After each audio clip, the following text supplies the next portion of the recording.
You have been served with a notice of eviction. Why are you still here? This is our house, mister. We got no other place to go. That is your concern, not ours. You can't go in there! Leave her alone!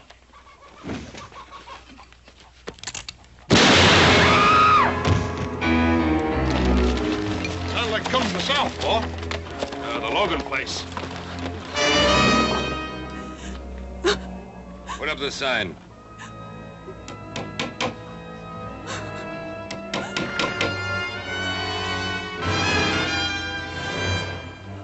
You'll be off this land by nightfall, Senora.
Badly hurt? He's dead. They killed him. Mary, what happened? What was the fight about? They said we were trespassing. They said, Senora, be off this land by nightfall. Senora. Sounds like Don Antonio. Let's go. Stay where you are, little Joe. Mary, the law's on their side. Andy and me, we homesteaded this place. 5 years he sweated in these fields. Now we got a family coming. I'm not going. Mary, come with us. We'll be back. I promise. Give me a hand, boys.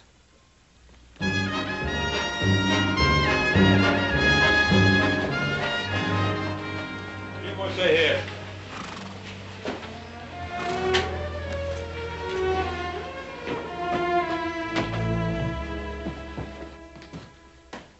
Ben, Adam? I've come to report a killing. Andy Logan has been shot down in cold blood. As a matter of accuracy, he was killed in self-defense.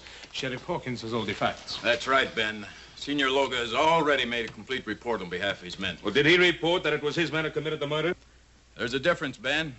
Logan was given a notice of eviction, so he had no legal right to be on that land. And a couple of witnesses saw him attack Senior Luger's man. All he was doing was defending what was his. There's no evidence of that. Well, there's Mrs. Logan's word. Do you think that'll stand up in court, Adam? Stand up in court. They talk of lawlessness of the West. Well, this is lawlessness backed up by law. They're evicting families, throwing them out of their homes, killing men, and you protect them. Now, keep your shirt on, Ben. I don't like this any better than you do. But this is not really your fight, Senor Cartwright. Why do you insist on interfering? Interfering? Of course it's our fight. You're trying to take part of our land, too. Technically speaking, yes. But although the De La Cuesta land grant takes in a few hundred acres of Ponderosa property, it is such a small section of your great rancho, you will hardly miss it. We happen to value every foot of our property, Senor Luga. Your pardon, senor. It is the property of my niece. Perhaps she will be gracious enough to permit you to retain it, if your attitude is cooperative. Well, you know what you can tell your niece. Some respect, sir. You are talking about Isabella Maria Inez y Castro de la Cuesta, descendant of one of the oldest and noblest families in Spain.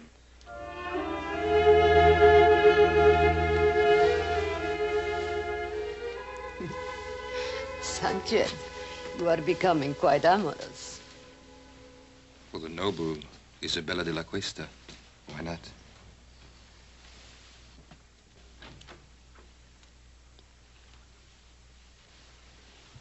Why don't you knock? Since when do you require privacy? One man meeting another in your presence. It's a common thing.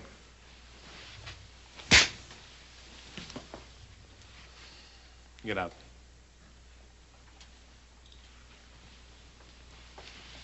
My respects, dear lady.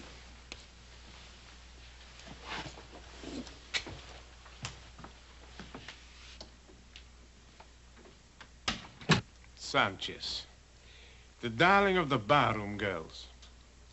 Now he has you. Please do not give me one of your lectures. I am tired of being cooped up in this hotel room. But this room is much better than you're used to, my dear. These fine things, these flowers. For entertaining someone like Sanchez, I don't need them. I am Isabella de la Cuesta. Is that not right? Yes, that is right. Then I refuse to remain a minute longer in this carpeted prison. Just a few more days. Everything is going beautifully. Don't spoil it. How could I spoil it? Everybody is expecting Isabella de la Cuesta to be a great lady. And whatever you are, my dear, well, you know your weaknesses. When the time comes, I will be as much a lady as anyone. I've spent years of my life on this project, tracing the land grant and then tracing you. I won't let you destroy it now. You understand?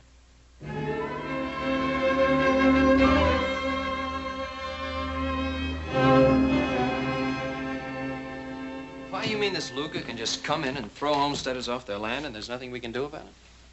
Well, the Spanish land grants go back hundreds of years. Mexico recognizes them, we recognize them, and the De La Cuesta claim has been examined and validated by the Territorial Land Office. Apparently, it's in perfect order. I would suppose it wasn't all in perfect order. Well, we could go to court and try to stop them. The records of the Spanish land grants are kept in Monterey, aren't they? Mm-hmm. Maybe worth looking into. Paul, would you like for us to ride down there and check on it? Yeah. Yeah, you and Joe. First thing in the morning. Check everything on file. Get a complete history of the De La Cuesta family. Meanwhile, Adam and I will file an action in Judge Blankney's court in the name of the Carson Valley settlers and ourselves. Well, what chance do you think we stand there? Well, very little, I suppose, if Isabella de la Cuesta is actually the true and rightful heiress. Well, there's still one more thing we could do. What's that? Talk to the great lady herself. After all, no one's seen her or talked to her except Senor Luga. What good will that do? You don't think she's going to help us? Well, how do we know until we find out? Well, here's hoping we can prove that Isabella de la Cuesta is not Isabella de la Cuesta.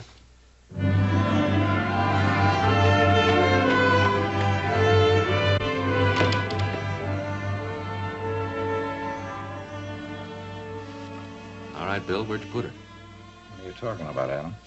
The great lady, Senorita de la Cuesta, or whatever she calls herself. What room's she in? Can't tell you that, Adam. I've got orders. You also got friends. Room 33. Thanks.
Very, very, very nice, Rosita. How about a drink? You must be mistaken. The name is not Rosita. No?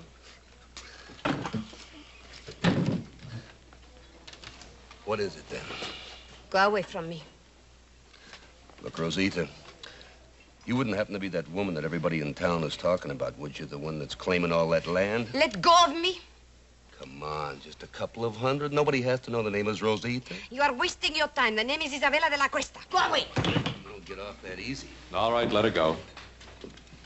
Well, now, you just get out of here, mister. This is none of your business. Well, now, I'm making it my business. Well, you make tracks or I'll cut you.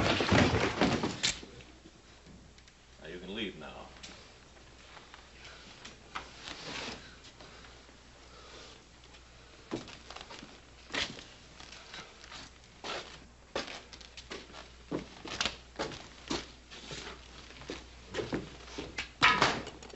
Exciting place. Is he hurt?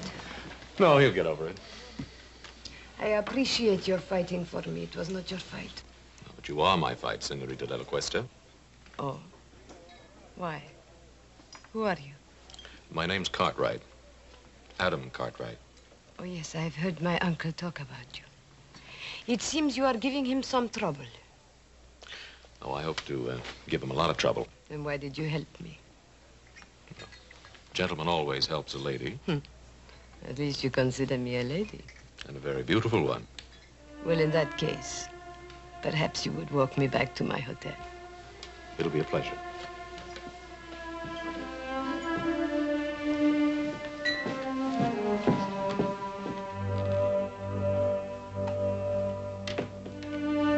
I believe the lady's in room 33. I have the key.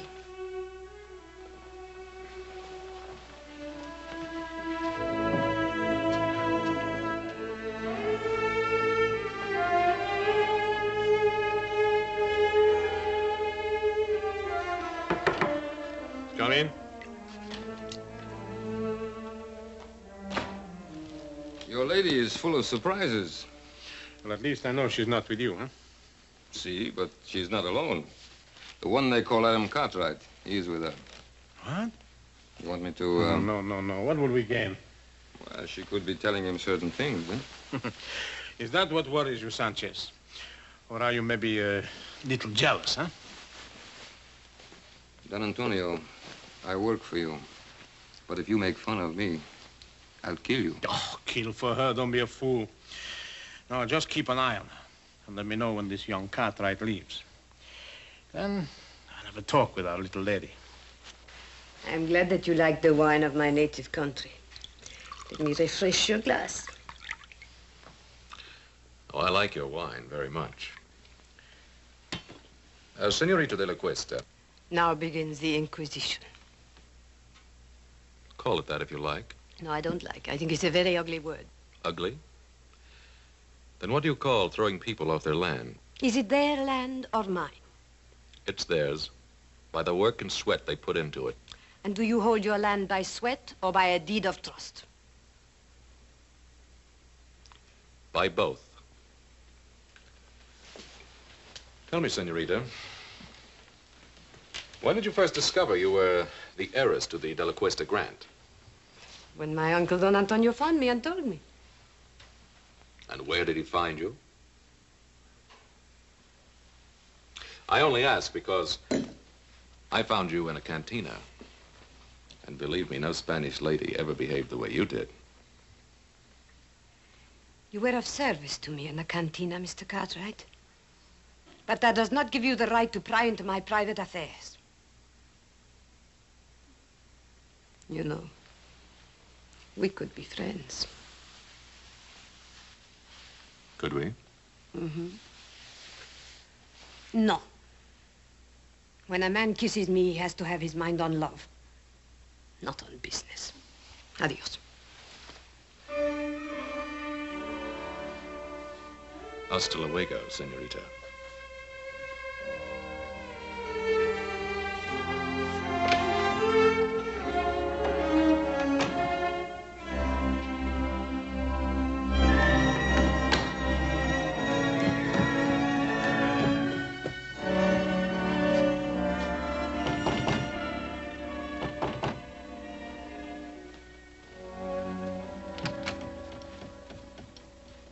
At least you have learned to knock.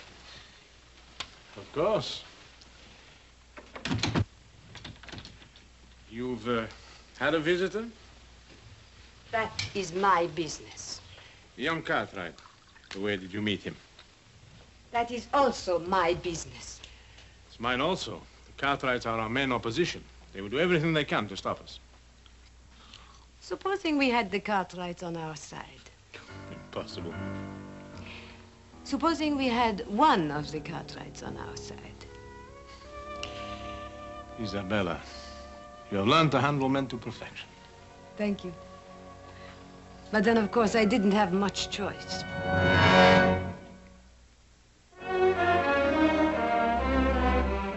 Adam, well-bred Spanish ladies don't usually spend their time in a saloon. I know. I thought the same thing myself.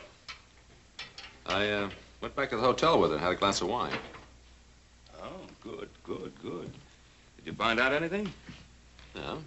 One thing, she's quite a beautiful woman. Well, we knew that. What else? She's very sensitive about her past. Uh-huh. Won't talk about it at all. Adam, you may be heading in the right direction. Maybe so, but I don't know how happy I am about it. Why not? It was your idea. Yeah, I guess it was. But she's not exactly the kind of woman I thought she'd be. Adam, this is the woman who's trying to grab all that land. Is she? Or is it Senor Lugo? Well, what's the difference? They're both in it together. Why are you defending her? Well, look, I'm not defending her. I'd just like to know more about her.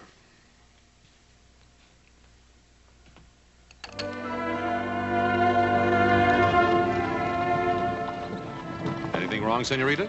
I'm tired. I've had enough of riding. I don't like it. Why, I thought all Spanish ladies knew how to ride. Well, I am out of practice. Please let us rest a while.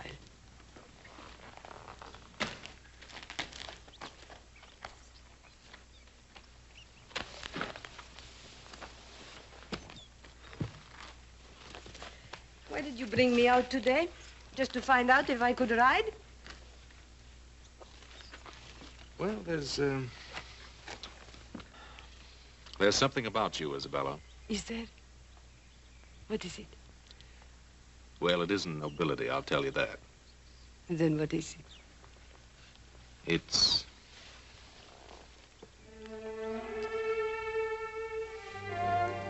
Adam, why do we have to be on different sides? Maybe we don't. Come on, there's something I want to show you. But I'm very happy here. It's very important.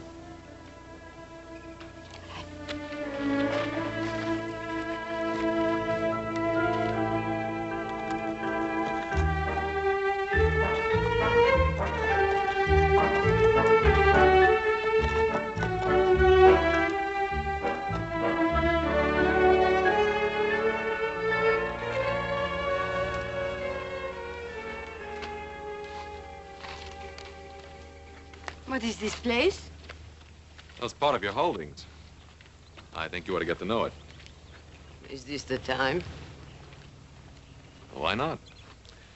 You not only have land, you have buildings, too, see? Man and woman used to live here. I understand a child was on the way. So they will live somewhere else. The woman and the child, maybe. The man's dead.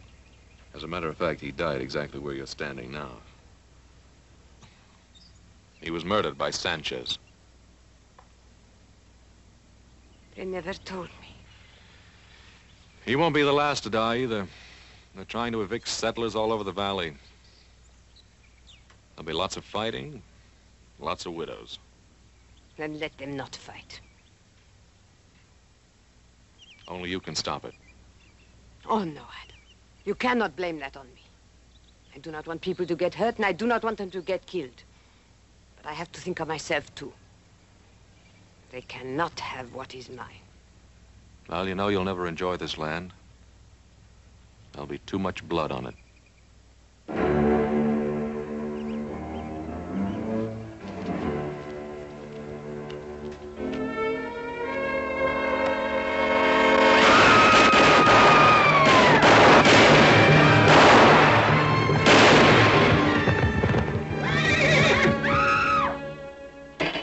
So, Don Antonio, the southern section is all clear of settlers. Good, good. Now you can start on the north section.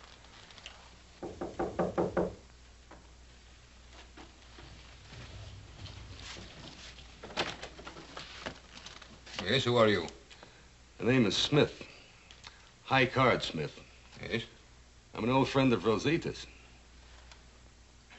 Show the gentleman in, Sanchez. Come in.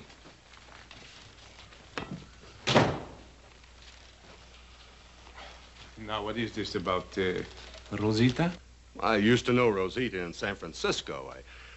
I figured you wouldn't want the news to get around. But we have nothing to hide. Well, that might not go so well in court, senor. After all, people are liable to get all mixed up between Rosita Morales and Isabella de la Cuesta. I see, I see. You want to avoid confusion, hmm? That's a very good way of putting it. Clarity is a laudable aim. You're a very generous man. Very generous indeed, sir. You know, I want to tell you something. Just as long as you keep scratching my back, I'll keep scratching yours. Thank you, senor. Gracias. De nada. Adios. He'll be back, senor. Yes, I know. Unless something happens to him first, huh? You expecting trouble, Mr. Cartwright? No, not really, Hobson.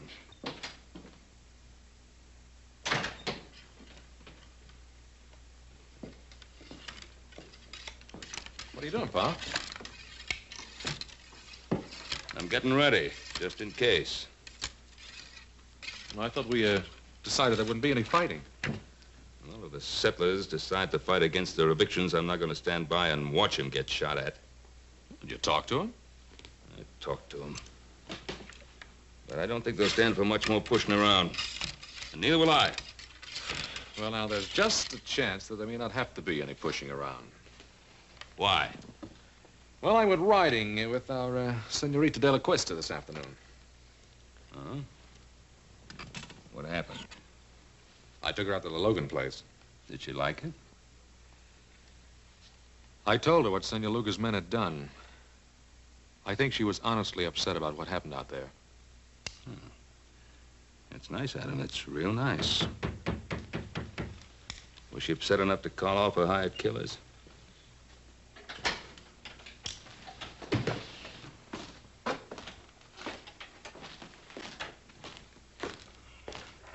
Well, if it ain't the great lady's knight in shining armor. And what do you want here? Just a few words, friend. The name is Smith, High Card Smith. You must be the main Cartwright, huh?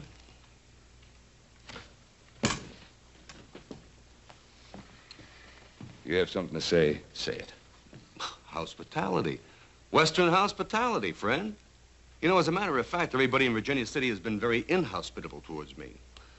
Especially at the poker tables. What are you selling? history of Isabella de la Cuesta?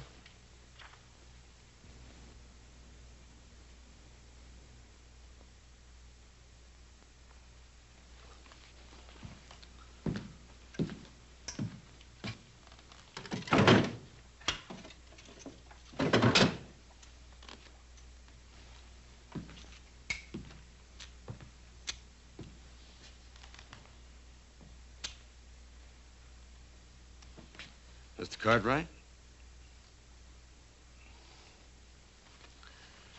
Well, her name is Rosita Morales. She used to be a barroom girl and a dancer in a cheap waterfront dive in San Francisco. And just how do you know that? Son, I was there. I'll bet you were. Just a minute. Just a minute, Adam. That's what we wanted to find out, isn't it? You know who her family was? Family. A comanchero, Pedro Morales. He runs a little store in a dirty little spot a few miles south of here called Los Altos. I want you to stay in Virginia City till that trial comes up. You know I can't do that. Make it worth your while. All right, friend. But don't you try to find me. I'll find you. I'll find you often.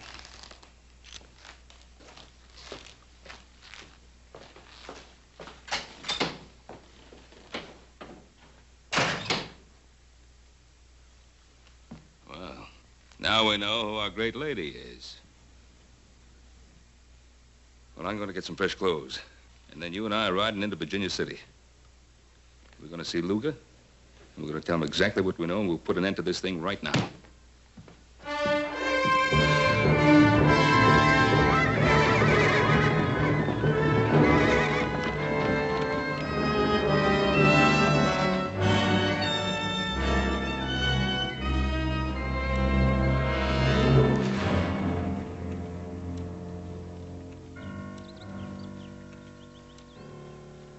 I think we better keep our little appointment with Senor Luga.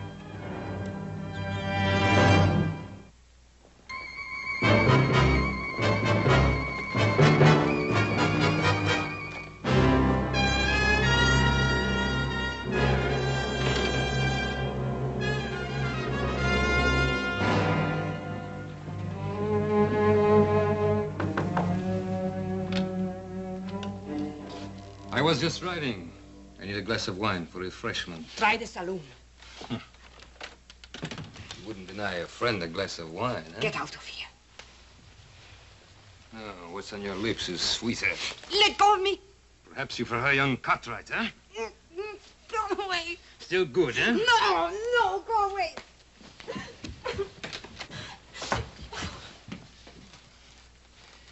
You're surprised, Senor Cartwright, huh? To see your great lady in a lover's quarrel with one of her servants, huh?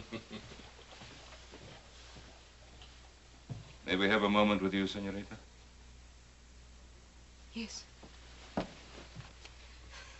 He forced his way in here. You do believe that, don't you, Adam? I think it's about time this masquerade came to an end. We know who you are. You're Rosita Morales. Maybe I am, but I am also Isabella de la Cuesta. Your father's Pedro Morales. My father is not Pedro Morales. He bought me from some Indians after my family was massacred. I was too little to be killed. But soon I became big enough to chase around the shack. So I ran away to San Francisco. Now, Miss Morales, how can you possibly expect us to believe that kind of story? Because it is the truth. And if you want to believe anything else, you will have to prove it. And while we're proving it, more killing, more bloodshed, is that what you want? I don't know anything about that. You can put an end to it. How? Withdraw your claim to that land. It's the only possible decent thing for you to do. The decent thing to do. Rosita Morales is not decent, is she? Then Isabella de la Cuesta will not be decent either. But she will be rich. And how many lives is that worth to you?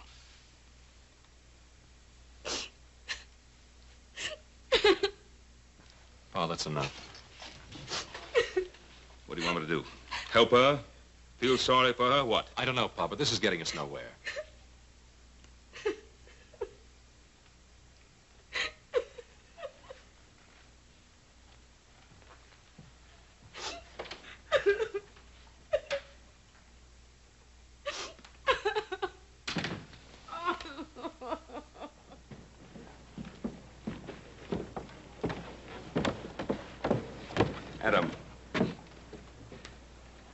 it's up to you to find Morales. And if you can disprove that story of hers, bring him back here. And if not? Well, then do whatever you think best. But whatever it is, do it quickly. All right, Pop. But I don't want to miss anything, so don't start shooting till I get back. How much do they know about you? They'll probably go after Morales. I'll take care of it. No. No, what can poor Morales do? He can't help us. I'll be the judge of that. Don Antonio, I don't want any more killing. Please, no more killing. Yes, no more killing. Why are you crying? Those Cartwrights, they have an unfortunate effect upon people, huh?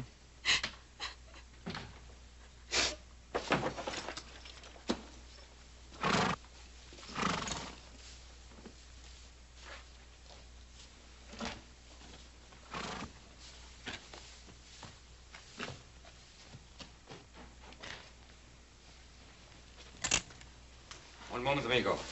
Don't turn around. You're not going anyplace. This will get you nowhere, Sanchez. No, it will get me your life. My life? Who sent you, Luga? No, not Luga. Isabella de la Cuesta. You're lying. Why? You think she cares about you? I don't think she'd send you here to kill me. You presume too much, senor. Do I?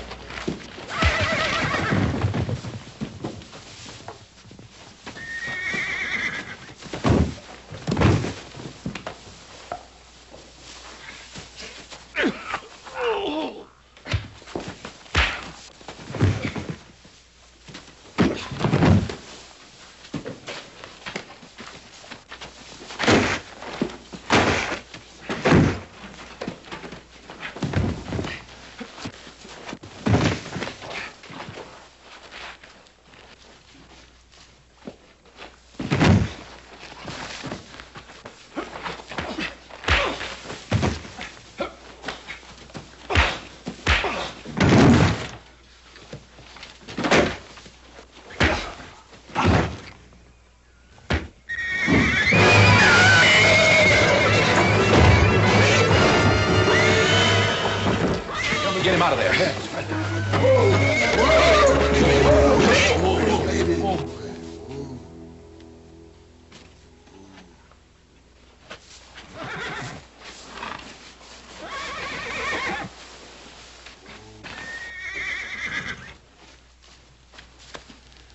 He's dead. Look, Jack, I'm in a hurry. Tell the sheriff I'll explain this to him later, will you?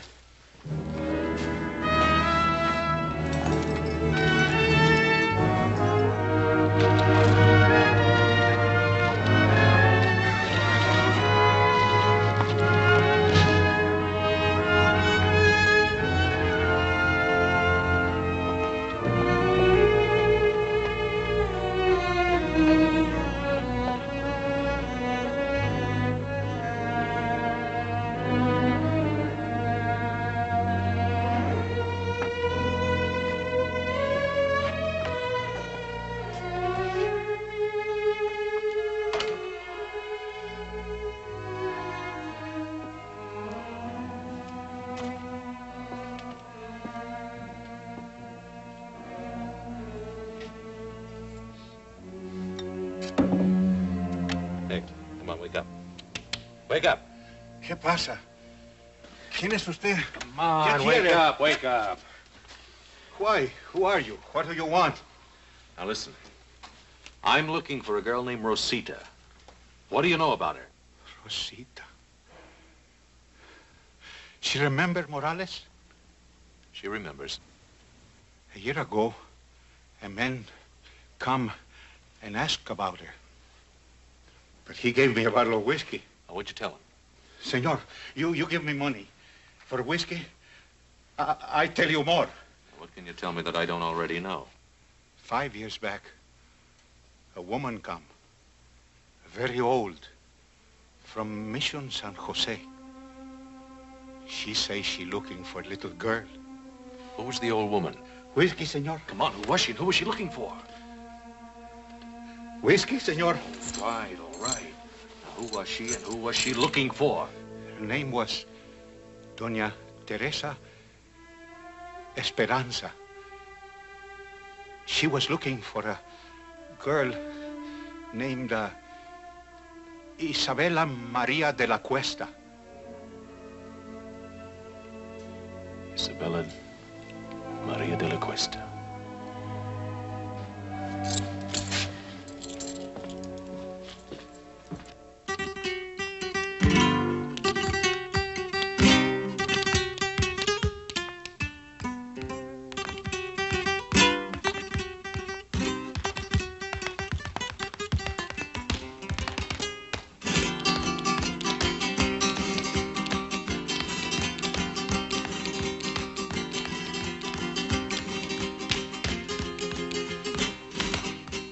Might have known I'd find you here again. I was just sitting here thinking. You mean getting drunk? What's your tongue, senor? I don't want to be hated. Everyone loves the rich. Hmm? It's good enough for you, isn't it? And not you? How are you falling in love with this young Cartwright? And if I have, what business is that of yours? Must I remind you what we have at stake? Sanchez is dead. And how did he die? Killing again? I told you I didn't want any more bloodshed. Suppose they bring old Morales back, and the Cartwrights bribe him. They will force a hearing immediately, and anything could happen. But if I am Isabella, what are you afraid of? Justice is nebulous. Everyone is behind the Cartwrights. They love them in this town. Is it so bad to be loved? When we are rich, they will love us too.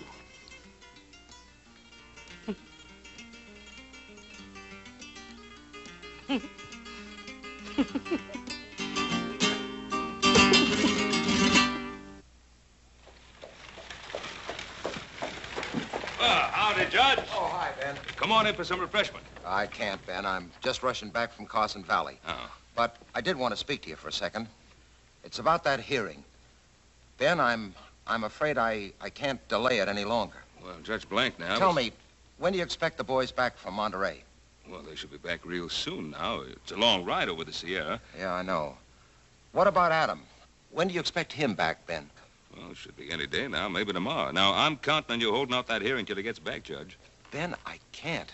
I can't hold off any longer. For the good of the people in the community, this thing has to be settled one way or another.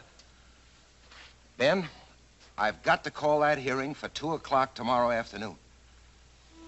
I'll see you then. Come on, boy. Come on.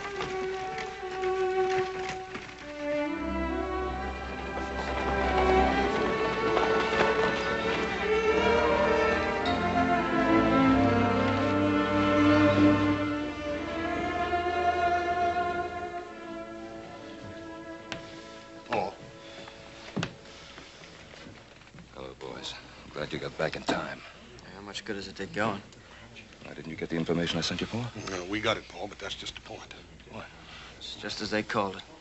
The De La Cuesta land grant's as solid as a rock. The family was given possession of all that land, and what was that word, little Joe? Perpetuity. Yeah, by the Spanish king himself. That Senor De La Cuesta must have been quite a feller. We'll have to wait for Adam. What good's he gonna do? He's our only chance now. It is now 2 o'clock and time for these proceedings to begin. Your Honor, I would like to make a request. What is it, Ben?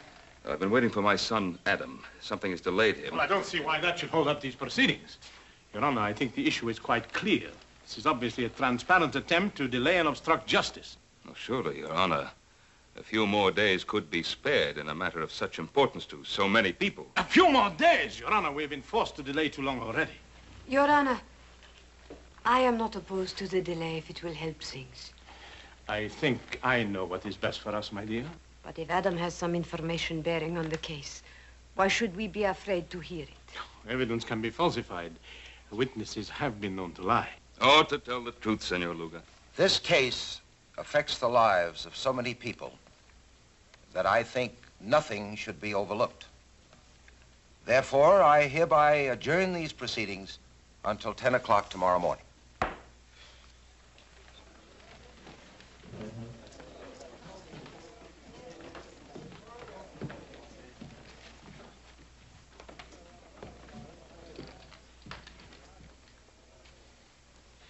It was a very foolish thing you did, my dear. At this point, all I want is the truth. Don't be so noble, Isabella. That saloon on the waterfront, it's still there.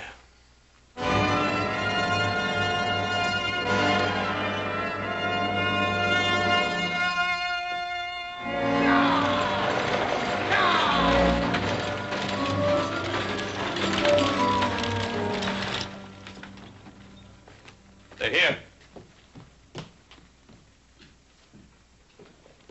Well, Adam.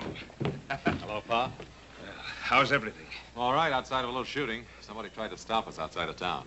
Oh, that's why you couldn't get here yesterday. Nope, I had another reason.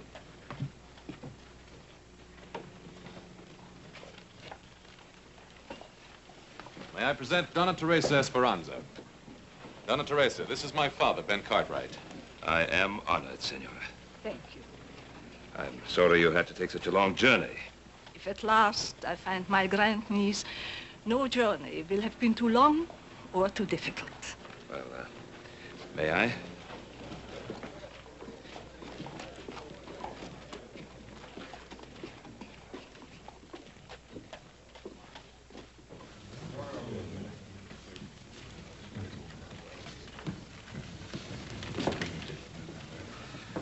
I think you will be comfortable here.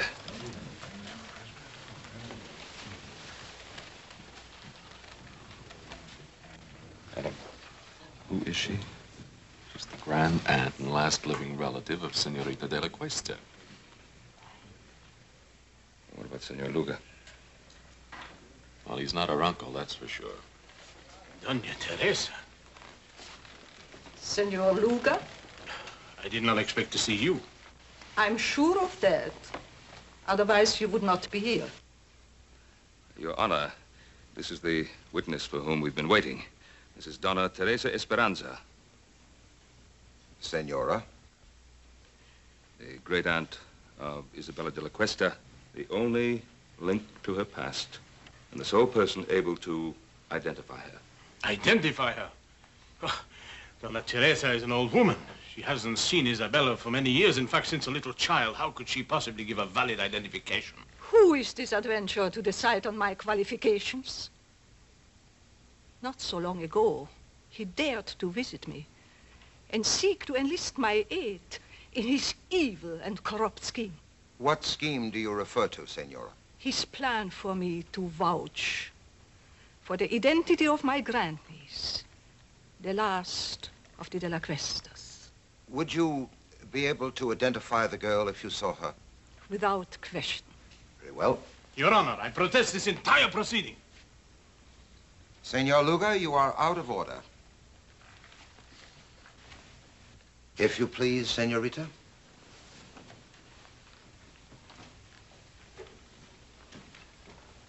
Senora, this is the girl to be identified. Would you tell us if you know her? Turn around, young lady. Raise your head, please. The carriage, the tilt of the head, the dark eyes. Your Honor, if I might see this young lady alone, I shall be able to tell you whether she is indeed my grandniece. Oh, that isn't necessary. It is obvious from Doña Teresa's reaction that this is her grandniece. Your Honor, I would like to talk to this lady in private, as she suggests. All right, gentlemen. Step outside.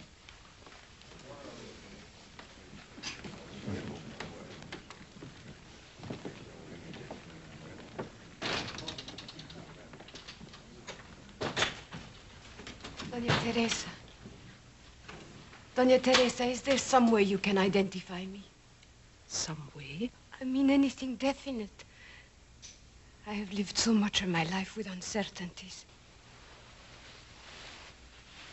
What is it you seek out of life? Is it riches or power? Do you want to be a great lady? Is that such a very bad thing to want? No, nothing at all.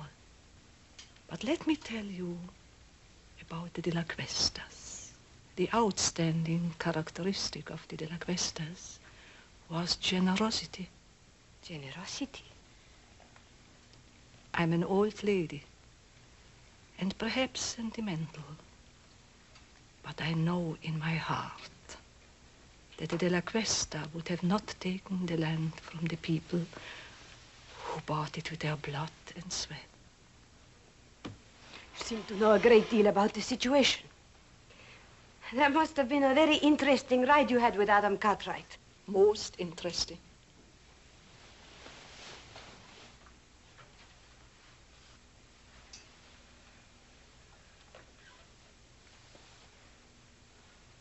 I know who I am now. Thank you, Dona Teresa. Thank you.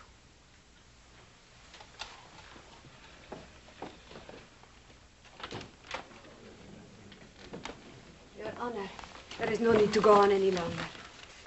I am Rosita Morales. She's lying. What did you do to her? You are Isabella de la Cuesta. Tell her the truth. Senor Luga, you'll have your share of truth-telling. Come with me. You fool. You could have had it all. You could have been the richest woman in this country. Where are you going? I'm going back where I belong. To San Francisco.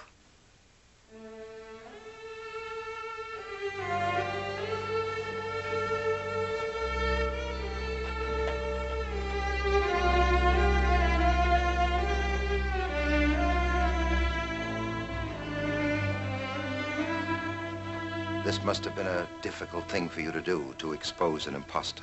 An imposter? What makes you think she's an imposter? Donna Teresa, is she Rosita Morales or Isabella de la Cuesta? Who knows?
I got the lay of it just the way you told me, Jeb.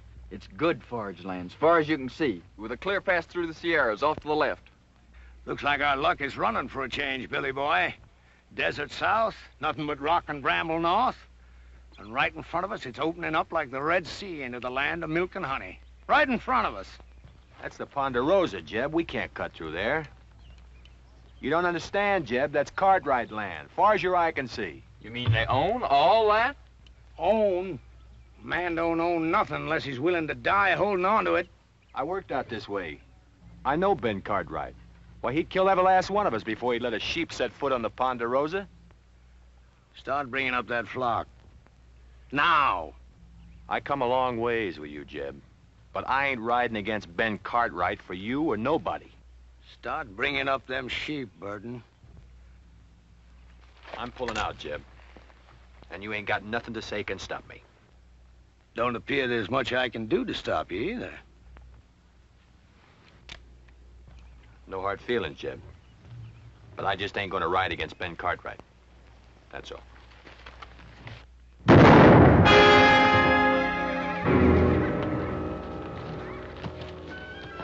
All right, you two, get them sheep moving.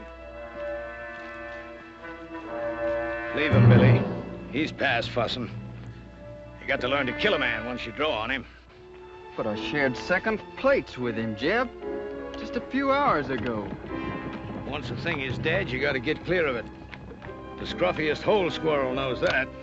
Sure, Jeb. You're lettered, ain't you, boy? Yes, sir. I spell out some. All right. You read that to me, boy. And Moses went up from the plains, and the Lord showed him all of the land.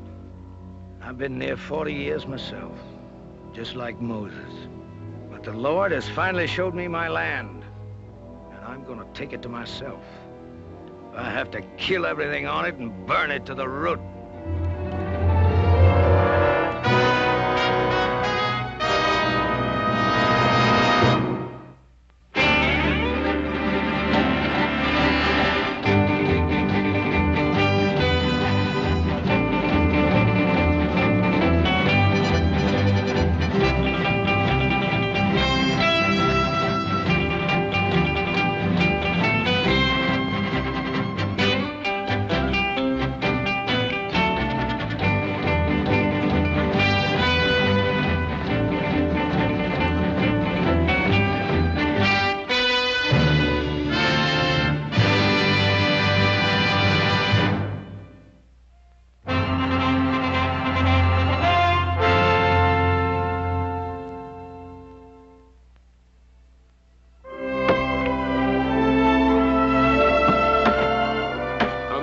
Make a living in this. There he is. You know how, don't you? No. Marry a rich gal. Little Joe, you reckon how long it's going to take us to clear out all this stuff out of this drain ditch? I figured the rate we're going, it'd take us about 5 or 6 years. Yeah. Hiya, Pa. Well. I ask, you ever see such a pair of working fools? Adam, I wish some of that'd rub off on you. Well, now, Pa, the way I look at it, if a man expects to get ahead in this world, he's got to use his brain instead of his back. Adam, with a place like the Ponderosa, a man has to be able to use both. Now, come on, let's give the boys a hand.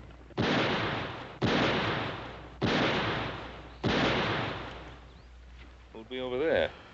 Must be Tucker. I put him out hunting strays. That don't sound like strays. Strays, all right, but the two-legged kind.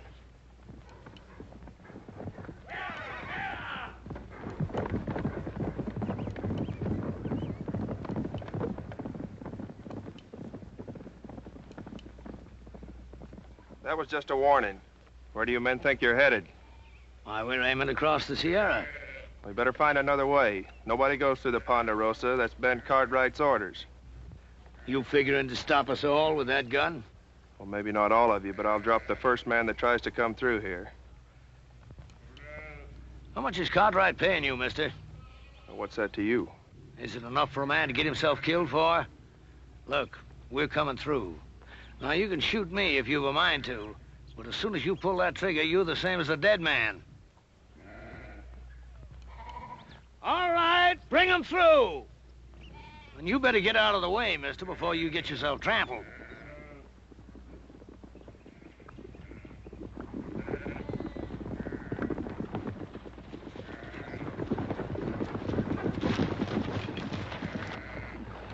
I warned him, Ben. I give him clear warning. Well, nobody expects any more, Sam. You've been told you're on Ponderosa land.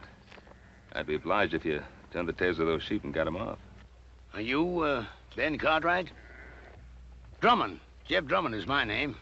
We ain't bringing no trouble. We're just looking to pass through on the way to California. No more than that. Mr. Drummond, I'm sorry. I can't let you take those sheep across the Ponderosa. You mean you got all this here and you ain't willing for us just to cut through? That's what I mean. Why, you got enough land here to parcel out a state of your own, and you're sitting fat right on top of it, ain't you? Let me ask you a question, Mr. Cartwright.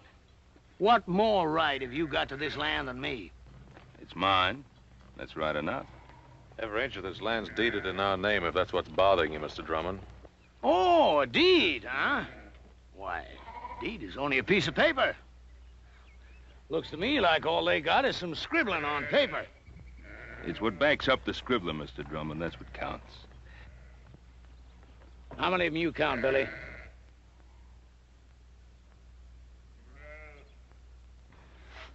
Five, Jeb. Just 5. Less than we got.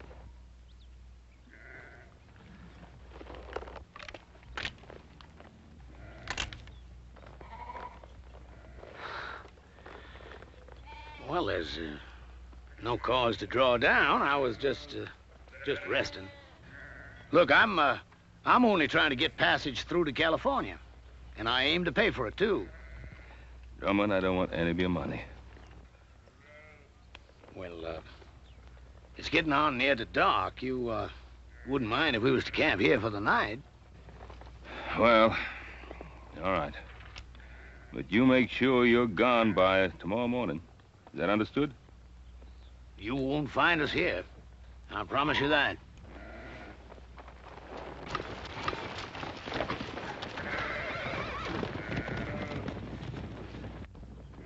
Yes, sir. You can count on it, Mr. Cartwright. You won't find us here.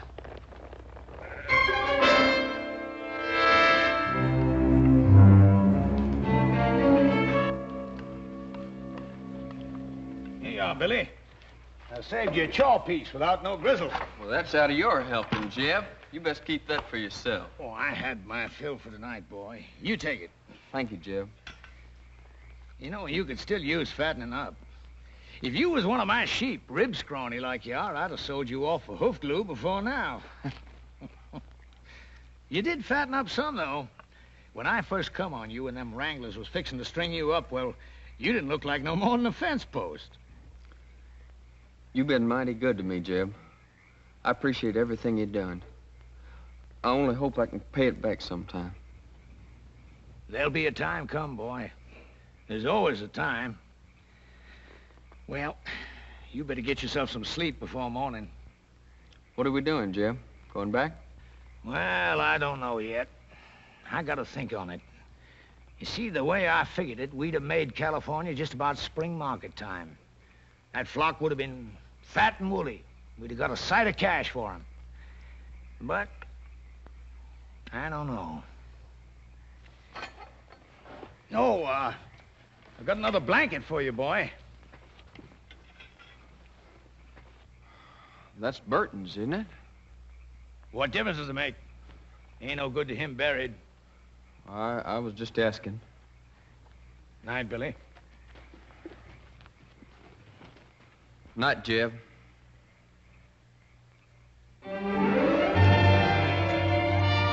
Dad, burn it, little Joe. Cut it. Don't pull it. I wouldn't be having all this trouble if you hadn't gone and lost that chili bowl I always fit on your head. Just take it easy. It's getting thin enough up there like it is. Keep your head still. Are you still putting that salad oil on your hair? Hog lard. Oh. What you so worried about? You ain't gonna look any different when I get done anyway. Yeah, but I'll feel different.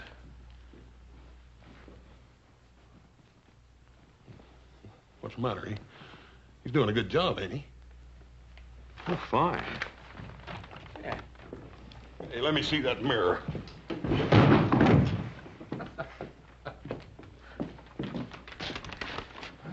Well, I got an idea. Oh, about what, Adam? Well, I've been thinking. The way the country's growing, more people coming west, California, we could cut a road across the north section of the Ponderosa. Not a bad idea. I'll give it some thought. Well, I'd like to start on it, Pa. Well, Adam, I said I'd give it some thought. Oh, by the way, tomorrow morning I want you to ride out and see if Drummond and those sheep of his have cleared out.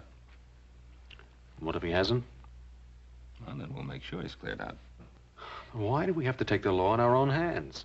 Now, we're not taking any law into our own hands. What do you want me to do? Open up the Ponderosa to every scavenger that comes along? Drummond's kind turns the land to dust and then just moves on. Look, Pa, I'm not saying let Drummond in. But there gotta be people after him. Farmers, traders, homesteaders. Now, what are you gonna do? Take a gun to them, too? Now, you know that isn't so, Adam. But I will take a gun to Drummond's kind.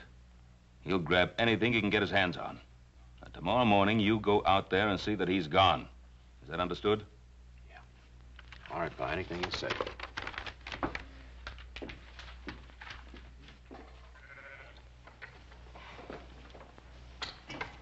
Come on, roll out! Come on, hustle it up! Come on, we gotta be making tracks! Want me to get the flock shifted around and headed out, Jeb? I'll lead out the bell sheep if you want. I ain't taking them out. You ain't? You mean we're not crossing the Cartwright line? No, we're crossing all right. But I've been thinking maybe we won't cross all the way. You heard what Ben Cartwright said. Cartwright. I'm through being shoved and hauled by his like. A man takes something, it's his. You gotta start learning that, Billy boy. Yes, sir. But ain't we taking on a peck of trouble? Trouble. I'm an old man now, but I once had me a flock of sheep was like looking across a big white sea. I run them from the Snake River on the north to the Mexican border and back. Then the cattle come, and the farmers plowing up the earth. I've been pushed so hard, Billy, there ain't hardly a corner I can squeeze myself into. But I'm through being pushed now. All right, hurry it up, you men, and get that chuck wagon loaded. Them Cartwrights will be after us before it gets much lighter. Billy, you take them two and hang back to ride guard. And if them Cartwrights come tailing us, you let me know. All right, Jim. And Billy, you make sure you stop whichever one of them it is. You mean kill him, Jeb? Is that what you mean? That's right. And leave them out there like bait to stink a trail for the rest of them. I can't see doing that to him, Jeb. What'd they ever done to us? Why, them Cartwrights would kill us if they got the chance, every one of us. You know that, Billy boy. Now, don't you shed no tears over them Cartwrights. They're the same kind as tried to string you up. Why, they got, we ain't. And knows that God ain't gonna give it up unless you shake them until their britches pop. I'm telling you, Billy, they'd kill every one of us if they got the chance. Only, they ain't gonna get the chance.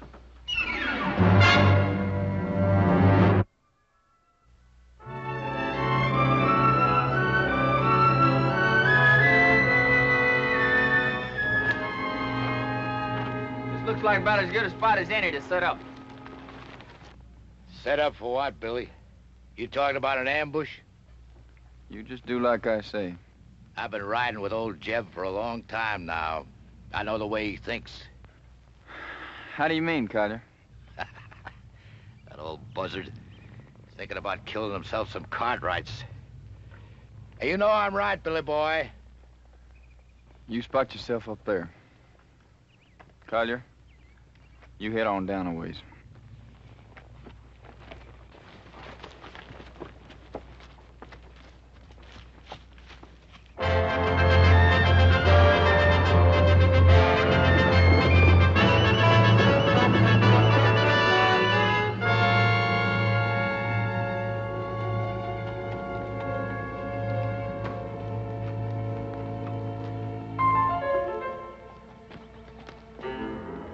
I'll tell you, Billy boy, I don't want to get mixed up in no range war. Not for what we're getting out of it.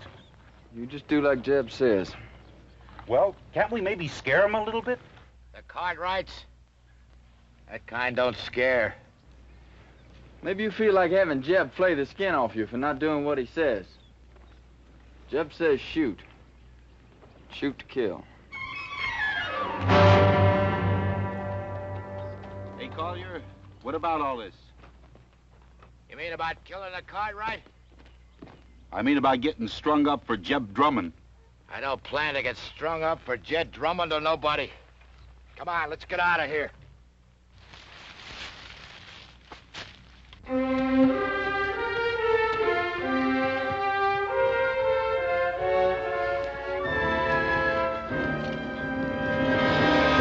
All right, drop the gun.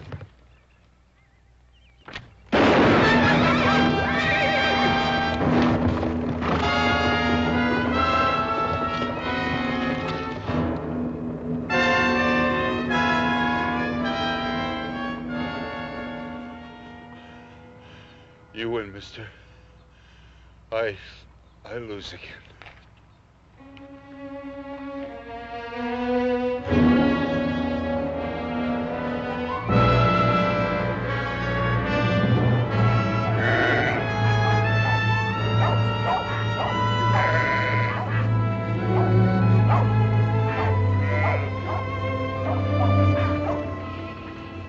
Keep them bunched over to that side so they don't mill. And get them two moving there. Gonna make new camp, Jeb? No, not here. It's too rocky. I'd like to get to that draw up ahead. Pasture up there, Jeb. That ain't no good for the sheep. No, not for the sheep it ain't. But for what I got in mind, it's fine. Come on, get them sheep moving.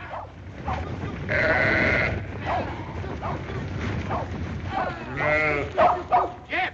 What? One of the Cartwrights come upon us unexpected like. Well, did you kill him? Nah, he got Wheeler.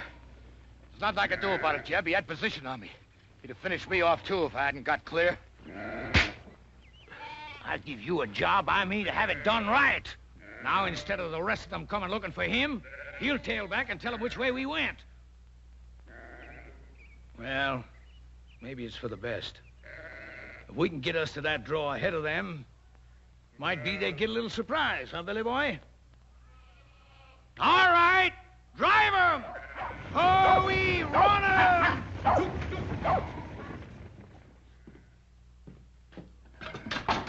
Should have run that bushwhacker off for good last night.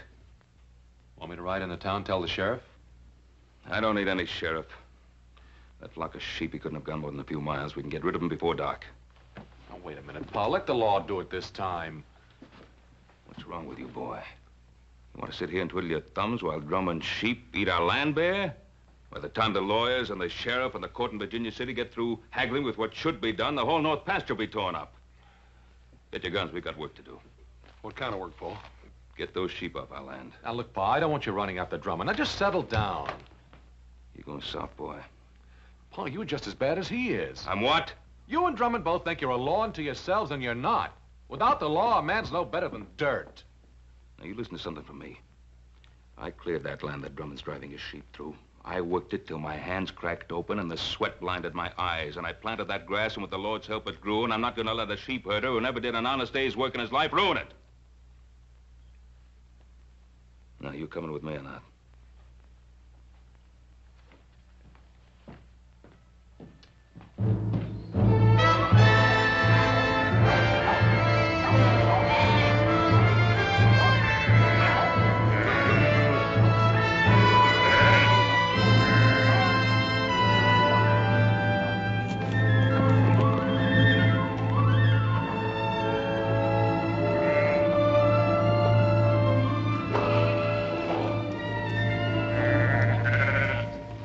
Jeb. That's good. Now it's the Cartwrights who are going to be in open ground. Jeb, you sure you ain't picking off a bigger piece than you can chew? This is a blind draw, Jeb. You let them come in here, it's us that's gonna be trapped. Well, if that's what they thought, might turn out just a bit different. It don't matter if they got us trapped, as long as we get one of them. Just one. You let them walk in here, what's going to keep Ben Cartwright from killing off the whole lot of us? Of course, Cartwright is the kind of guy that don't shoot unless somebody else fires the first shot. Well, I don't like sitting here like a treed squirrel. I say we get out there and face them straight off. All right, go ahead. Well, what's the matter? You ain't going, are you? Because you ain't smart enough to tackle a man like Cartwright. He'd chew you right up and spit you out on the ground. Any fool can go out and get himself shot dead. You ain't gonna face him, what are you gonna do? You ever see Injuns go after a herd of buffalo? They dog out the strays one by one. And then pretty soon the rest of them are scared and running over each other. Collier, I want you to take 2 men and hide yourselves up there on that ledge over there.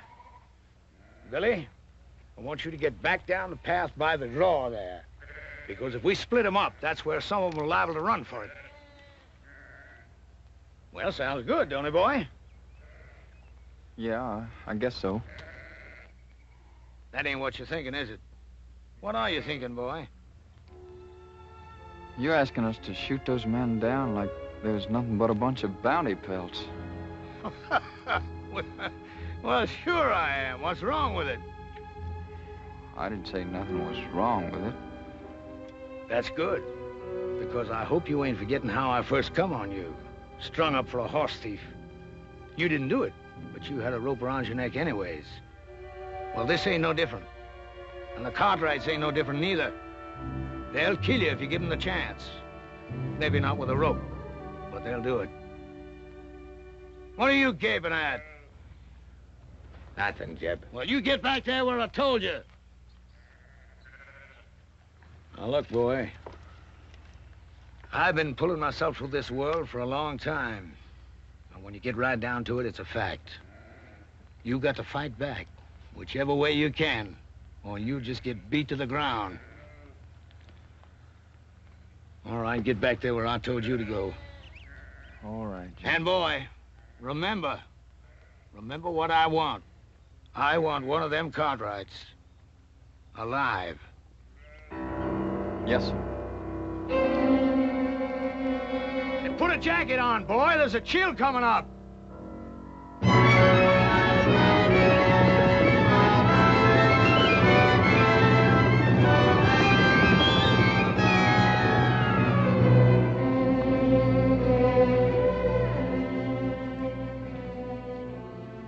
Well, what do you make of it, Hoss? I can't figure out why, Paul, but it looks to me like he took them sheep right up into that blind canyon. That old scavenger. He isn't leaving the Ponderosa at all. He's planted a camp here. What makes you say that, Pa? Well, why else would he be heading up into that blind draw? Oh, up there he can protect his flock and have a good chance of standing us off. There sure ain't no sign of him anywhere else, Paul. Now, that's the way it appears, except there's no pasture for his sheep in that draw. If he can stand us off, that means we can do the same to him. Starve him out. Well, why wait for that? Why don't we just ride in, get it over with? Wouldn't Mr. Drummond love that? The four of us bunched up together like so many flies on flypaper? No, we're going to have to spread out and stay spread. Hoss, you and Joe, you move up on the left side. Adam and I'll ride straight in.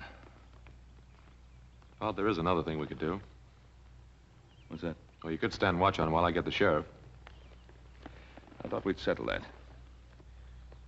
Well, we could pin him down like Adam says. And wait for some judge to serve a paper on him? The court in Virginia City doesn't own the Ponderosa. We do.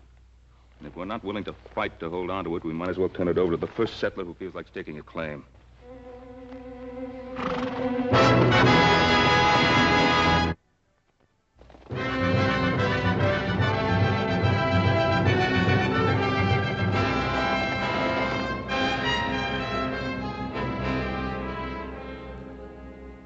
Talia, take your men and move them out into the open. What for, Jeb?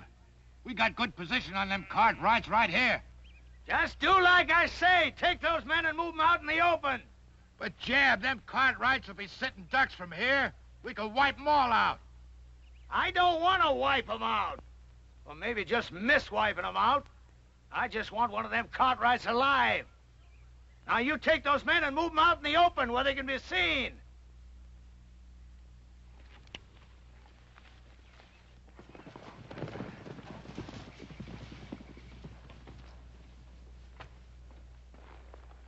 They're all right. We'll ride in slow. Adam will come with me. You boys cover us from the rocks.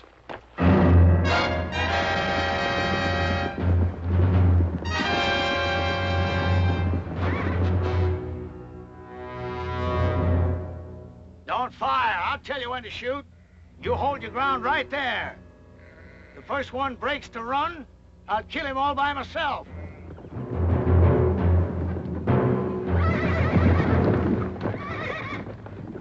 I hear you, Cartwright.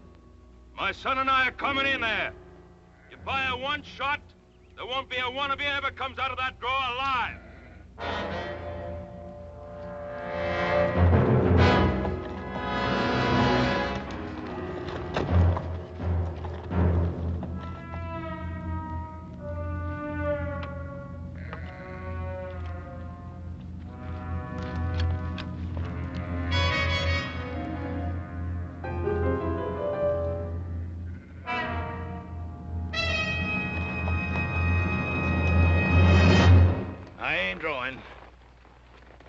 Drummond, I ought to let you and your sheep starve. Looks like I did work myself into a hole, kinda. And Drummond, you broke your word to me. You're not going to break it again. I'm going to give you one last chance to get those sheep out of here. Maybe we can make ourselves a little deal. No deal, Drummond. Clear those sheep out. He don't give a man much space to twist in, does he? He means it. Now, either you get out, or you get starved out. All right, boys. Put down your guns. I'll get my sheep out of here come morning.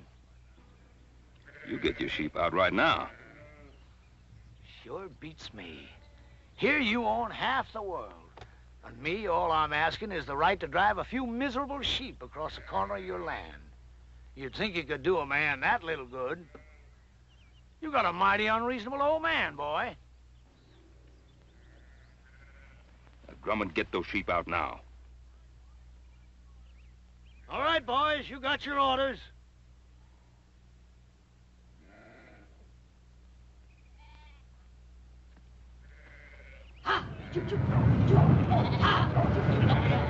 Adam, I can get those sheep on the move.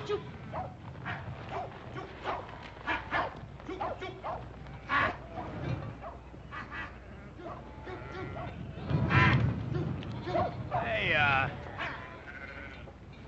you look like a reasonable fella. Maybe we can make us a little deal. You heard what my father said. All right, you men, let's get 'em moving.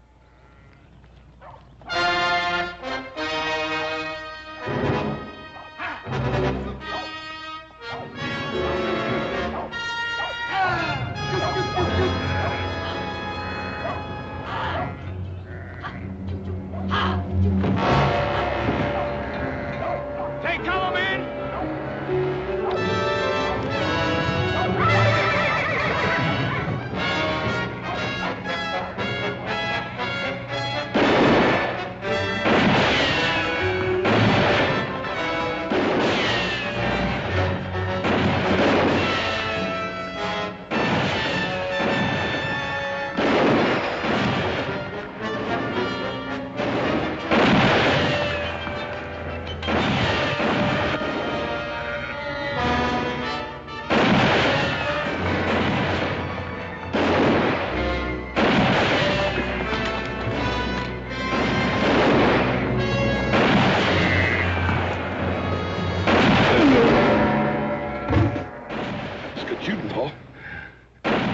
Cut off in there. I've got to get to him. Oh, you can't make it down there. Joe! Yeah, Pa? I'm going to try to make it up along that ledge. Cover me! Oh, you can't make it. Got Adam in there, I'll make it.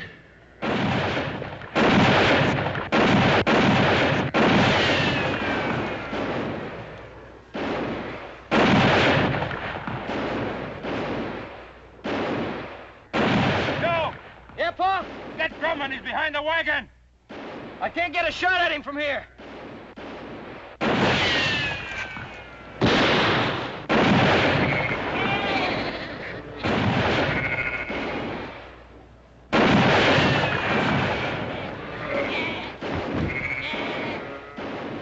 You're cut off, boy. Throw down your gun. You heard him. Drop it. Adam, make for that path behind you.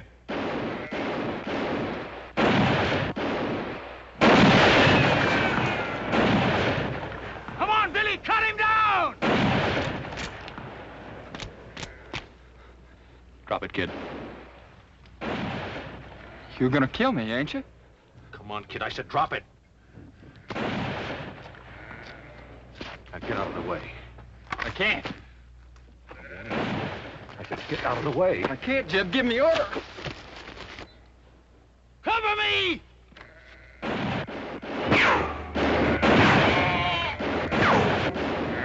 Drop that gun and put up your hands. All right. Now come on down here.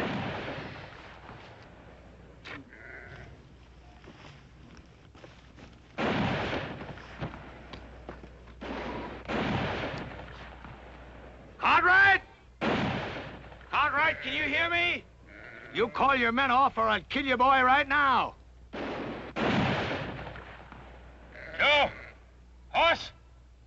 fire. All right, now clear out. You're still trapped in that hole, Drummond. Am I? You got yourself an empire, ain't you, Mr. Cartwright?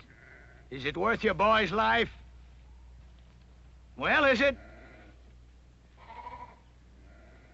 What do you want, Drummond? You hear that, Billy boy? What I want, Mr. Cartwright? Ain't that what you said? Well, I'll tell you flat out. First off, I'm gonna run my sheep across your land. And I'm gonna graze them till they're full enough to bust.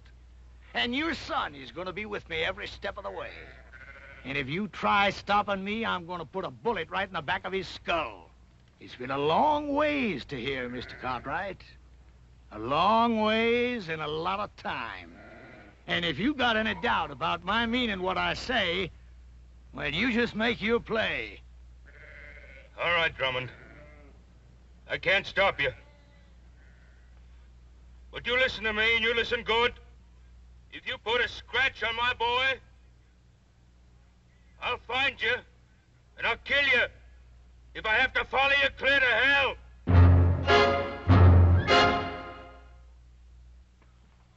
Paul, we gotta do something. Maybe Adam was right. Maybe we should have called the sheriff in the first place. I don't know. He was right. My fault. Oh, Paul. You know we don't blame you for nothing. It's just the way things turned out. Hoss and I would have done the same thing if it were up to us. That's right. I made Adam do it my way. I let Drummond outsmart me. Paul, you heard little Joe. Any of us would have done the same thing. I couldn't have done it any differently. Couldn't just invite him in and ask him to make himself and his sheep at home in the best pasture. Paul, we know you couldn't do any such thing. But don't blame yourself. Should have thrown him and his sheep right off the property right away. I was soft. Paul, we've all learned our lesson. From now on, we'll know better than to try to fight this sort of thing ourselves. We'll go for a sheriff. You mean from now on, the Cartwrights don't fight their own battles anymore? Is that what you're saying? From now on, whenever we get into any kind of trouble, we have to go begging for help? Not begging. It ain't begging. Well, then what is it if it isn't begging? It's asking. It's asking like other folks do when their rights are violated, Paul. It's asking folks whose sworn duty it is to uphold the law to come and help us. Paul, ain't that what you always tried to teach us? Pa, you know I've always wanted us to take care of our own troubles. But this time they've got Adam. I just don't think there's anything else we can do.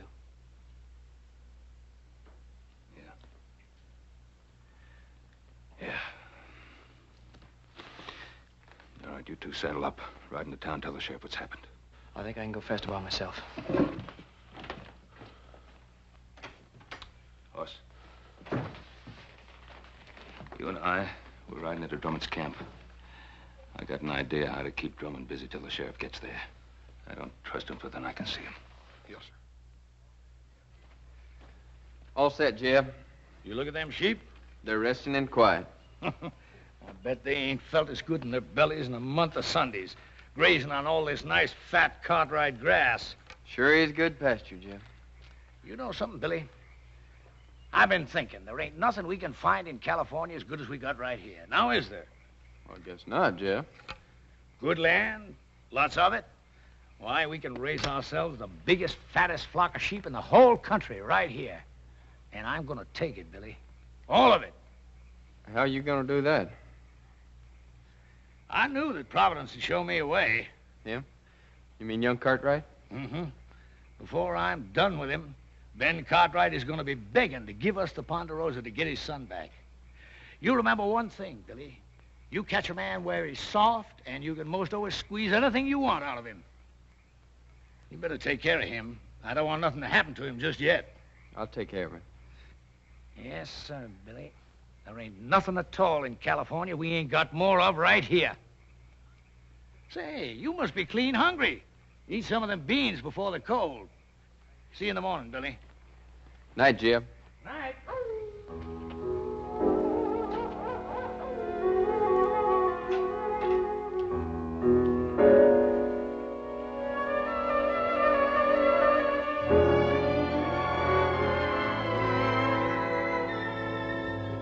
Brought you some beans.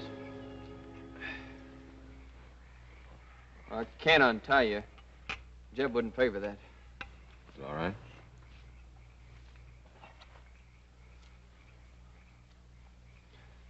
You could have killed me yesterday when you had the chance. Guess I could. If you had, you wouldn't be here like this now. Yeah, I guess that's true. Why'd you do it then? Why'd you kill me when you had the chance? I don't know. Just couldn't. That ain't like Jeb said. I mean, about what you and your pa'd do to us. Oh, what'd he say we'd do to you? Kill us. First crack out of the barrel. How long you been with Drummond? Oh, a year. Maybe a little more. I met him when I first left off farming and took to the road. Wasn't exactly like I met him. Some drunk cowhands was gonna hang me up for stealing a pinto. But I never done it. How old were you? 19. I guess that's how it happened. Well, I didn't know much then. But like now. I bought the horse off a peddler fella. But I never had sense enough to get no papers for it. Just dumb, trusting like. Now he's taught you not to trust anybody, huh? Jeb saved my life. That doesn't mean you have to live the way he does. I owe him. But I guess you wouldn't know what it feels like to have a rope strung around your neck. Not with a regular family and living the way you do. No, sir. Old Jeb, he just come by and scattered them trail hands off. And you think he did it for you? Haven't you been around him long enough to know he doesn't do anything for anybody except himself? That don't make no difference. Oh, I guess it weren't so much to save me as much as old Jeb just got it in for cattlemen and cowhands and that like. He's bitter in his ways, like my pa was.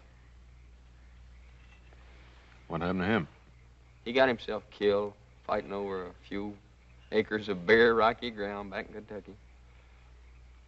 Wasn't like I knew him much, him or anybody. Mostly I just sort of shifted around from one kin to the next. Doesn't mean you have to stay with him. He's always done good by me. Listen, he's no better than something that crawls after carrion.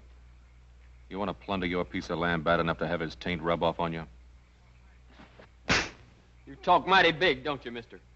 That's 'cause you got it all. A family and regular living and all this good, rich land to hang on to. All I got in this world is Jeb Drummond. You remember that, mister. I got nothing in this world but Jeb Drummond.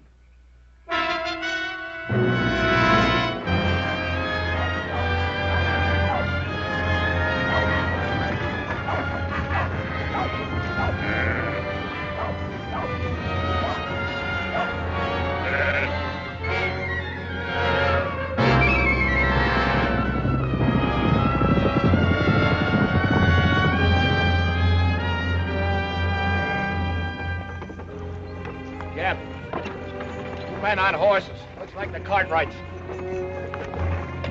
Hold on, wagon!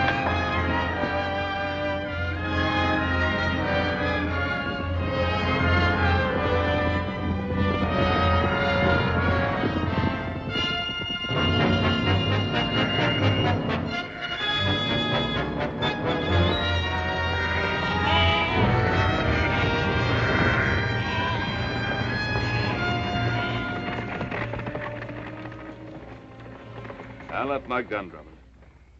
He ain't left his. Get that gun, Billy boy. Adam. Hello, Pa. All right. Now suppose you dismount and say your piece.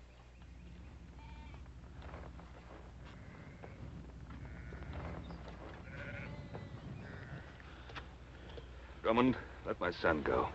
Take me instead. You? Did I hear correct? You hear correct. What are you figuring? You want a hostage. Well, I'll be a hostage. No, Pa. Well, Drummond, what about it? Well, I'll tell you, I don't care much which of you Cartwrights I hold as hostage. Because I got me another notion. What's your notion, Drummond? I've been thinking they had nothing in California as good as you got here. So I'm going to take it, all of it, and claim it as my own. How you figuring on doing that, mister?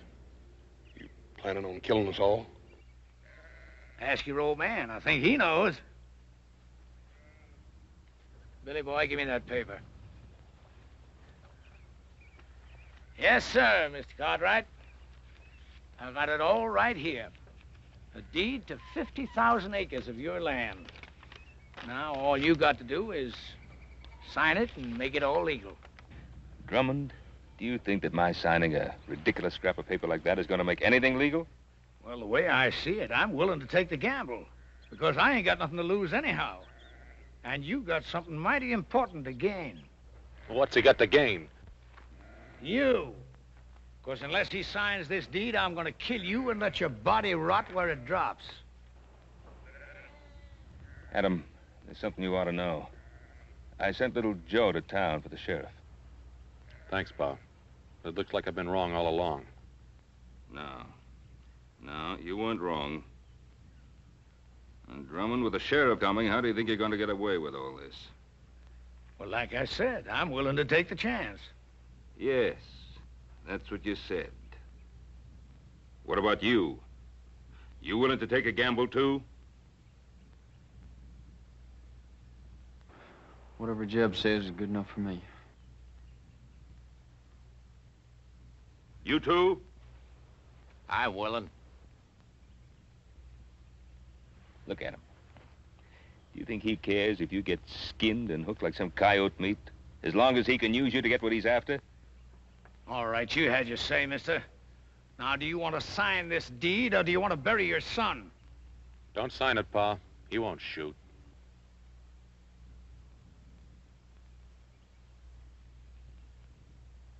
That's the difference between you and me, Drummond. I'm not a gambling man. Give me that paper. Pa, don't. 50,000 acres, it isn't worth it.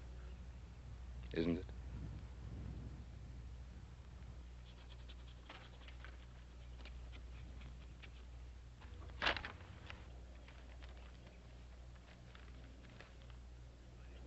Well, that's a mighty fine-looking signature. Much better than I could have done. But then, I never owned 50,000 acres of prime land before, neither. And you don't own it now. Don't move!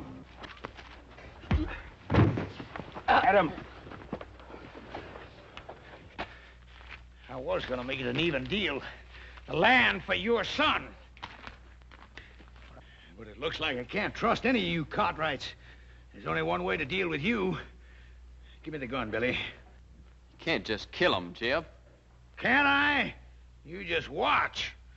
I ain't done nothing for you to kill him over, Jeb. You give me that gun! But, Jeb... Look, how many times I've tried to beat it into you, Billy.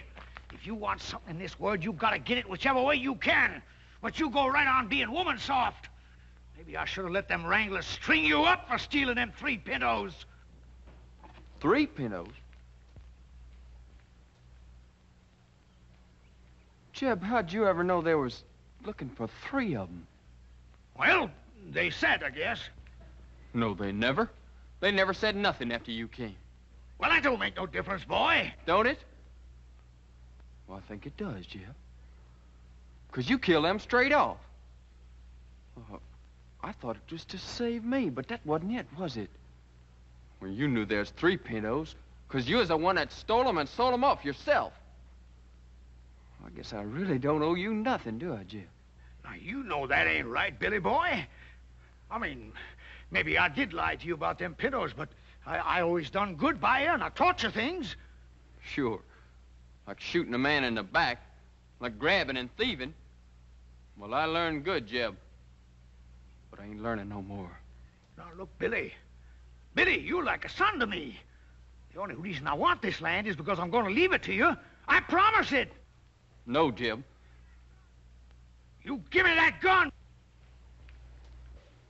How many times I've tried to beat it into you, Billy?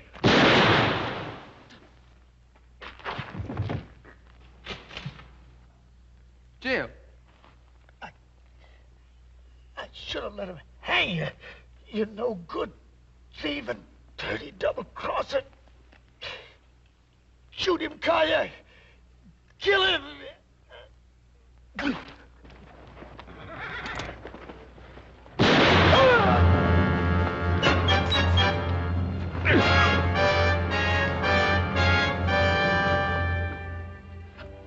Hey, Pa, how come Hopsing got all this vinegar? Sorry, Paul, you didn't have no rutabagas. Guess I'll be leaving. Sure do thank you for all your help. For the shirt, little Joe. You're welcome. Where'll you go now? I don't know exactly. Billy, do you ever think of taking up homesteading? You mean a place of my own? Yeah. Sure, but... Well, we got a lot of open land here in the Ponderosa. I figure that Adam here could probably help you pick out a good piece of it. You mean a piece of your land? Well, we got a lot of people coming out this way. I guess we'll have to make some room for them all, including the law. Well, Mr. Cartwright, I sure will try to live up to your faith in me. Well, Billy, you better, because if I catch you stepping out of line just once, why, I'll... You'll, go get the sheriff.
Take this bunch on in.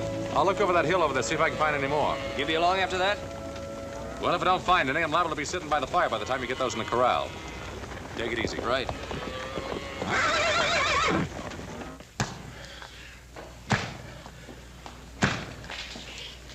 You'll never get that thing off. Why don't you quit?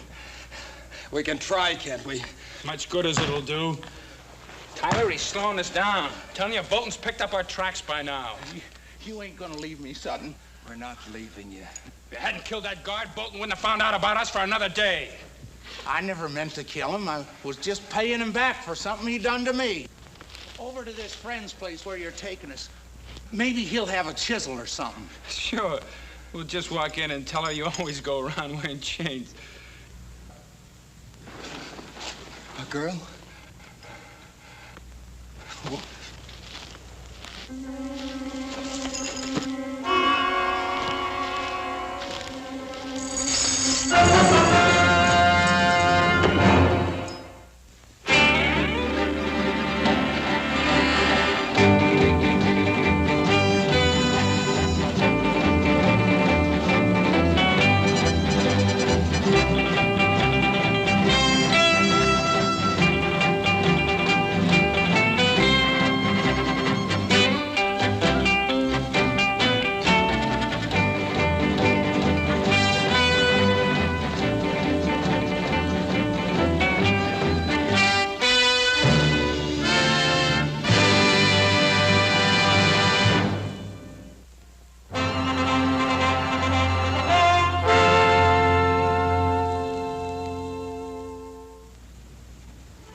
I always knew you were good for something, brother, but I never figured to be making houses out of cards.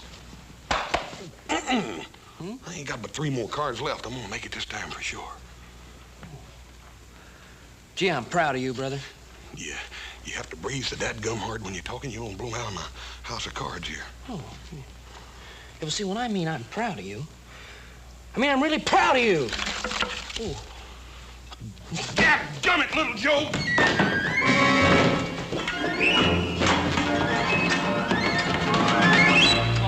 How are you? Oh, it's nippy out there. Yeah. Oh, did you collect them strays? Huh? Yeah. I got a couple of them, and I checked them right off on the tote sheet. Good. Ooh. Haven't get back too? No, but he said he'd be right along. Good. Sit down, Pa. Glad to see you. Huh? You boys are riding the line out to the old ranch, weren't you, little Joe? Maybe Adam just decided to go by and pay Miss Netta a visit, Paul. You know, I wish one of you boys had sparked to Miss Netta. She's a fine girl. She's a handsome one, too. Hey, Paul. What about little Joe? Don't you think he'd make a nice husband for Miss Netta? And you could arrange it, too, couldn't you, Paul? That's not a bad idea. Hey, look, you're kidding. I don't want to get married, Pa. Oh, she's a pretty girl, isn't she? Well, yeah, but... She's pretty, ain't she? Pa, I think she's one of the prettiest girls I've ever seen. Of course she is. And she's got the makings of one of the finest little horse ranches in this country, ain't she, Paul? She certainly has. It's all paid for and clear, little Joe. Yeah, well, I don't care. I just don't feel like getting married. Well, not for a couple of days, anyway. You know, Hoss, I think he's going to change his mind. I'm sure he will, Paul. And when he does, we're going to all be real proud of him. Yeah, it must be Adam. Sounds like more than one to me, Paul.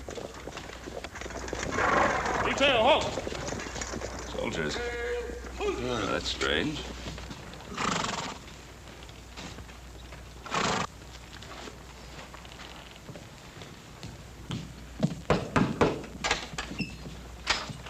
Mr. Cartwright? Yes, that's right. Detail, dismount. Stand to your horses. Captain James Bolton, Provisional Barracks, Fort Dayton. Well, Captain. Oh, please, come in. These are my sons, Hoss and Little Joe. How are you, Captain? Well, Captain, I suppose you must have your hands pretty full these days, what with the Indian uprisings and all. Oh, please, sit down. Fort Dayton is a casuals post. What's that? Place for troops deemed not fit for line duty. Well, the least we could do is get you men some coffee. It's pretty cold out there today. Hoss, see that Hobson get some coffee out to the men. Yes, sir. Hold that. My men are on duty. Well, I ain't on duty, Captain. You want some coffee? No. I'm trailing 3 deserters that escaped from my stockade. Well, Captain, do you think they headed up this way? The trail led to your land. Well, as I was riding the fence all morning, I didn't see anything. How about you, Hoss? Nope. No sign of tracks, campfire, trampled down brush? I didn't see anything. Now, that's odd. Well, Captain, I don't see why that should be so odd. We have a pretty big piece of land here. 3 men could very easily lose themselves on it. Perhaps. Who else is in the house with you now? Up Sing, our cook. Our captain. Now, surely you don't think that those 3 men are hiding in this house? It's not within my province to think one way or the other, Mr. Cartwright. Then let me set you straight, Captain. Those men are not here. Then you'll have no objection to my men searching the area. Captain! I just told you. Those men are not in this house. Let me state the situation very precisely for you, Mr. Cartwright. We know that those 3 men came to this general area. It is also quite obvious they cannot evade detection without some outside help. Now, anyone aiding them in any way will be charged with and tried for obstructing military justice. Hoss, will you be good enough to show the captain out? You betcha, Paul. Captain, we've got a man out here, Captain.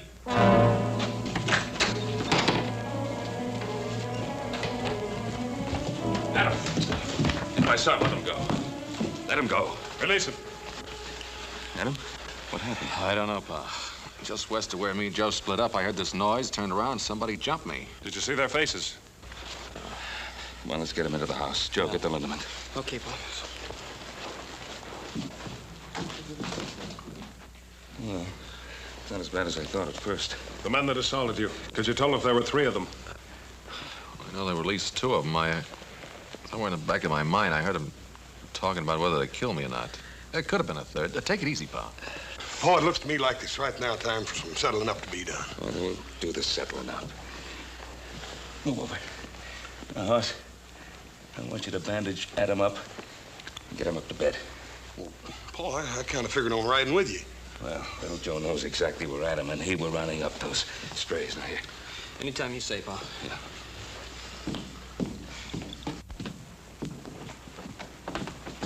These are the men I'm after. They belong to me. I think there's something we'd better straighten out, Captain. This is my land you're on, and that's my son who's been ambushed. Now, if you want to ride along, fine. But you ride where I say, and you ride behind me. Otherwise, take your men and get off the Ponderosa. And if they are the men I'm after? Joseph?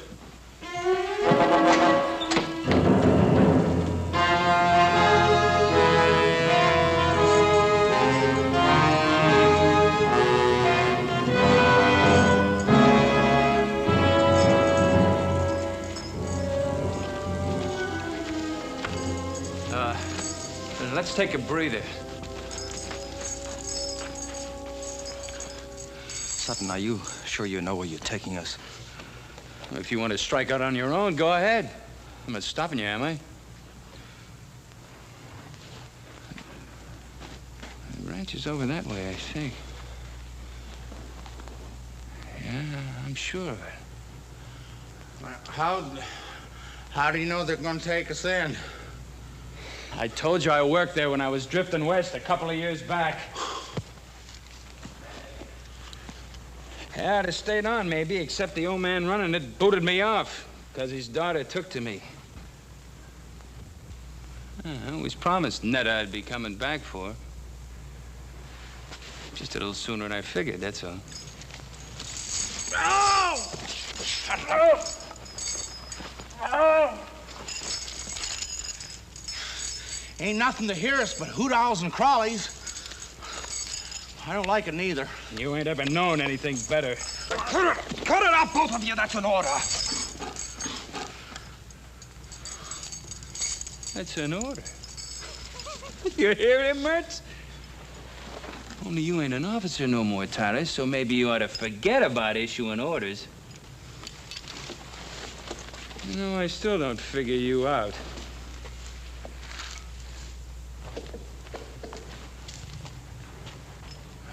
Mertz here was facing the gallows. Me, I still had 5 years left to serve. Hey, this cave, it's a pretty good place to hole up. And you had about 6 months to do and you'd have been free. So why risk your neck breaking out? My reasons don't concern you. Maybe. Maybe not. Look, you two hole up here. I'll go see if it's clear at the girl's place. I'll just go with you if you don't mind. All right, but not him. Netta'll scare off. She sees him parading up in them chains. You gonna leave me? Yeah, he's right. You lie low here till we get some other clothes and something to pry those chains off with. You coming back for sure? You give me your Bible word? You have my word. If you're coming, let's get moving.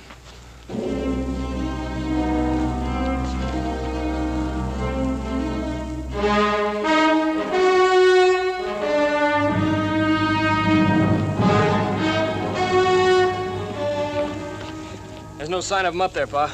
They must have headed off in that direction. Yeah, probably kept to the creek bed on the other side. Turning dry now, but the bank should still be soft enough to leave prints. Yeah.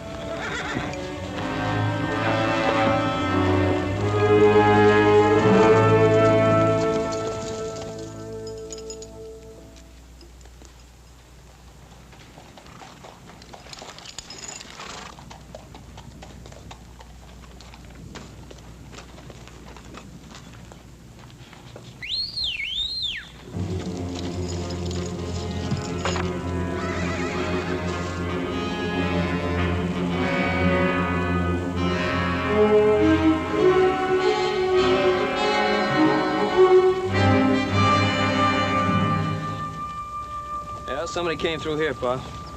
Not too long ago.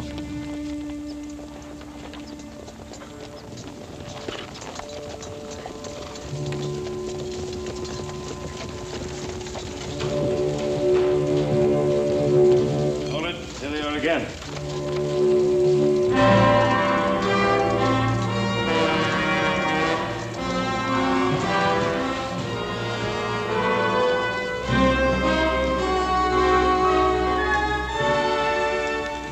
Spread out. Search any spot that's big enough to hide any of them. If that's all right with you, Mr. Cartwright.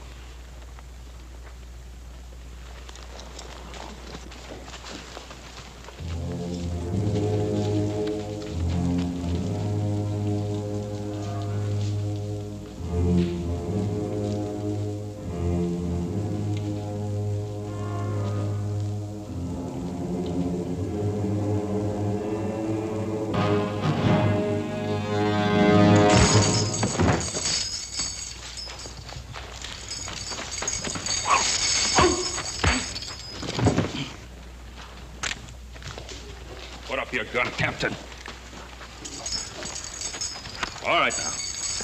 Where are those other two men that were with you? I charge and hereby arrest this man for known and specific crimes against the Articles of War. Captain, he's a military prisoner now.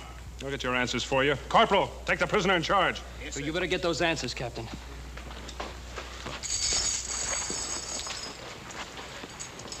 All right, Mertz. Where are the other two? You put a blotch on my record, Mertz, and I intend to erase it.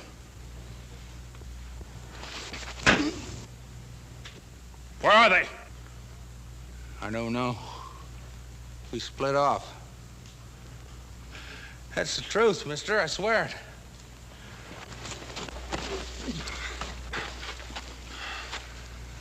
Just get the answers, Captain. Maybe you're right. If he knew where the others were, he'd be pouring it out. Because he's scum. And scum always breaks. Isn't that right, Mertz? Or have you forgotten what it's like in the hot box? Someday somebody's gonna get you, butcher. Well, it won't be you, Mertz. I can assure you of that. No. No!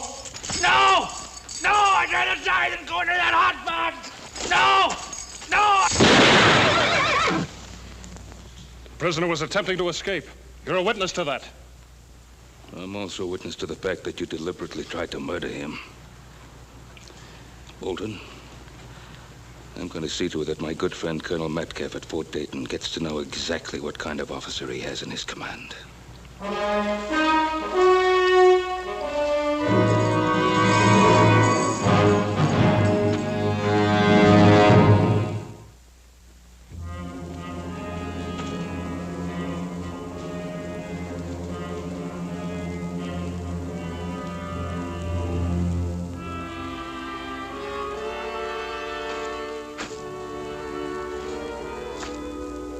Nice ranch. Yeah. Where do you see the gal who lives on it? We better get cleaned up. First, we're scared to death walking this way. Scared? I guess you didn't listen good when I told you about her. We were real friendly, Netta and me. It ain't her I'm worried about. It's her pa. Stable's over here.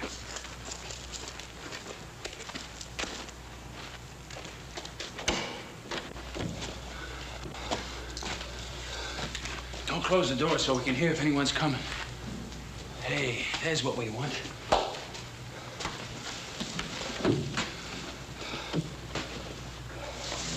Here, put this on. Help you look human again.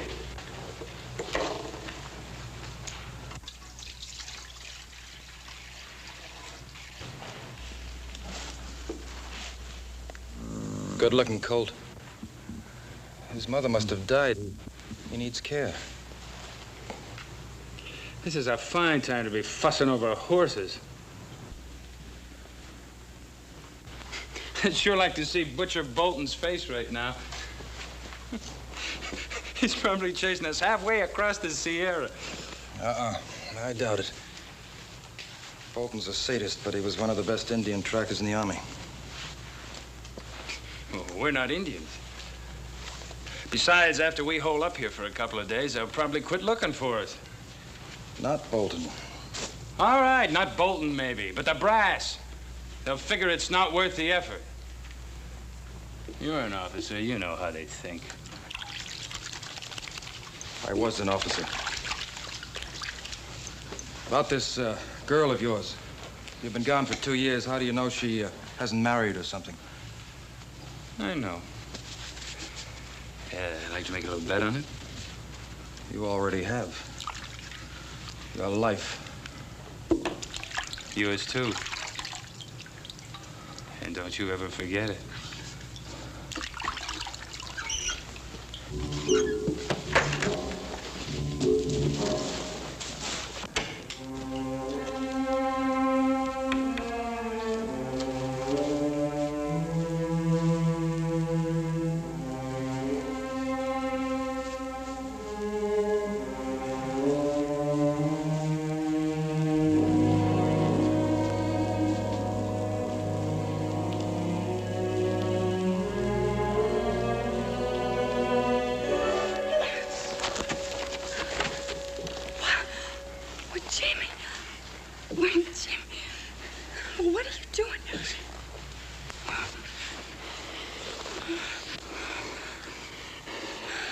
I told you I'd be coming back.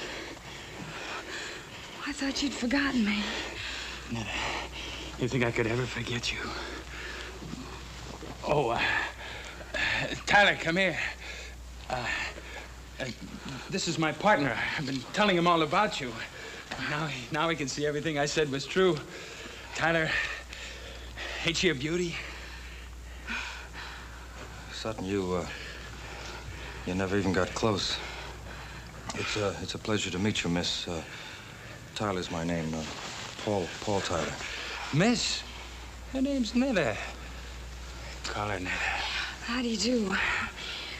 Are you in the Army with Jimmy? No, not exactly. Well, you see, Netta, I left the Army some time back. Tyler and me been doing a little prospecting. Oh. Well, why didn't you just come right on up to the house? What are you doing out here? Oh, we were covered with trail dirt. We wanted to wash up a bit before we barged in on you. Oh, now, was that fair? You get all prettied up and... Well, just look at me. Oh, honey, you're wonderful.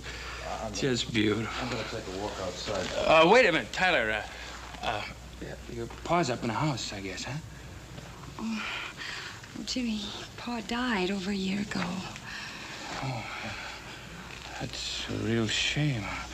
I'm sure sorry, honey. Who's taking care of the place? Oh, I've a hired hand, Charlie. He's in town for a week. That's awful, you're being alone like this, honey.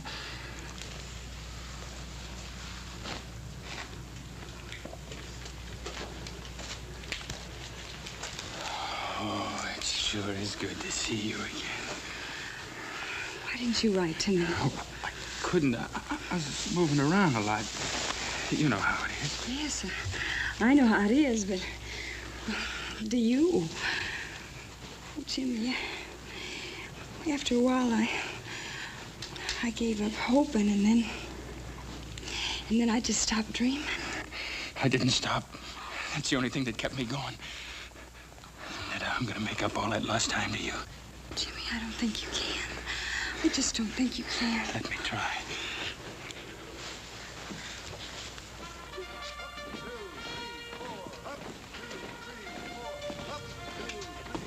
Ben, I've known you for a long time. But I can't accept these charges you make against Captain Bolton, not without proof. Well, what more proof do you want?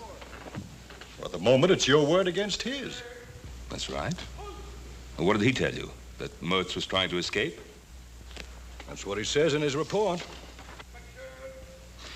Well, have you spoken to Mertz? Have you heard his side of the story? I would have done so, of course. Unfortunately, Private Mertz is dead. Dead? He attacked a guard in the stockade last night. During the ensuing struggle, he was killed. And you believe that? You really believe that? Colonel, how many men have died in Captain Bolton's stockade? Captain Bolton is an officer with a distinguished record, Ben. Commended several times for bravery in action. Perhaps you noticed his hand. He was captured and tortured by the Sioux. The Sioux are savages. Captain Bolton, I presume, was a civilized, responsible person. Come in. Adams, yo, Boyd, right? The colonel sent for me.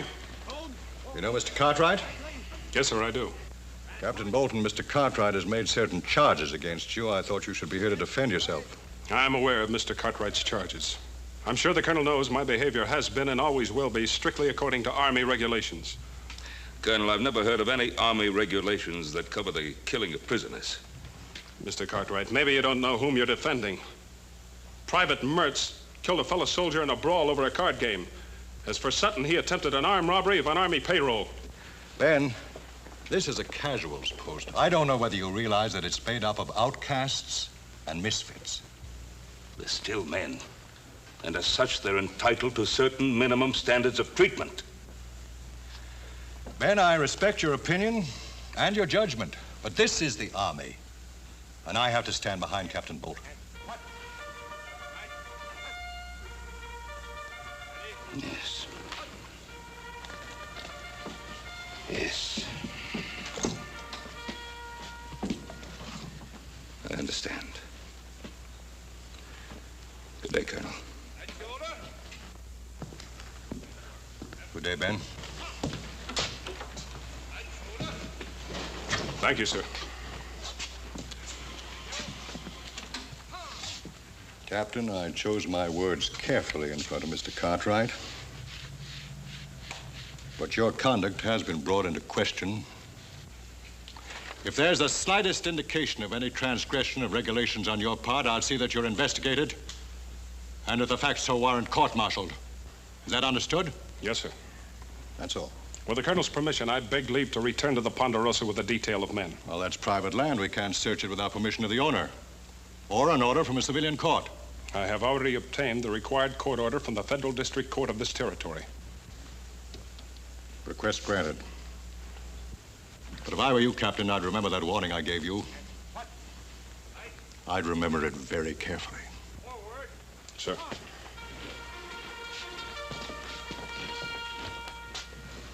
That was great, honey. Nothing like a good meal to make a man feel like he belongs. Thank you. Well, you haven't touched your food. Oh, I'm sorry. I guess I've spent too much time eating army chow. Army chow? Well, he was in the Army, too, before we started prospecting. Who's that? Well, I don't know who it could be at this hour. Netta, honey, would you do me a big favor? Don't say anything about Tyler and me being here. Well, why not? Well, we just hit a big silver strike, maybe, and it's best nobody knows about it. Not yet. Oh. You understand.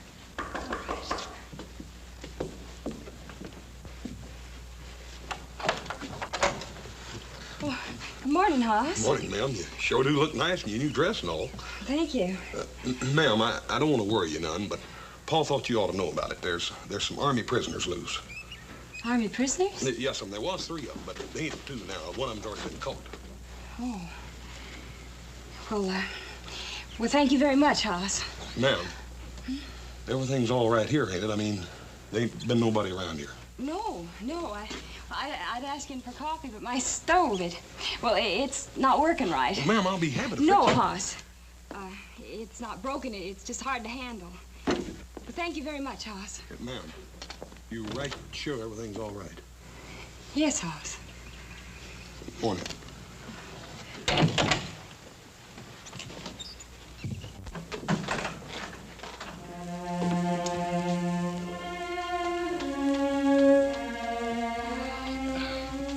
Is he going? You can never be sure about people, honey. We heard about them Army prisoners, too. It might have been one of them. Might have been. Just exactly where have you been prospecting? Well, up north a piece. Ain't that right, Tyler? Sutton.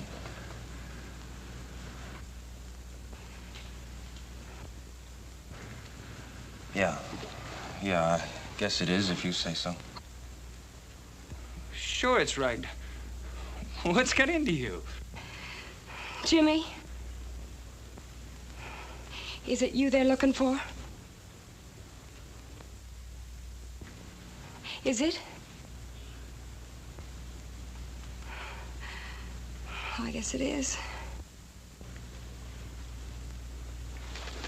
But I was framed. Honey, you know me, I was wild, but I never did anything dishonest. And I tried to serve out my time. But you don't know what that stockade was like. Beatings, starvation. There was a captain, got his fun by kicking us around. You know what happened to him? He was in a sweatbox for 3 weeks. When they brought him out, he was almost dead. Tell her! Tell her! Yeah, that part's true. Why didn't you tell me all this last night? I was going to. I was afraid. Of me? You were afraid of me? That's what Captain Bolton does to you. He makes you feel like an animal all the time, and you're scared. If you love me, if you love me, you help us. What can I do? Hide us out. Oh, Sutton. Why do you have to drag her into this? Why don't we just get out while we can? To where? They got mercs. That means Bolton thinks we're heading out of here. We're going to stay here. It's our only chance. Yes, you can stay here. Both of you. I want you to. I knew I could count on you. Thank you, Miss Nutter. Well, I don't know, Paul. She seemed all right. It was just that she was kind of nervous like or something. You mean by her not letting you in the place? Well, that and it was just a feeling I got. I don't know how to explain it. If I didn't know Miss Nutter better, I'd think she was trying to get rid of me or something. Well, if things didn't seem right, why don't you have a good look around the place? I kicked myself all the way home for not doing just that, little brother. I think we'd all better take a good look around that place. Suits me fine. I'm getting tired of being an invalid. I don't mind. I'd rather you stayed home. Oh, Pa. Oh, what, with Captain Bolton and those deserters still in the area? Can't leave the house unguarded. All right, I'll hold the fort.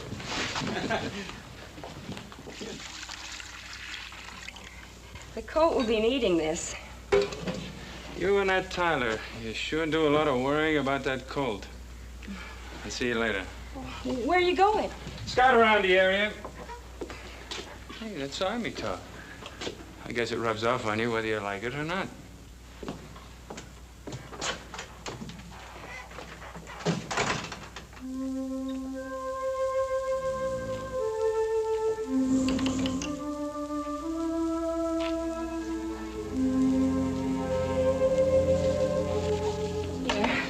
Brought him some milk.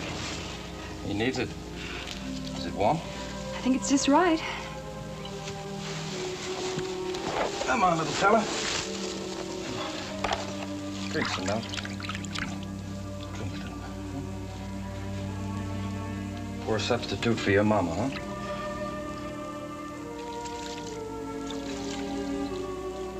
Where did you learn all about horses? I grew up with them. My father used to breed trotters back in Maryland. Well, you don't see many of those out this way.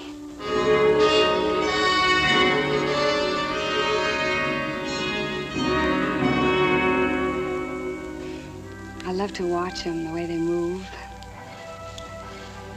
You ought to see them being trained. Oh, they fight you, make it tough, but once you have their trust, you can depend on them. I wish you could say as much for people. You've been hurt pretty bad, haven't you?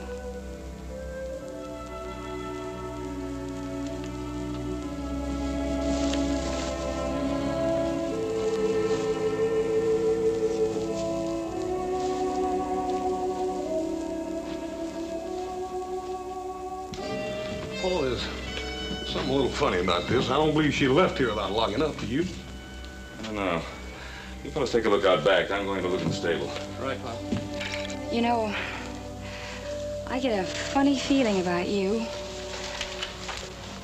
Like you don't care whether you get away or not. Oh, you're wrong, Netta. That's something I care about very much. Bolton's never gonna get me back in that. Did they do that to you? Oh, that's terrible. That's just terrible. I'm sorry you had to see that. Oh, I'm not. Netta. Netta, don't worry about me. I'm not worth it. I haven't known you very long, but I think you are.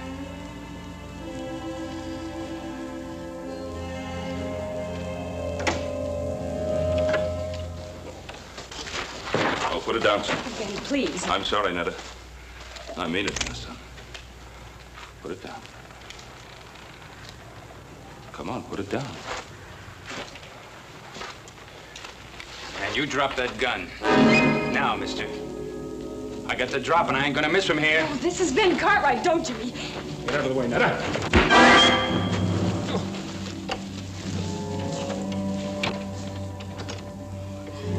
Great work, pal.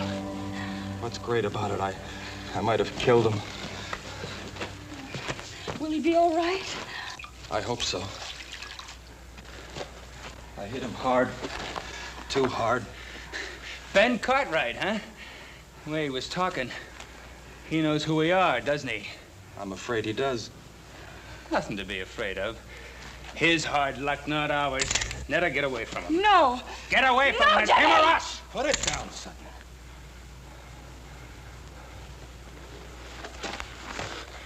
You decided to start giving orders again, Lieutenant? I have no choice. You try killing him and you're dead. What's got into you? You wishing to have Bolton beat you to death?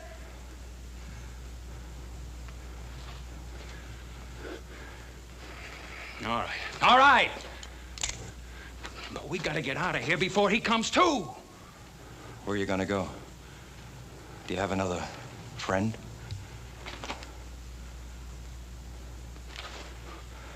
All right, stay here.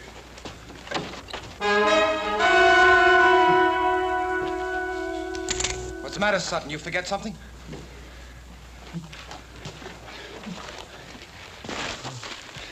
Netta, I can't leave you. Not with all the plans made for us. You and me, honey, we're gonna make a great pair. Are we, Jimmy? Drop 'em, boys. Drop 'em. Right, get up. Move. Move on. Come on, get over there. You all right, Paul? Yeah, I guess so. That was quite a walloping, man.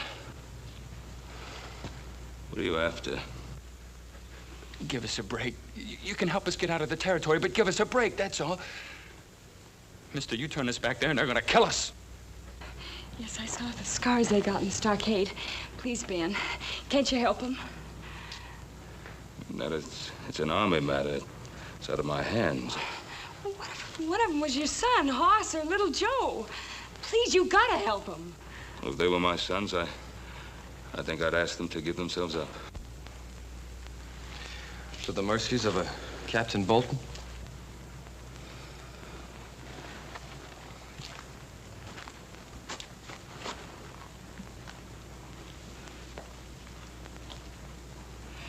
Give me your name tags.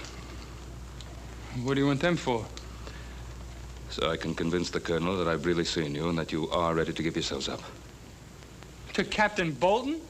I'll speak to the colonel. I'm sure he'll be as fair as he possibly can be. You ain't gonna do it, mister.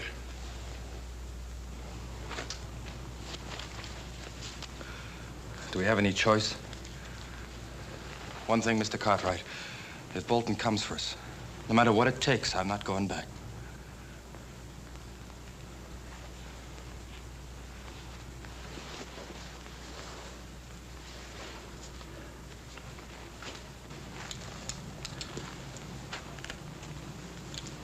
Take care of them.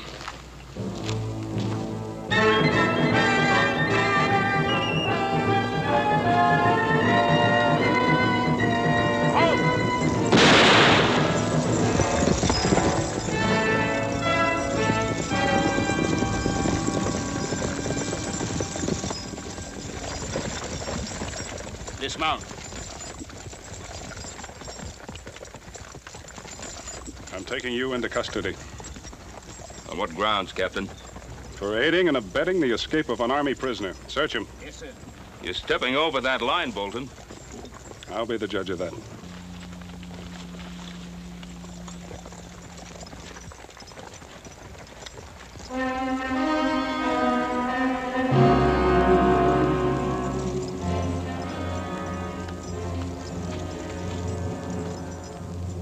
Where are they?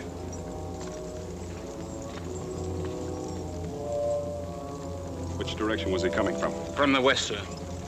Take your men in that direction and bring him along. Yes, sir.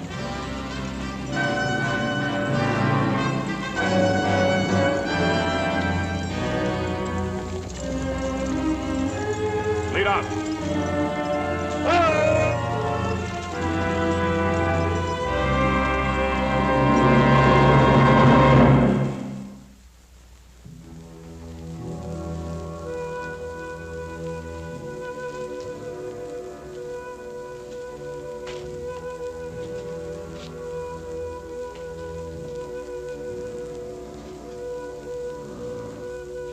Come on, little fella. Come on. Come on, try. Up. Come on. Come on. He's gonna make it. It's funny what a thin line separates things. Yesterday, I wouldn't have given him much of a chance. Sometimes it can be the same way with a man. Yesterday, I might not have thought you were worth saving. Well, what makes you think I am now? Well, you saved Ben Cartwright's life. You know, we're going to be here for quite a while. Why don't you set yourself somewhere? I'm just stretching my legs. Well, I think you got all the kinks out. Sit down. All right, friend. Don't get angry.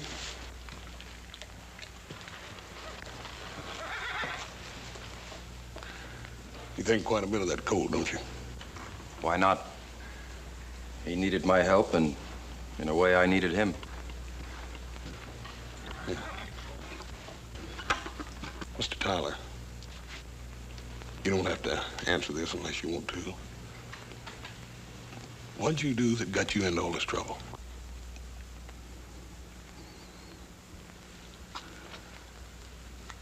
I was convicted of cowardice.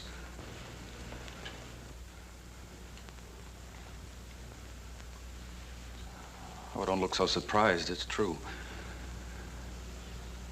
The actual charge read dereliction of duty, refusal to obey a command, and cowardice in battle.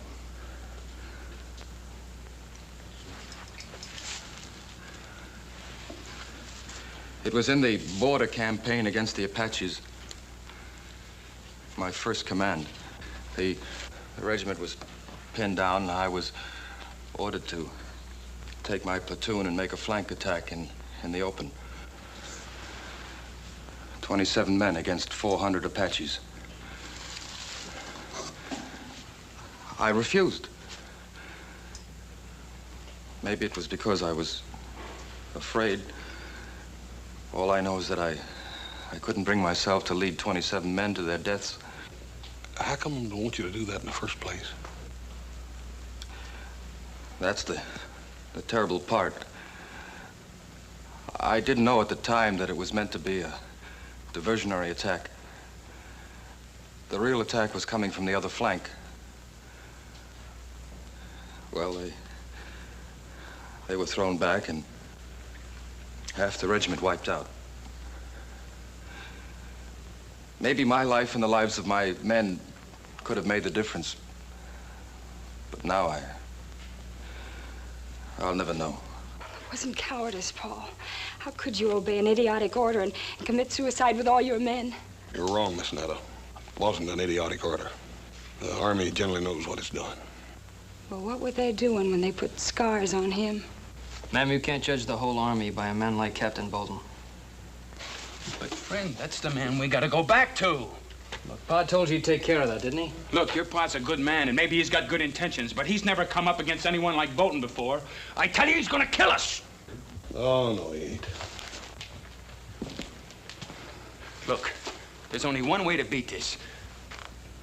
And that's if you fix it so we don't have to go back. Mister, we can't do that. Can't you? This morning when I scouted the train, I left a buggy and a couple of horses up in the gully. All you have to do is turn your back for a couple of seconds and me and Tyler and the girl will disappear. Save your breath.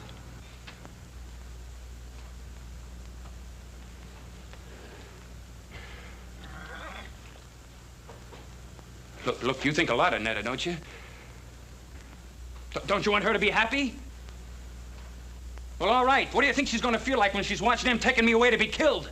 She's been waiting for me all these years. Tell him, Netta. Tell him to let us go. I can't, Jimmy. I just can't. But why not?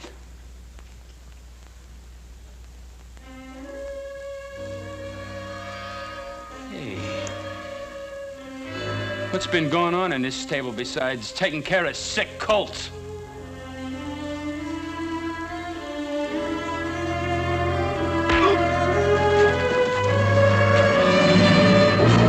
Okay, hold it! You take one step my way and I'll put a bullet in him. You do that, mister, and all the bullets in that gun ain't gonna keep me from squeezing the life out of you. Don't you worry none, friend. I'll do it. I got nothing to lose now. Throw your gun on the floor. Come on.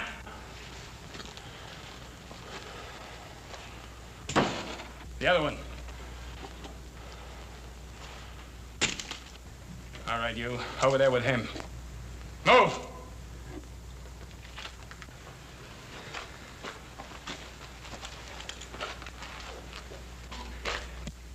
So long, Lieutenant. You had your chance.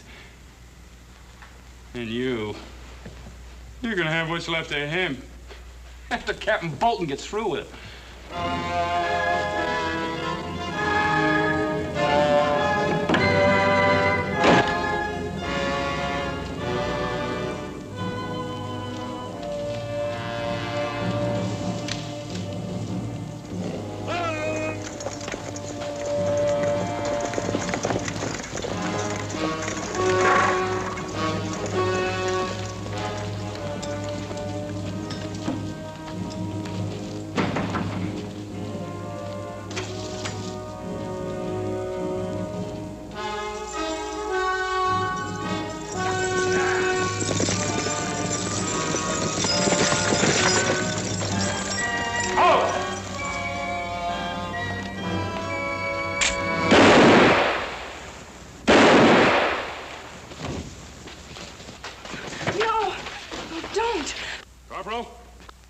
Witness. He was armed and dangerous.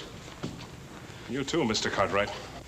Oh, let's tell him that Paul's going to give himself up and that he doesn't have a gun. I'll tell him, Miss Nettie, but Captain Bolton ain't gonna wait long. Well, just give us a minute. Yes, sir. Come on, little Joe.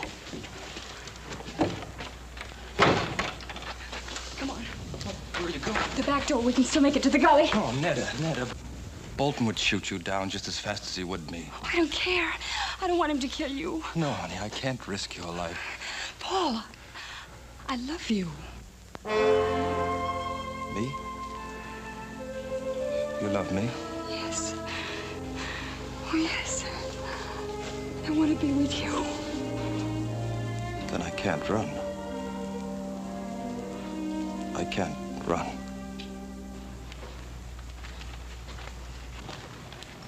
You ain't got a gun, Captain. Get out of the way. Corporal, this is Army business. I'm taking that prisoner.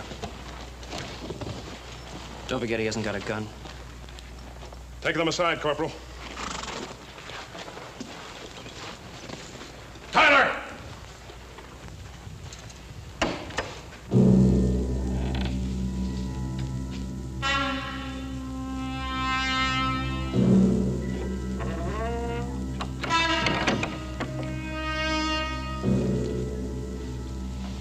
All right, Captain. Drop your gun, Tyler. Captain! I said drop your gun. All right! Cartwright, you're gonna be sorry you interfered with the Army.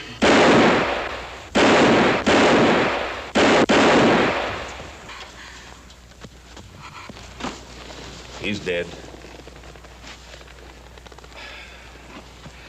You better get started back to the fort, Corporal. We'll bring the captain in. Tyler? How long? I don't know. Well, I'll be here.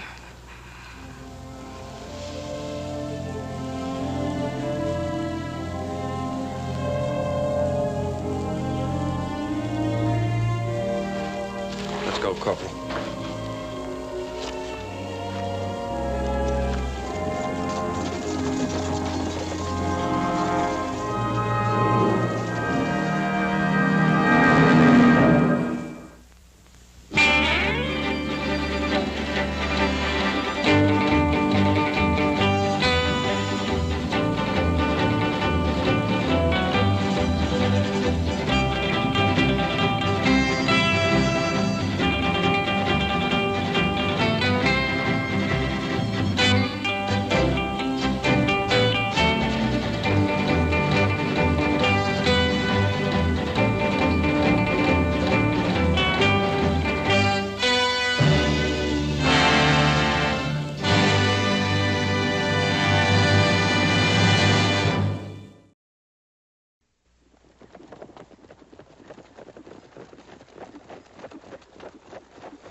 Put the horses away. Harry, Bragg, take a look around town. Anything going on, I want to know about it. Well, now, ain't that a beautiful sight, huh?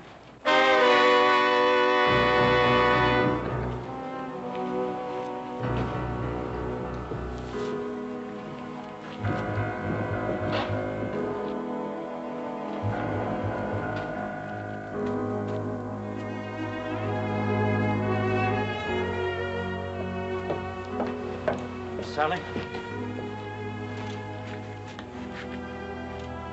Are you satisfied now, Sally?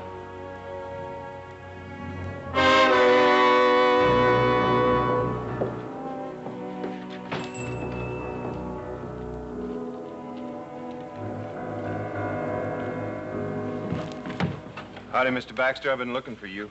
For the petition? Yeah. Not many names. I'll get more. I got to. Hold it, Keeler. What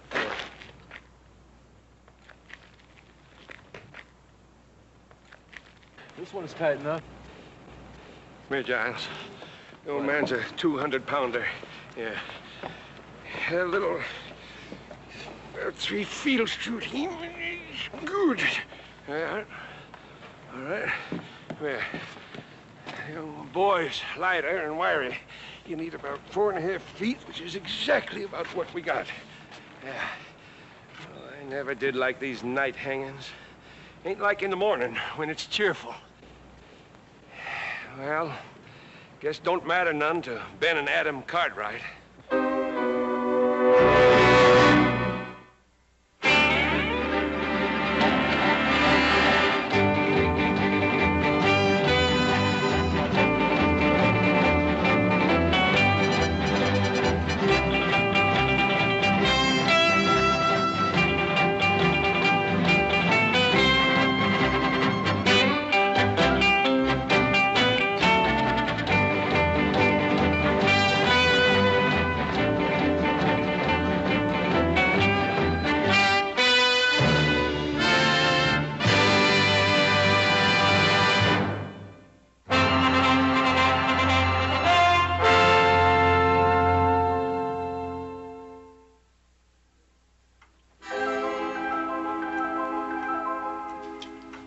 To go.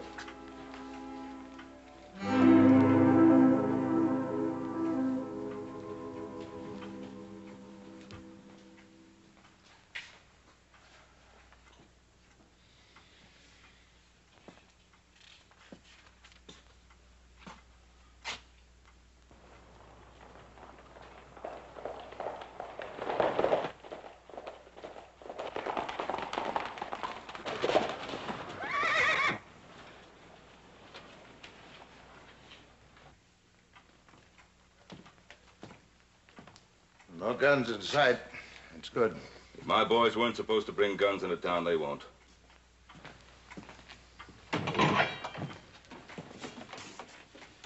Morning, Joe. Boss? How are you, sir? Bill? Okay, go ahead. Joe? Hi, Pa. Boss? Paul, we found him, Paul. Dead. How'd he die? We found him about 100 miles north of here. Looked like he'd fallen off a cliff. Yeah, was thrown off. Deuce Martin? Yes, sir. We left his body with the sheriff up at Spotswood. Now, there are only 2 witnesses to that killing. One of them's dead already. Sheriff, you know my pa and brother are innocent. Deuce gave me a full statement. And then he left town before the trial. Didn't much matter. Sally Burns saw it, too. And you believe her? Well, the jury did, Joe. I'm sorry.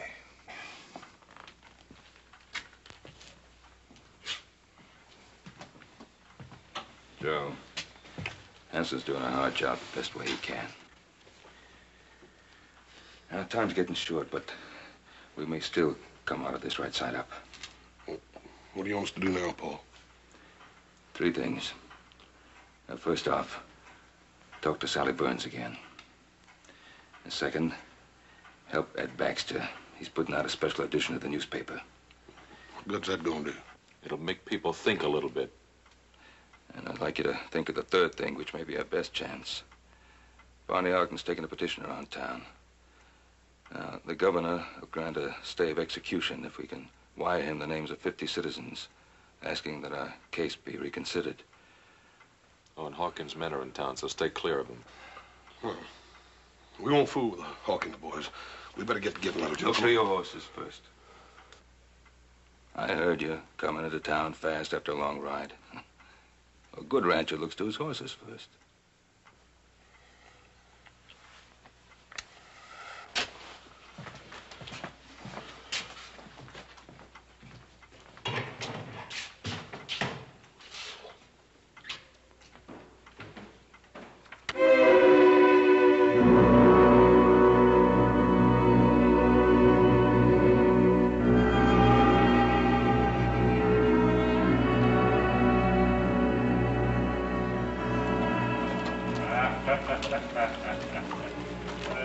Of course, now, on the other hand, you hang him too high, and whoosh, you know?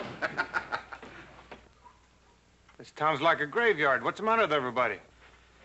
I just don't know. Well, mostly people come from miles around to watch the neck stretching. They bring a lunch and make a day of it. There's some folks around here kind of fond of the Cartwrights, who wishes there wouldn't be any hanging. It'll make Hawkins the biggest ranch in the territory. You like our boss, don't you? Sure. Sure. Just don't like to see anybody hang. Sounds to me like you ain't got no respect for the law. I'll just have to drag you out to watch it. Us and the boss will be audience enough. Hey, you know old Ben Cartwright been reading a good book? You don't suppose he's praying for one of them miracles, do you? Chaps, Keeler, take a look around town.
Howdy. Take care of your horse? Yeah, give him 6 quarts of grain and all the hay and water he wants. Yes, sir.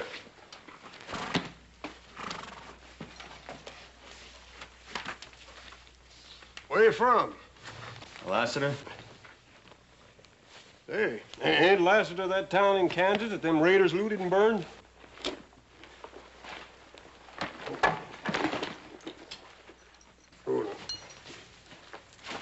They're hanging Ben or coming?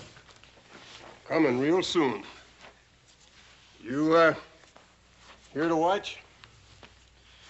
Why, I'm looking for someone.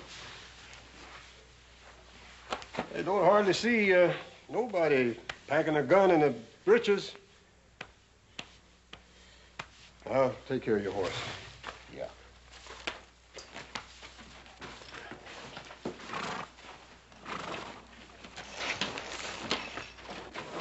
Hawkins sure has a lot of hired guns in town. Yeah. Easy.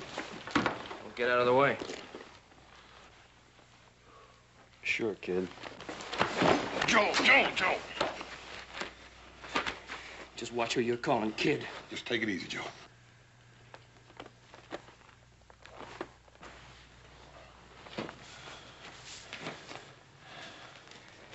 Pick up yourself.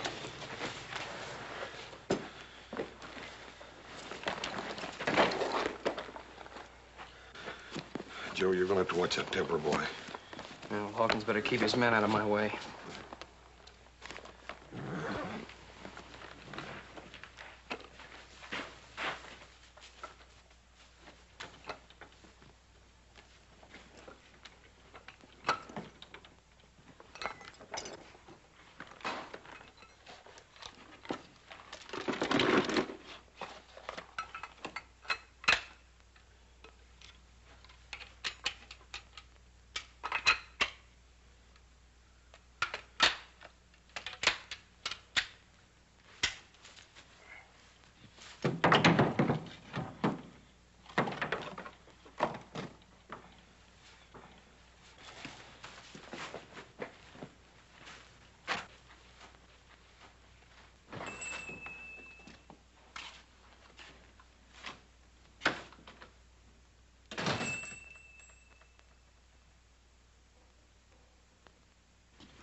You open? Coffee and stew. I'll have coffee and stew.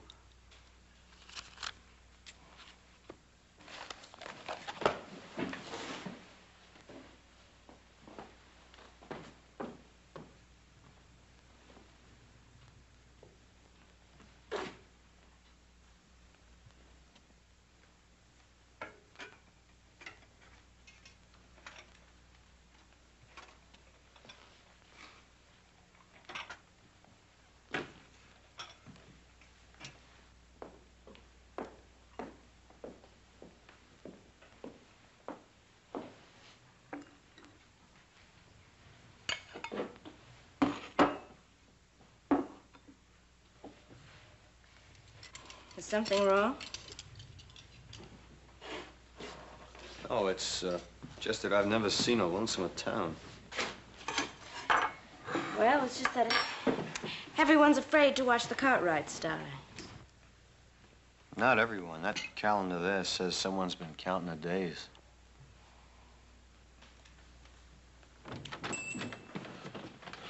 Miss Sally, ma'am, we'd like to talk to you for a minute if we could. See, you're the only one left in town now that can save our Pa and Adam. Me and little Joe found Deuce Martin dead. Dead? Yes, sir. You're the only witness against them now. I told you what I saw at the trial. Sally, you've lied. Little Joe, no need for that. You were hurting a lady. I didn't mean to hurt you, Sally. I'm sorry. I just wanted you to tell the truth, that's all.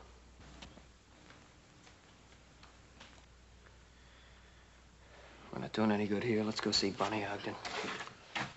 Ma'am, are you sure that nothing had caused you to change your mind? I'm not gonna lie for you.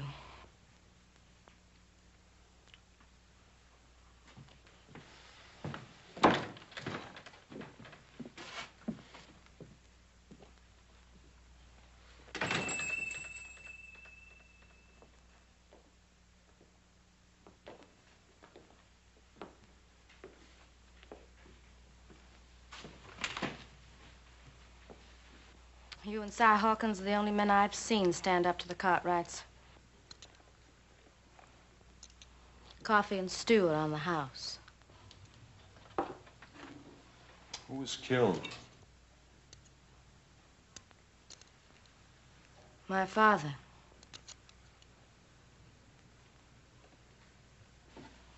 Ben Cartwright come here one night with his son Adam.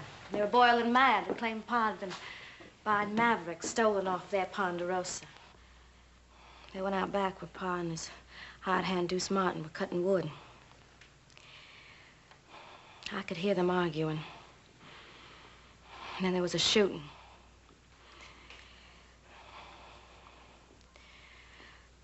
Well, if you knew what it was like to have someone killed in such a crazy way like that. I do know.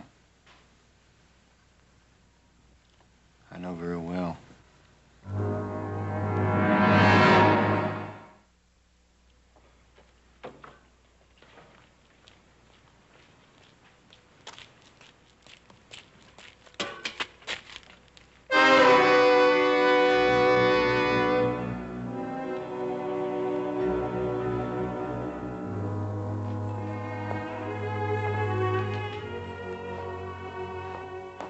Sheriff Henson sent me. Give me a nickel if I'd bring some stew for supper for his prisoners. All right, Jimmy.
No trigger.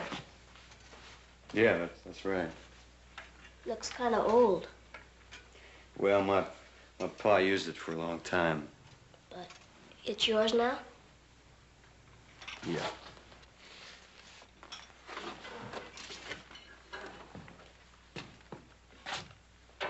Does the town of Lassiter in Kansas mean anything to you? No. How do you mean? Well, have you heard of anybody around here being connected with the town in any way? No. Well, who would be the biggest rancher around here? Ben Cartwright. I thought everyone knew that. Cartwright. No, I didn't know that. Is he a tall fella? He's big. Why? Well, he may be a fella I'm looking for. Well, don't you know by the name? I'll know when I see his face. Thank you.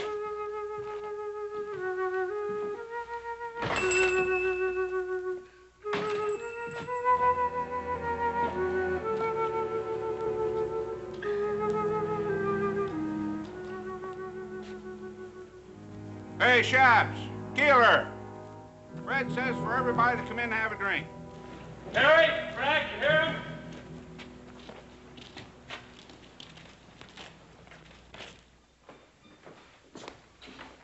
Nothing to worry about. Everything's under control. I'll be handling the final details. I'll do what I can to be helpful. That's very kind of you. Just how can you help us? Your throat should be clean-shaved as possible. The hemp is new and stiff. It sometimes pulls short whiskers. That can be painful. Also, your boots should fit snug. Otherwise, they may fly off. Oh, we can do without your help. I believe you mean well, friend, but we thank you. I understand.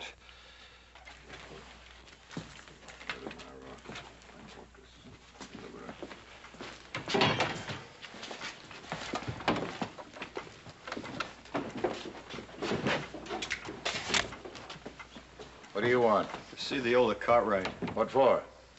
It's a personal matter. Sorry, but you can't. Go ahead. O my Lord, who is worthy to be praised. So shall I be saved from mine enemies.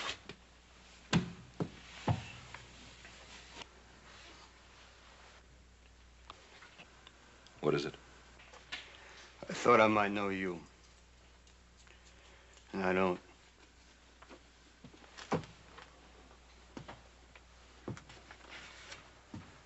You seem disappointed. I am. You thought the hangman was doing you a favor? Yeah. This man you thought I might be. You hate him very much. Yep. Sorry I troubled you.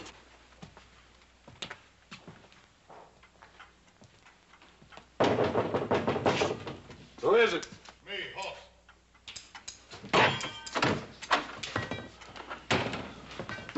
Paul?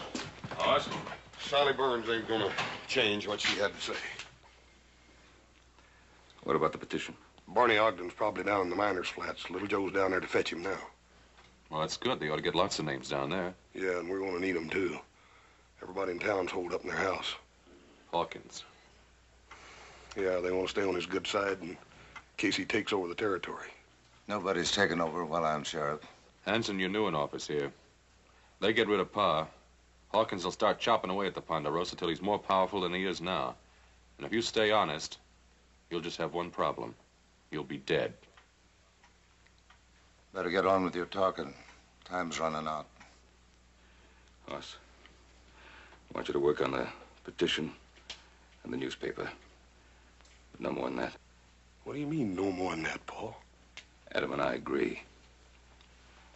Do everything you can inside the law. But that's all. If you try to free us by force, Hawkins' men will slaughter you. Besides, you'll be coming up against these lawmen and be shooting at our friends. That's no good. You don't have to worry none, Paul. Hoss, I want you to promise me no violence.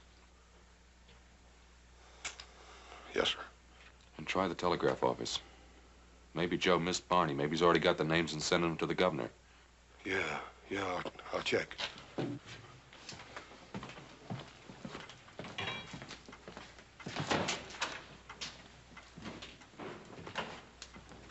Mr. Cartwright? Yes? I had reason to think that the man I wanted was around here. You thought I was him?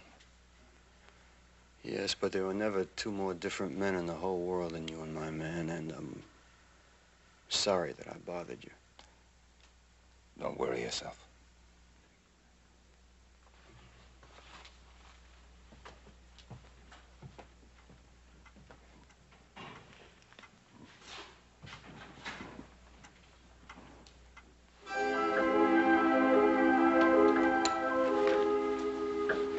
Hey, Hogue, only about an hour to go. Hawkins better get here soon. Yeah, he'll sure be sore if he misses it. He won't miss it.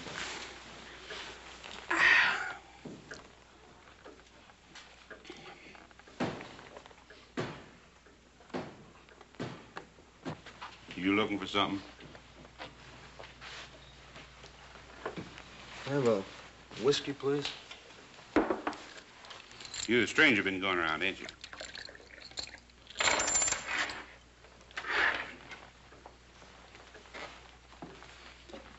You know, Fred, he packs his gun in his breeches. You reckon he'd bust a finger taking it out? Oh, Hawkins don't want no trouble, Bert. Not till after the hanging. Sure, I know. I just wondered about this little fella here. You know, it could be he's a friend of the Cartwrights. Are you, mister? Yeah. Long standing? 10, maybe 15 minutes. Be a short-lived friendship. Now, us, we're backing up law and order and justice. Seeing that there ain't no slip-ups in that hanging.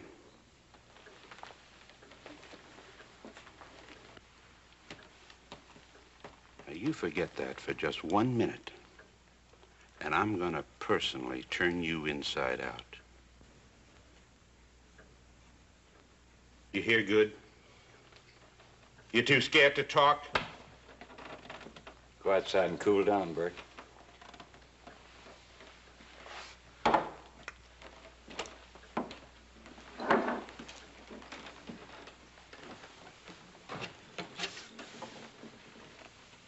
Yeah. Cartwrights got any friends around here? Not many.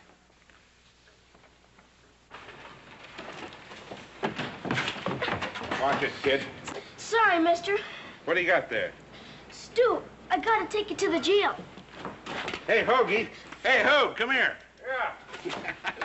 This kid's taking Stu to the jail. It must be the Cartwrights' last supper. Say, what do you think we ought to do with it, Hoag? Well, let's just flavor it up a little. No!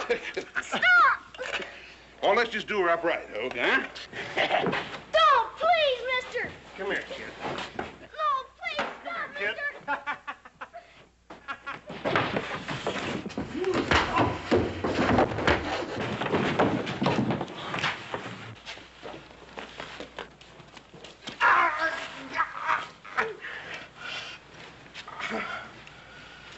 Get up.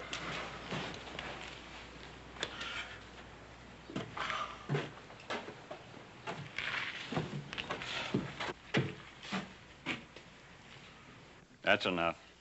Get him inside. Move on in.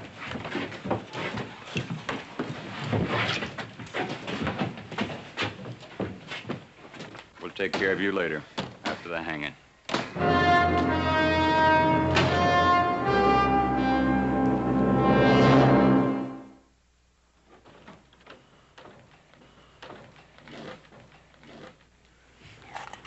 I'll go get more. It don't matter none. You just finish what you started, son. Yes.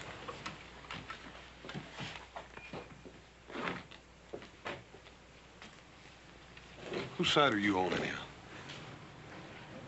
Well, I talked to your pa, and I'm just beginning to wonder about this hanging. How come? Well, it just seems to me that the wrong kind of people are in jail around here. Well, it's for sure that my pa and my brother didn't kill Mr. Burns. Yeah, well, a lot of people around here think they did. Couldn't have happened. Couldn't have happened the way Sally said it did. Mr. Burns was shot from out of the dark. My pa and Adam shot back trying to save him. You mean that Sally Burns lied?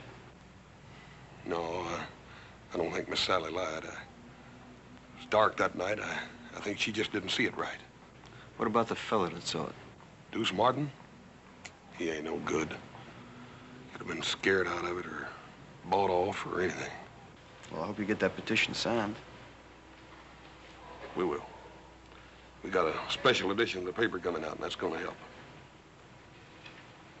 That's good.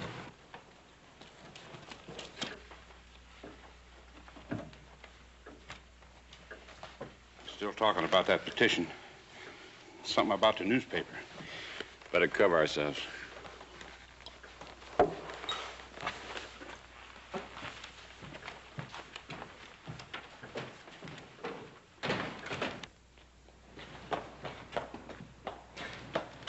Boss!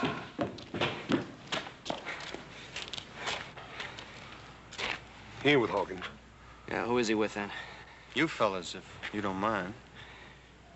Look, Barney ain't down at the flats. He hasn't been there. He didn't even go down there? No. We gotta hurry up and find him and get that petition. We haven't got much time left. Yeah, let's try his house. Come on. Right.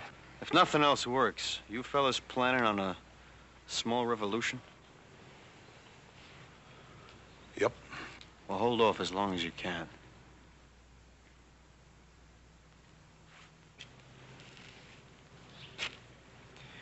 What do you think he's got in mind?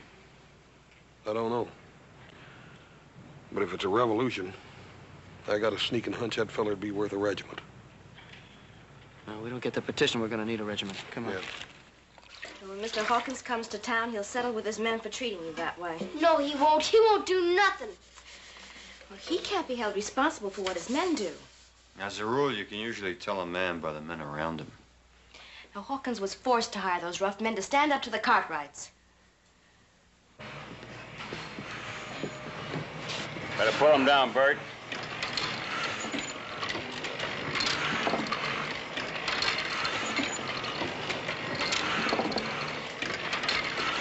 I'm busy.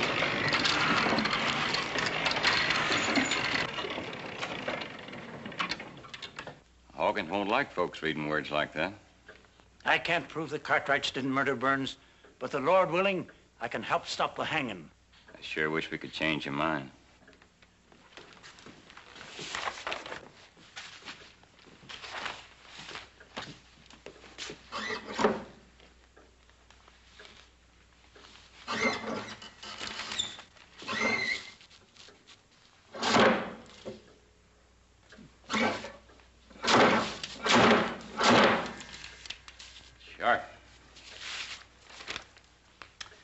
Words like you got down here might get a whole town thinking the wrong way. Anybody ever get the arm caught in one of these things? Red. Huh? Looks like he's melting down some type. I told you I'm busy. Sure is hot.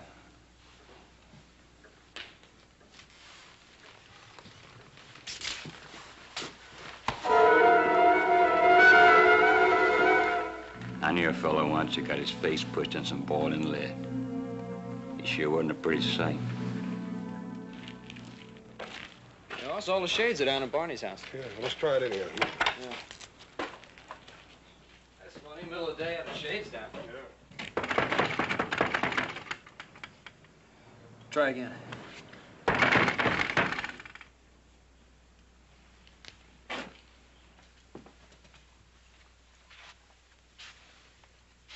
Hey, Barney, what are you doing sitting here in the dark? Hoss, I'm sorry. Where's the petition? Don't make him feel any worse than he already does. He was trying, Hoss. If you knew what they said they'd do to him. So he quit. So he quit and he came back to hide in this house. A house you wouldn't have, Barney, if it hadn't been for my father. How many names did you get on it, Barney? 5. 5? The sheriff. And deputy. The hangman and his helper. Mr. Baxter. What about your own? What about your own, Barney? They made me scratch it off. You don't know what they said they'd do to my daughter. Where's the petition, Barney? Little Joe and me'll get it signed. We haven't got time for that now. No, we can try. It's here.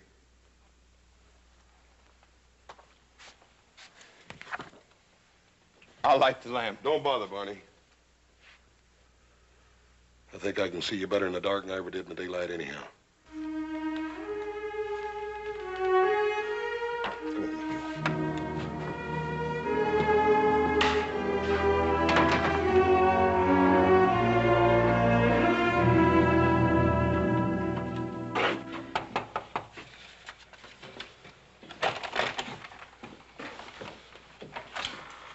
Jason already asked me. And you wouldn't sign it? Nope. Max, we done tried 6 houses on this block and nobody'd sign it. All we need is just a few names to get the bail. Max, you don't have to be scared of nobody. I ain't scared. It's just that... Look, I don't want no part of it. One way or t'other. Now leave me be. Look, Max, if we... All right, let's get the guns. Not yet. Come on.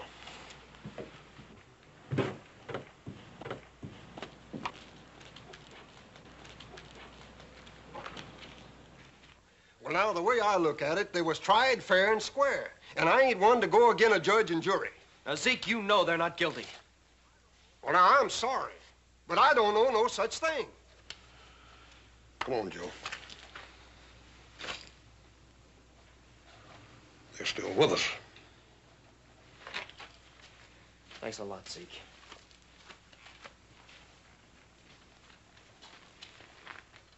Gil, you've always been one of our best friends. It ain't fair you're bringing this in here. Besides, one more name won't do no good. Look, we said we'd protect you. I know you mean that, and maybe you would. Every day of the year but one. Come on, Joe. My, you sure are working hard on that petition. You know, I'll sign it. My name's Ulysses S. Grant.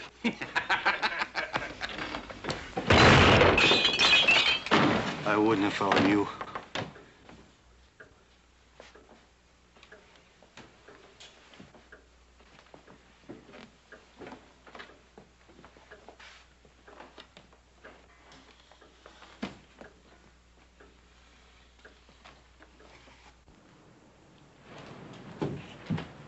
Bless it. Thanks. So you're headed there. It's about time for Mr. Baxter's paper to be out, little Joe. Let's go over and see what's keeping him. Forget it. There's no time for that paper now. If it comes to shooting. We'll do just like you said. We'll hold off till the last. Let's go.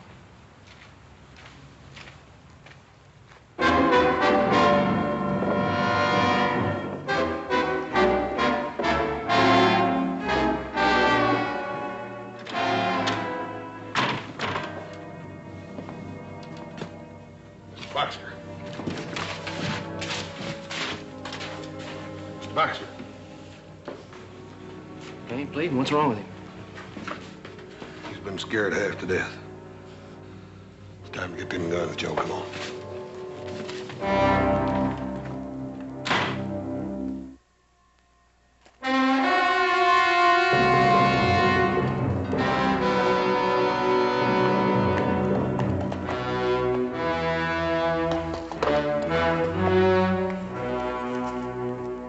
Hey, it's the boss. 20 minutes to go. He sure is spare with his time.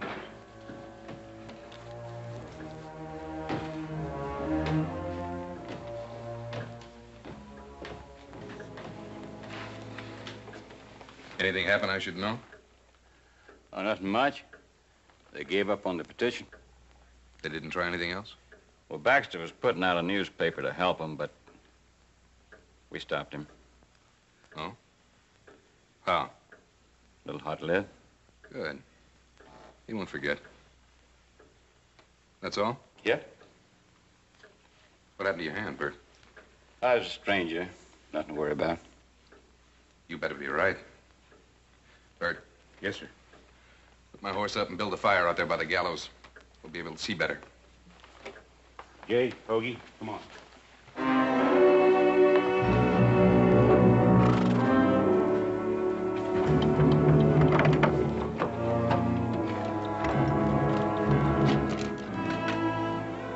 Thanks.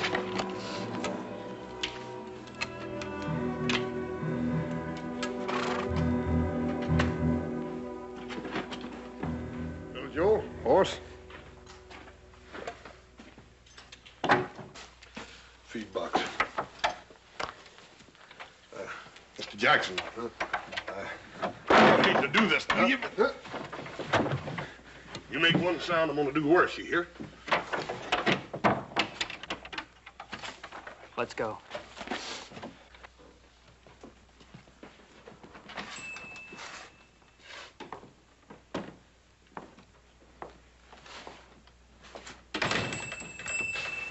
Trouble? I got there too late, they told me. All things being equal, you got there as soon as you could. Yeah, but I wanted to do something good for Mr. Cartwright and Adam, and I didn't even get them their last meal on time. They're tying their hands up so as to hang them. Thought it was a plain business deal. Sheriff gave you a nickel for the job. I don't care about the nickel. I want to do something for Mr. Cartwright before they kill him. I know it's hard, Jimmy. That's the way it's got to be. They're murderers. They're not. Mr. Cartwright gave me a Christmas horse. What? Last year, when Mom and Pa were liking to die with the fever, Mr. Cartwright came over and gave me that pretty piebald mare of mine. Said it was for Christmas. And it was in the middle of the summer.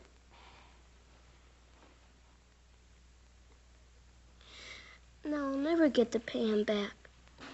Now look, you paid Mr. Cartwright back, and he knows it. And I know it.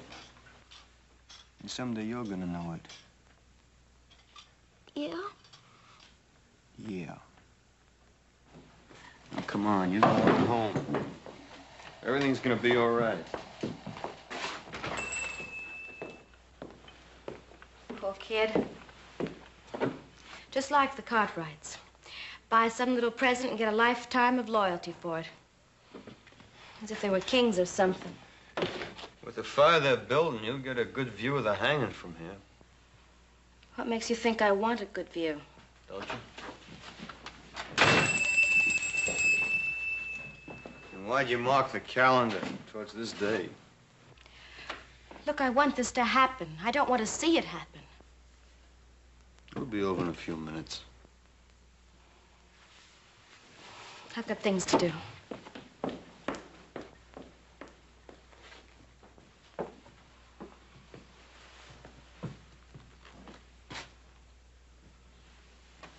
Can't see the hanging from here.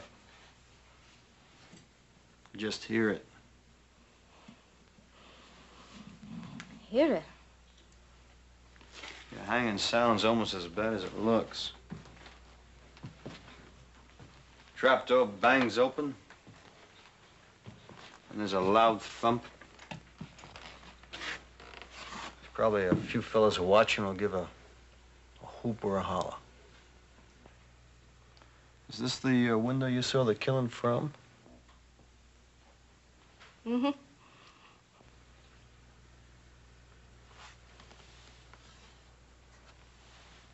It's kind of dusty.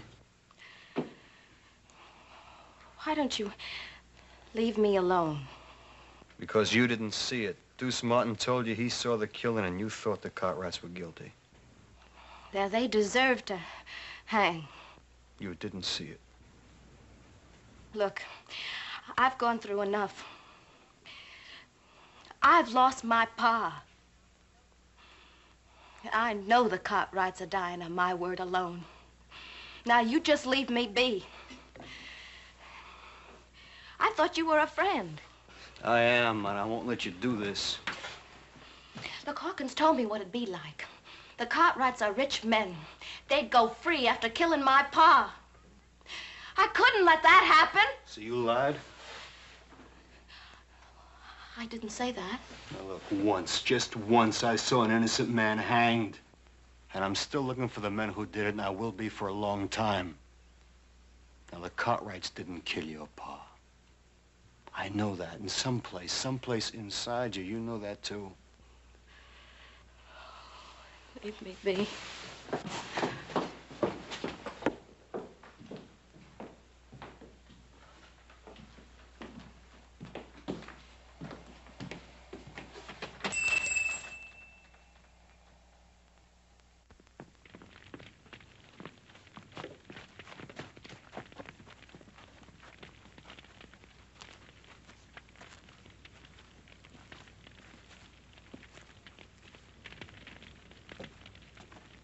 It's starting.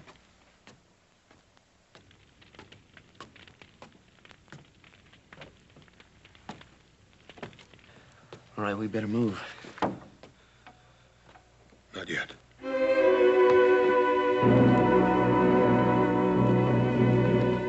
They're walking up the steps. Can you hear them?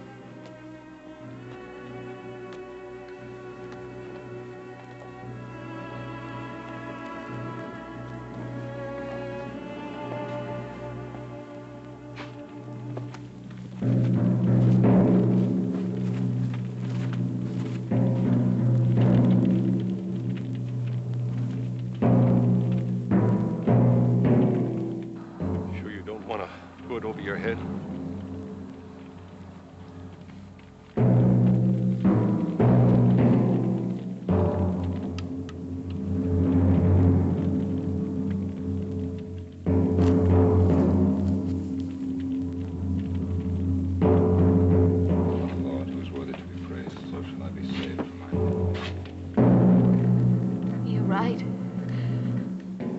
I didn't see them.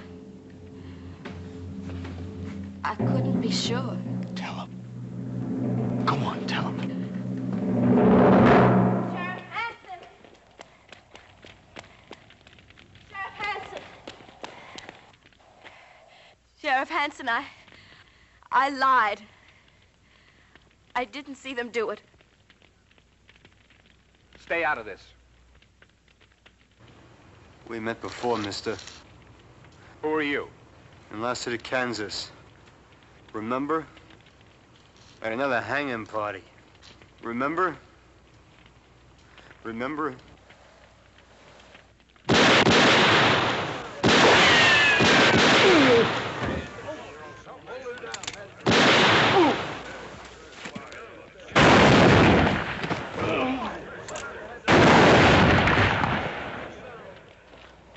That's enough shooting.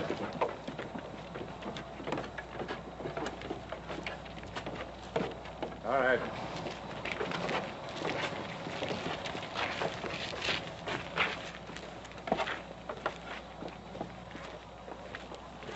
I bet you're glad we didn't wait till the last minute.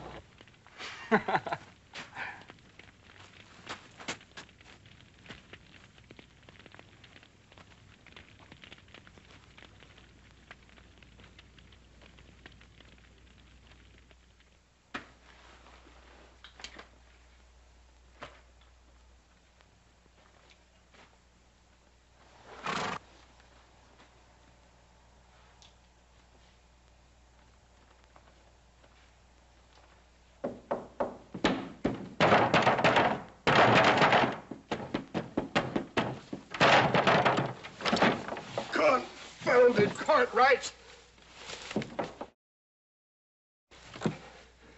$2. Much obliged.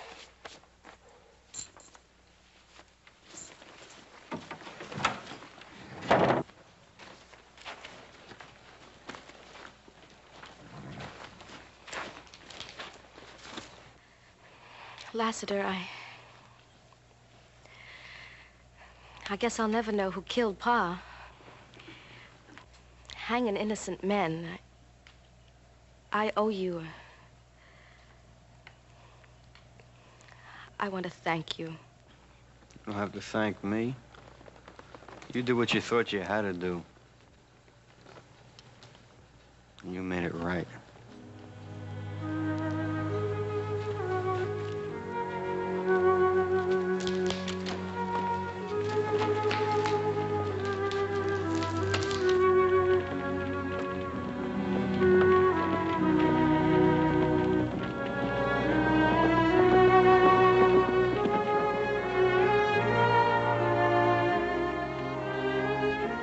There ain't no way to thank you for what you've done. Tell you how we feel. I know how you feel. My pa was hanged wrongly. Why don't you stay here? Found the man you were looking for. Thank you. But the men who did that hanging, there's more of them. A lot more. I'll be seeing you.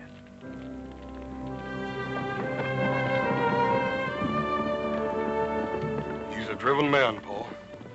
I sure would hate to be him. Yeah. Somebody'd like to be even less. Any one of the men he's looking for.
Todd McCarran. Wonder what he's up to now.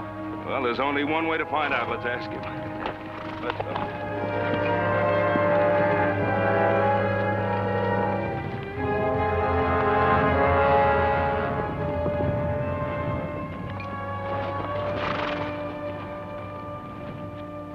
Why the surveying, Todd? Any law against surveying my own property line? Never any doubt in our mind about its location? Well, maybe there will be in the mind of the new owner. You mean your father's selling out? Not my father, me. To Len Keith. Len Keith? I thought he only bought mining property. That's what he thinks this could be. Todd, we have a water rights agreement with your father on the use of this stream. If Keith uses it for mining, it'll poison out some of our best bottom land. Seems that's your worry, Ben, not mine. Now, just a minute. Let go. You Cartwrights have shoved us around for the last 20 years. You're a liar. Wait a minute. There are better ways to settle this. As I see it, it's already been settled.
Ben, old Hop Sing had a real good meal fixed for you.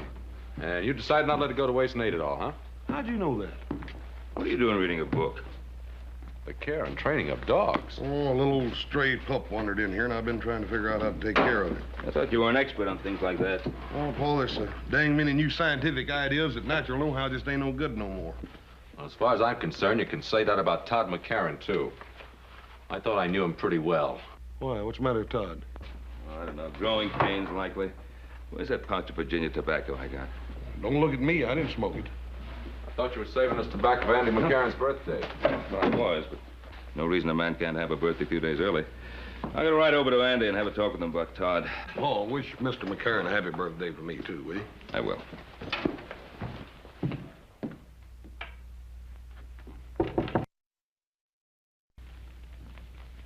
Who is it? It's Ben, Andy. Oh, come on in, Ben. The door's not locked. Doggone, it's good to see you. Well, doggone, good to see you too, Andy. It's been a long time. It has that. How you feeling? Oh, I'm practically stuck to this chair, but what's the difference? Good to see you. Brought you some of that good southern tobacco. Take the bite out of your pipe. Thanks, Ben. Hey, smells good. This fire of yours feels good. Ran into Todd today. Yeah? I turned the running of things over to him. I had to face up to it. I'm just not up to handling things anymore. Todd was saying you're thinking some of selling out. You know how kids are. Always trying to get ahead fast, but I figure when it comes to selling, he'll want to stay on this land as much as I do. Well, I hope you're right, Andy. I guess I got a little upset when he told me he was thinking of selling out to Len Keith. Well, I'd be surprised if he mentioned any other name. He's so sweet on Len Keith's daughter that, well, he doesn't know his own name half the time. She's a fine girl. Todd seemed pretty determined to sell. That he is. Ben, you have boys your own.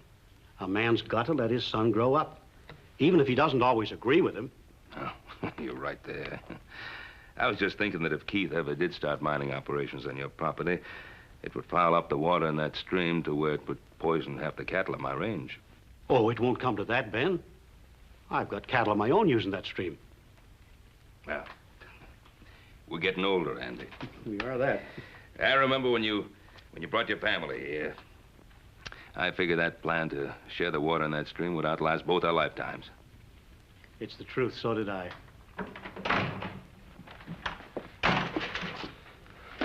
Well, I see you didn't waste any time, Mr. Cartwright. Todd, is that a way to behave? I don't like people talking behind my back. Ben came here to talk, not fight. It won't hurt you to listen. What for? I know what he's going to say. We're just one big happy family as long as he's the boss and we do what we're told. You've been listening to that all of your life, Pa. Todd, I've never known your father to back away from me or any other man, long as I've known him. What's he doing? Talking over old times so that you won't forget the little things you might owe him, so you'll feel ashamed to let me sell out? Todd! He's been doing that to some of the others around here, only they haven't had the belly to stand up to him. That's enough. Ben Cartwright's the best friend we ever had, and you know it. He's no friend of ours. You apologize. Andy, never mind. No, Ben. This is still my house, and I won't have it shamed. Your house, your land. This wonderful land that killed Ma before her time and crippled you so you can hardly walk. All right, keep it. Love it. Run on it for all I care.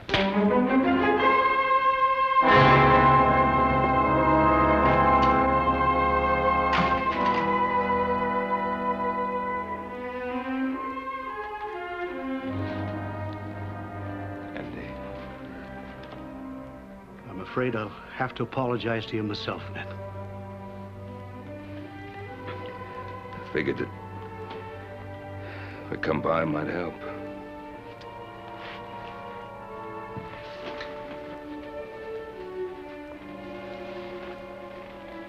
Guess it hurt more. Andy. Now, we don't have too much ready cash in the Ponderosa this time of year, what with it being tied up in the herd and all, but, well, if it's selling out that Todd is so concerned about... Ben, you know how Todd would feel about any offer coming from you. I suppose he'd just think I'd been waiting for the opportunity to buy you out. Pretty sad thing when two old friends can't discuss business without their motives being questioned. It's much deeper than that, Ben. Len Keith has no intention of using this land for ranching. He's offered Todd a partnership. He's got the boy all fired up with ideas of becoming another silver baron.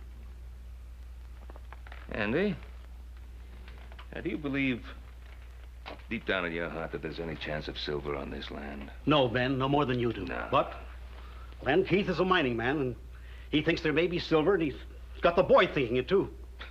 Doesn't Todd realize that Keith is just speculating? That's what he always does. Buys up as much land as he can possibly get hold of in the hopes that some of it'll pay off. Ruins the land. He's ruined much more than land, Ben. He's ruined many men with him on his way up. And this time, it could be my son. Wouldn't want that to happen, Andy, any more than you do. Thank you, Ben.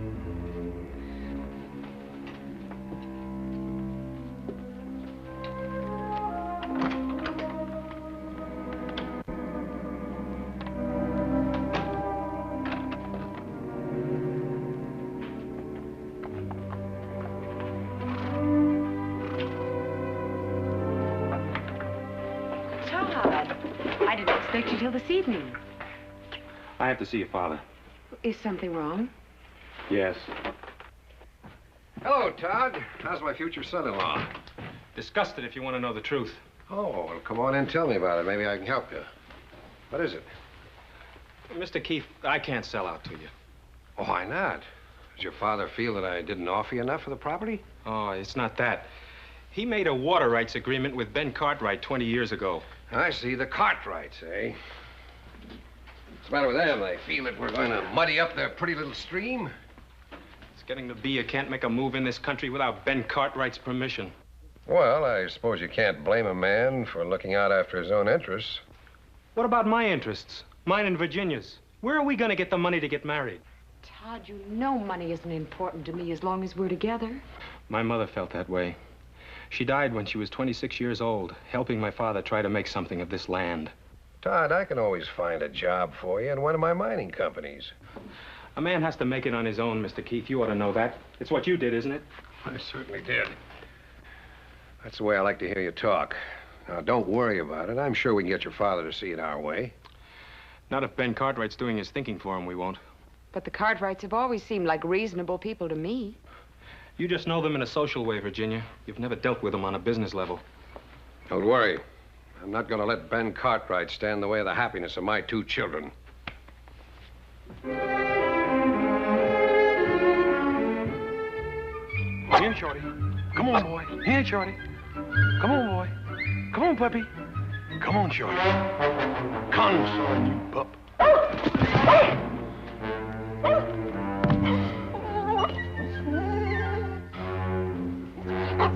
Nice puppy. Come on, puppy. Come on. Come on here, Shorty. I'm gonna give you a bath. Get over there in that tub. Come here to me.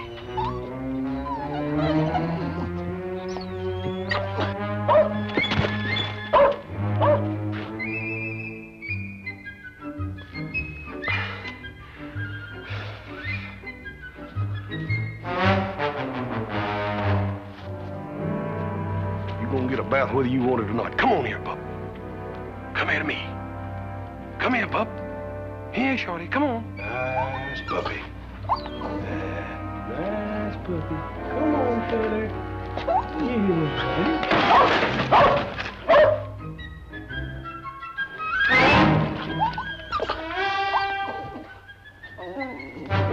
If you ain't the beatin'est dang dog I ever seen. All morning I've been trying to catch you just to put you in that bucket. Little old outfit, don't you know this is for your own good? You loaded down with them dang kicks, and I'm just trying to get them off of you, that's all. Poor little old outfit, you. Hi, brother. Are you still playing nursemaid to that little dog you found? Well, I can't hardly help it none, can I, if this poor little critter hangs around. You smell something? Oh, it's me. Yeah, I was setting some traps for the wolves that were bothering the cattle. Caught a skunk in one of them. You sure did. Look here, when I get through with old Shorty here, why don't you jump in? It's gonna take a lot more than soap and water to get me clean. Well, this here ain't ordinary soap. This here soap's got sulfur in it. I was over at Baker's Flat the other day talking to that storekeeper, telling him about old Shorty's wood ticks, and he told me that stuff would take anything off. Huh? Yeah. It'll probably take my skin off, too.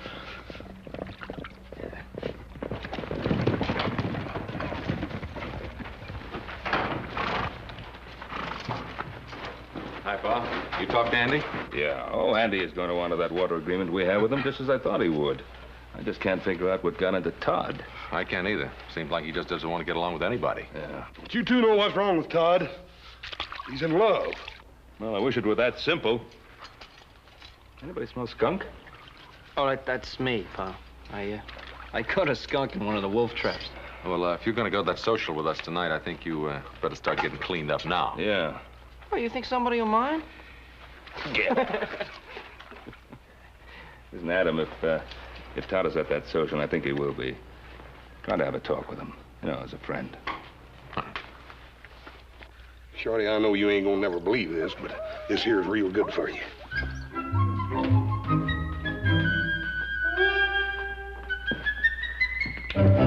Hey, now. Looks have anything to do with it. We sure gonna have us a time tonight, ain't we? Yeah, but you just remember what I told you. You stand on your own feet, not the ladies. Oh, you're a good one to be giving advice about the ladies. Went with Jenya Keith for 3 years, now old Todd's marrying her. Well, I guess I just never got around to asking her. He sure is a slow worker, ain't he, Paul? 3 years. You through with that brush? Expecting somebody? No.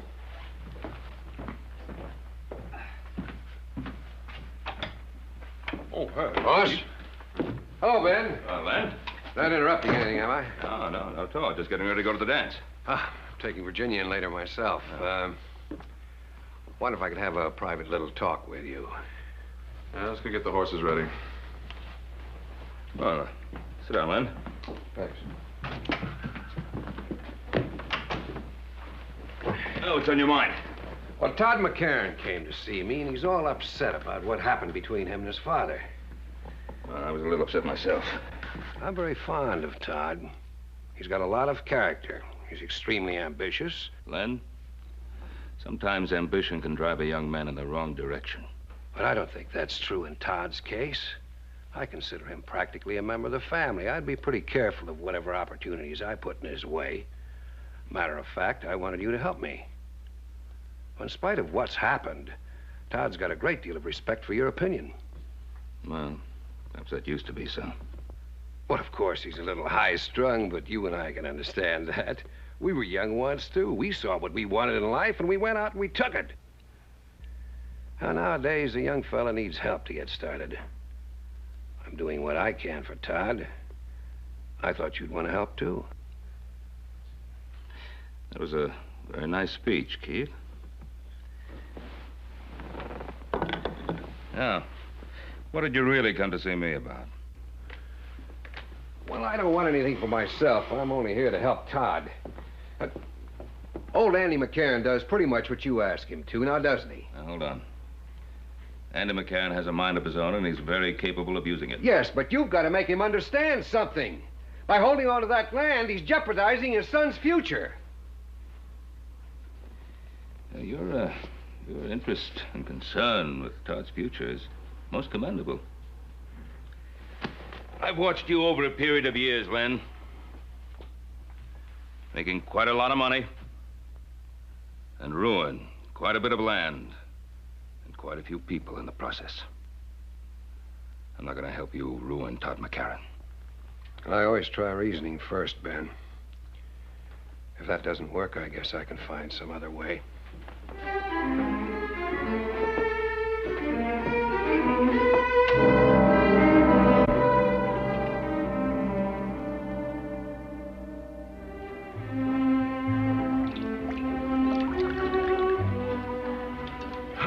Boys?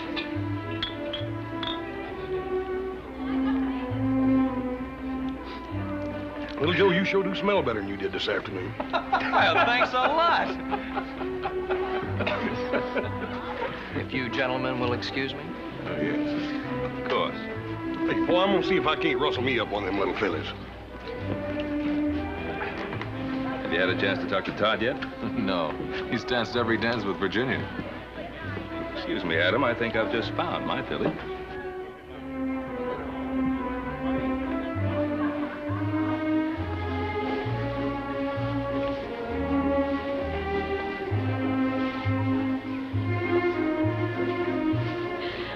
Oh, Todd, you danced my feet off. Well, I wouldn't want to do that. I can't spare any of you. Oh.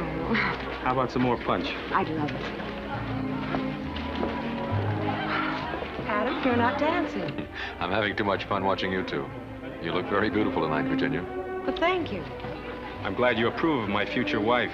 Ah, you're lucky you proposed to her when you did. When are you two getting married? When your father decides to let me run my own business. Todd, that was a rather unpleasant thing to say. Well, now, he didn't mean anything by it. Didn't I? Todd, let's dance. Yes, I think that's a good idea. Don't turn your back on me, Cartwright. Now, look, if you're set on starting a fight, this isn't the place for it. Oh, I think it is. Todd! Dad, Mr. Cartwright, stop. They're waiting.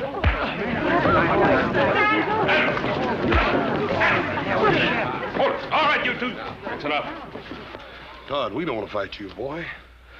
And stay away from me, all of you. Dad, take me home. All right, Virginia.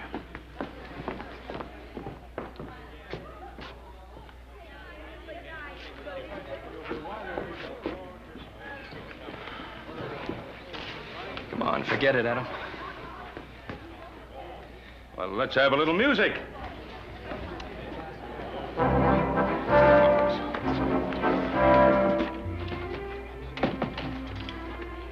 Dad, I shouldn't have walked out on Todd like that. I ought to go back. Well, this isn't the time, Virginia. My advice is to just let him calm down a little. Dad, sometimes I wonder if your advice for Todd and me is really any good. Virginia, what have I ever told you that hasn't worked out for you? I'm not talking about something you can put your finger on. I'm talking about the way Todd has changed. The way he looks at me, the way he acts. Well, of course he's changed. And all for the good. He's turning into the kind of a man I'd be proud to have as a son-in-law. Would I be proud to have him for a husband? Oh, Virginia, if I've done anything at all to hurt you, believe... Well, I'm glad you're still here. I'd like to apologize. It wasn't your fault, Adam. Well, I'm glad you feel that way. I don't think there's anything to be gained by discussing it any further. Let's go on home. Dad, I'd like to talk to Adam. Not tonight, honey.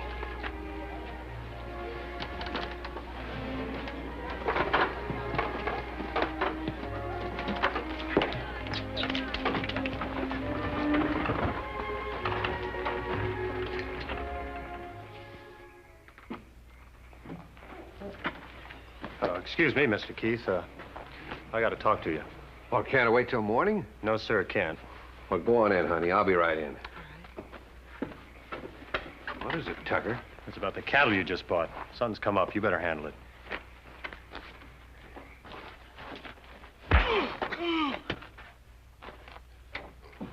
That's enough, Roy. After what he done, he could have poisoned half the men in your mine with them diseased cows. Where's the beef now? I put him up in the North Corral. I figure tomorrow I'll have him killed and buried. Him along with him if I had my way. Take him outside, Roy. And Roy, not a word about this to anybody. I suppose he claimed he didn't know the cattle were sick. Well, what do you think? He probably rustled them 20 head to begin with. All of them diseased, huh? Well, you can't have one cow with Texas fever without them all getting it. They're crawling with ticks. In other words, you put those sick cattle in with a healthy herd. It spreads like wildfire. I see.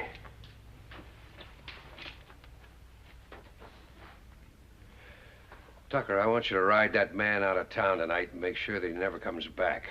Hey, sure. Well, Mr. Keith, there's only one way I know of to make sure. I'll leave that up to you. Tucker, don't kill off any of those sick cattle until I tell you to. Well, what can you do with sick cows? Well, I thought I might get big-hearted and make a present of a couple of them to Ben Cartwright. Well, you know what Cartwright would do if he ever caught us at it. Well, don't let him catch you. Them's big stakes, Mr. Keith. Yeah, the biggest. Cartwright's always had everything his way. Let's see how he acts when he finds cattle being added to his herd instead of rustled away, huh? I know he took the first swing at you, but I don't know if that's the way to handle Todd. I've watched both of you grow up, and I have just as much confidence in him as I have in you. I know you have, but I don't have Len Keith telling me what to do. No. Virginia's Keith's only daughter. I suppose you can't blame him for looking after her interests. Look, Len Keith never made a move in his life that didn't benefit Len Keith first. And I'll tell you something else. It isn't just a little piece of land he's after. He's an ambitious man. There's no question about that. The way he's extending his mining interests, it looks as if he wants to take over the whole Carson Valley. Including the Ponderosa. Now, Adam, you and I both know that the Ponderosa is one piece of land he'll never get.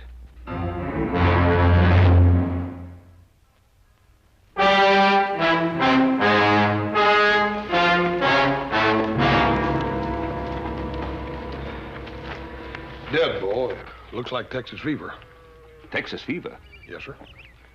Well, we bought Texas cattle before. They've always been clean. You check the other stock? A few more heads showed signs of sickness. We cut them out of the herd. Probably have to destroy them. Well, there's no probably about it. That tick fever plague could kill every head. Not only in our range, it could kill every herd in the territory. Poor critters, they don't even know what ails them. Get out of here. Get out of here. Dang fool dog will have them ticks all over him. Hoss, you remember that soap you used to wash down that dog? Yes, sir. Well, I'm thinking that if that soap could wash the ticks off a dog, why not off cattle? We can't scrub down every steer. No, but we can dig a pit between the two corrals. Put in some water and a lot of sulfur, like a bath. Run the herd through one at a time. Well, that'd take a powerful lot of sulfur. Well? I reckon they ought to have it up at Baker's Flat. You want me to ride up there and see? Yeah, you take the buckboard and haul as much as you can carry. Joe, you better get back to the herd. Have the men cut out every head that even looks sick. Right, Pa. Adam, you and me better get started digging those pits. They're up to something. Nothing they can do but start killing cows. Well, maybe. We better stick with them and make sure.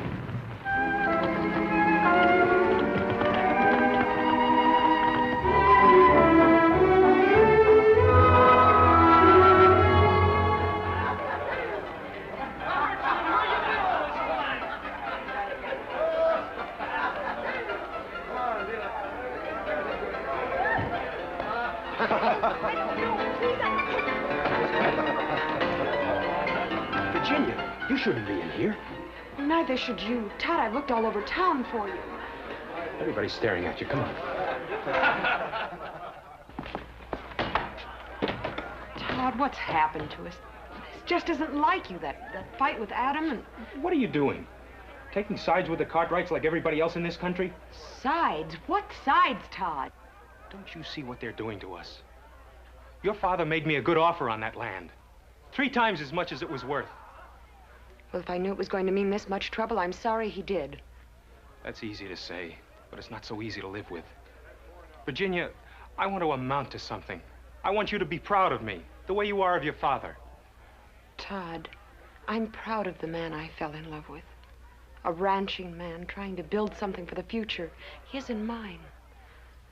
Now, if he starts hitting people and getting drunk the first time things don't go his way, well, I'll still love him because I can't help myself. But I won't be proud of him for it.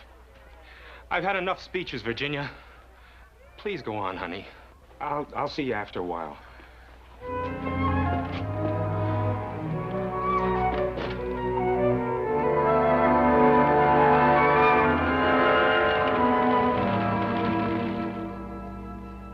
It's wonderful to see you, Virginia. Now that you're practically a part of the family, I never get to see you anymore. Well, I've been meaning to get out to see you for a long time. Oh, I know how it is, planning the wedding and everything. You know, it means a lot to me, having you for a daughter. Virginia, you and Todd having trouble? Yes, we are, Mr. McCarran, and I just don't know how to handle it. Now you know that all lovers have their little quarrels. That's just the trouble. It isn't just a lover's quarrel. It's something that involves you and my father and a lot of things I just don't understand. Oh, so that's it. It's about Todd selling this place, isn't it? Why shouldn't he sell it? Why should such a simple little business transaction stir up so much trouble? It isn't a simple thing, Virginia. It involves 2 different ways of looking at life. It involves the Cartwrights, too, doesn't it? Well, that's not the point I want to make. I'm talking about the land and a man's attitude towards it. Now, is this something to be torn up and cast aside? Or is it a place with a future? I mean, a home for you and Todd and the children. I've told Todd that's all I wanted. I wish my father could see it the way you do, but he never will. It's Todd that we must both be concerned about. Now, we must have faith in him and believe that he will do the right thing. You're right. And I do have faith in Todd.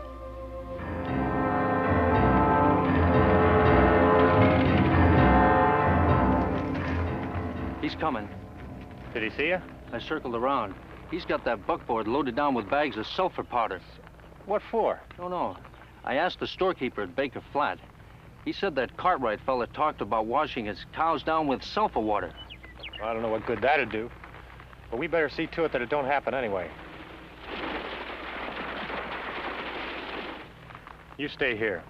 Get your rifle and keep down out of sight.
You all right?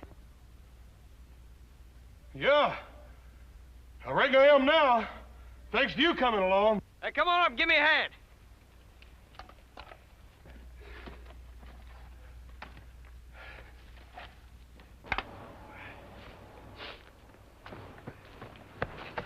Guys round up some strays and I heard the shots. Figured I better check on it. Looks to me like I've seen that fella before, have you? Yeah, I think he works for one of the mining camps. We better get that sulfur in. There's 2 more cows flopped over dead. They're not from the Ponderosa. Them sick cows ain't ours? No, looks like it's not. It's gonna be a lot of sick ones from our place, though. Let's get him in. I'll get his horse. I tell you, Roy's dead. Did they see you? Well, yeah, but they couldn't recognize me. I can't take any chances. You saddle up my horse and get back to the bunkhouse and stay there. Keep out of sight. Dad, your supper's getting cold. Well, I'm sorry, honey. Something's come up. I've got to go into town. But, Dad, do you have to go right now? I've got to. It's important. I just heard that a plague of Texas fever has hit the cattle around here. I've got to warn Todd and the other ranchers. I'll be right back. Oh, here.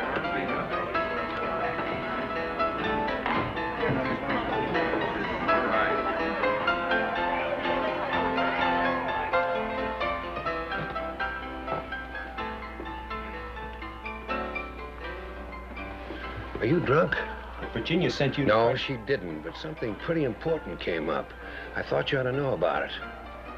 You want a drink? No, now listen to me, will you? I just heard that the plague's infected every head of beef on the Ponderosa. Plague? Texas fever. Cartwrights are working right now to try to save every head they can before anybody finds out about it. Texas fever? How did it get started? Well, who's the only outfit around here who trails in Texas cattle? The Cartwrights. That's just what I figured. A thing like this could be pretty dangerous, couldn't it? It could kill every head of cattle in Carson Valley. Is there any way of stopping it? One way. Kill the sick stock. There's no other way of protecting ourselves? None that I know of. Unless we kill off all the Cartwrights' cattle. Oh, they never stand still for that. No, I guess not. They showed that pretty plain. What do you mean? Well, a couple of my boys went up there yesterday. See how bad it was and try to help them out. And the Cartwrights shot one of them down. Shot him? Why? Well, that's pretty obvious, isn't it? They're trying to keep word of the plague from spreading. Does the sheriff know about the shooting? The sheriff? What good would that do? He's afraid of the Cartwrights just like everybody else around here is. Yeah. Well, not me. I'm not going to stand by and watch my cattle die like flies. Listen, don't do anything foolish. You can't stand up to the Cartwrights all alone. I won't have to, not this time. No cattleman's going to stand by and watch his herds die off. Cartwright or no Cartwright. Well, if enough of the other ranchers went in with you to stand up again... They'll go in. I'll see to that.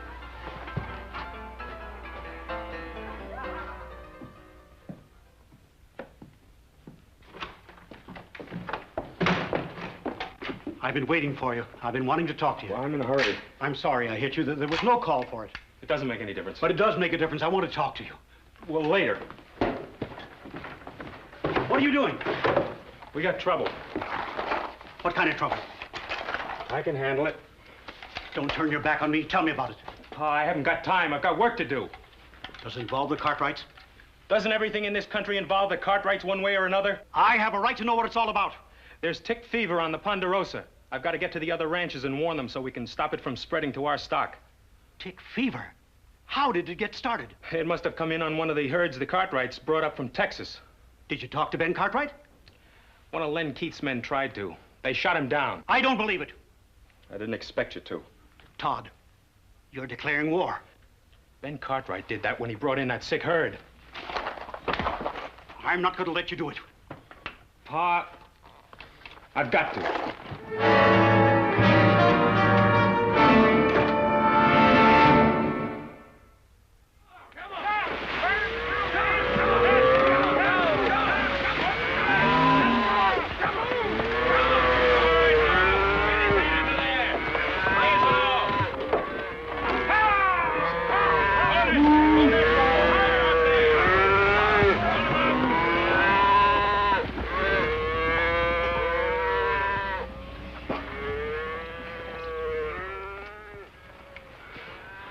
This is that bushwhacker's horse we brought back.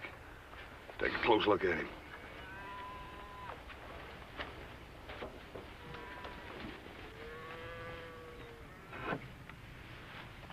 Got ticks all over him. This horse was with tick-infested beef before he got here. And that dead man could have told us how this plague got here. You find out who he was? Well, he had a letter on him addressed to a Roy Wilkins. Yeah, don't forget there was another man with him. Adam, maybe you'd better get to Virginia City. See if you can track this other man down. If you can, bring him out here. Toss. Clean him up, huh? Come on, let's get back. Yeah. All right, Frank. Send him through again. That's time through, boy!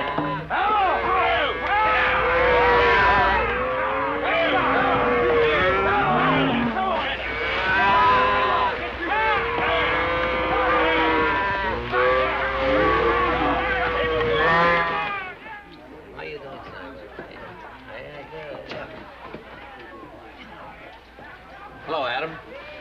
Give me whiskey, Cosmo. Yes.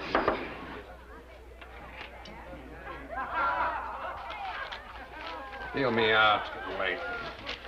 I'll give you a chance to get even later. Something on your mind? You know a man named Roy Wilkins? Roy Wilkins. Sure, I've seen him in here. Who does he work for? I don't know. Hasn't been around here very long. As a matter of fact, the only times I've ever seen him, he's always been with a fellow named Tucker. Tucker?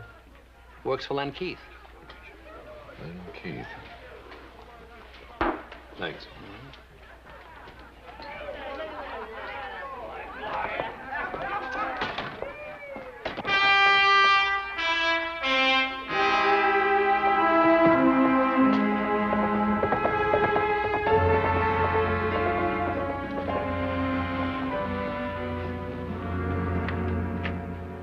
Adam, I thought it was my father. Evening, Jenny.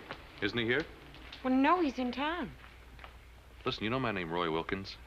Wilkins. There's a man named Roy I know. He's a friend of Tucker's. Who's Tucker? Well, he's Pa's foreman. He lives in that shack on the other side of the storeroom. Adam, what is it? Well, this Roy Wilkins and one other man, maybe Tucker, I'm not sure, tried to kill my brother this afternoon. That's impossible. Those men work for my father. Excuse me.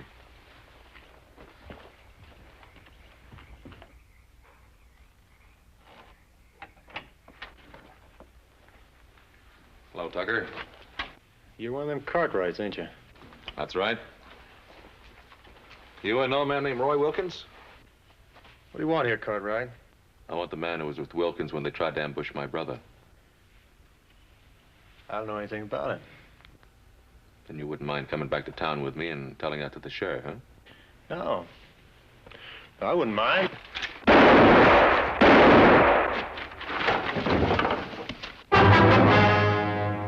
I thought you missed him. Dad.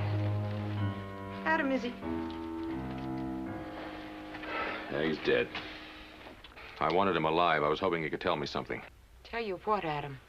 You think fast, Mr. Keith. Just like you shot fast a while ago.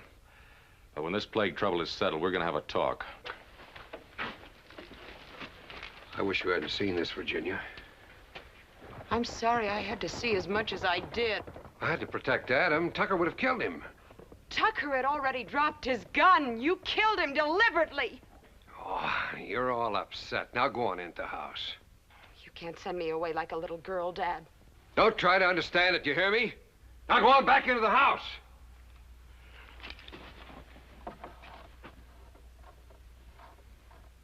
I'm right, and you all know it. If it was one of us had a sick herd on the range, the Cartwrights would be the first to yell, burn him out. That ain't so. Yes, it is. Cartwright should have killed off his whole herd without us having to meet and talk about doing it for him. You can't expect him to kill off healthy beef. Who's to say what's healthy and what's not? Now, the Ponderosa's rich. It's got timber and enough money to restock its range. Most of us live on the beef we raise each year. Now, if we lose our herds, where's the money coming from to pay off the bank loans, to feed our families, to even get started again? You really aim to ride against the Ponderosa? If I didn't fight for my land and what's on it, I wouldn't hold myself much of a man. Anyone else feels the same way is welcome to ride with me. We're with him, ain't we, men? Not me. All right. We'll meet at the north end of town, just after sunup. Every man bring a rifle and be ready to use it. That's it, then. Come on.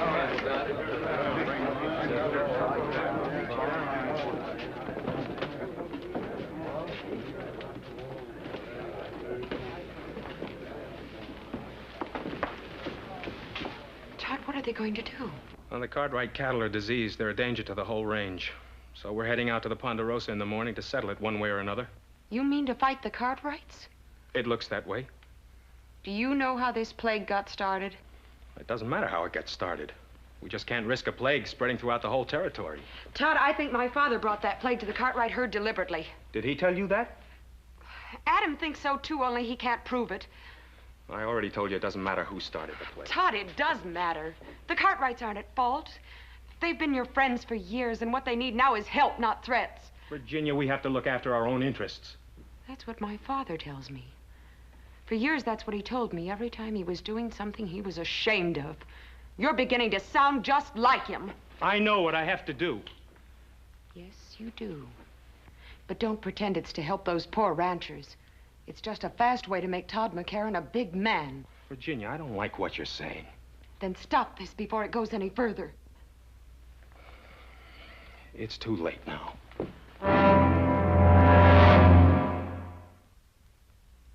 Pa's, is dipping doing any good? It's funny, I was just thinking about that. I certainly hope so. You know what our cash situation is? If we were to lose any of our herds right now, it would pretty near wipe us out. Ride on out and see how the boys are doing with that herd in the North Quarter. I'll give Hoss and Little Joe a hand with the other herd.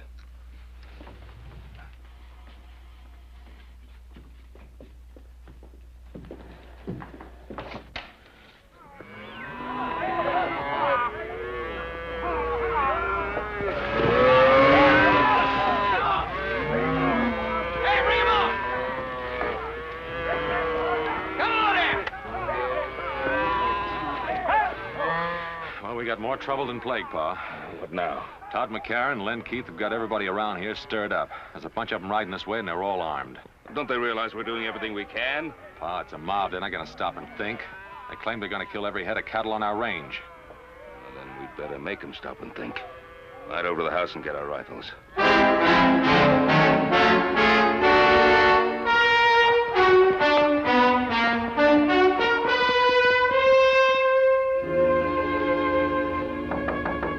Who is it? Virginia. Oh, come in, Virginia. Well, what are you doing away out here, lass? Mr. McCarran, you've got to do something. Todd... What's he up to? He didn't come home last night. They're riding on the Ponderosa, Mr. McCarran. Todd is leading them. You've got to stop him. Stop him? How can I? He's a grown man. He's got to make his own decisions. Mr. McCarran, I have no place else to turn. I love Todd. I thought you loved him, too. Unless you do something, we're both going to lose him. An old man like me. How can I help him now? Now is the time that counts, Mr. McCarran. Now is when he needs your help more than any other time in his life.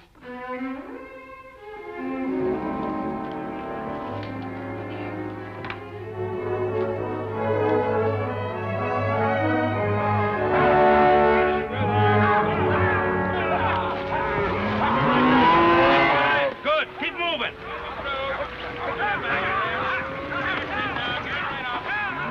Motormen, get your guns.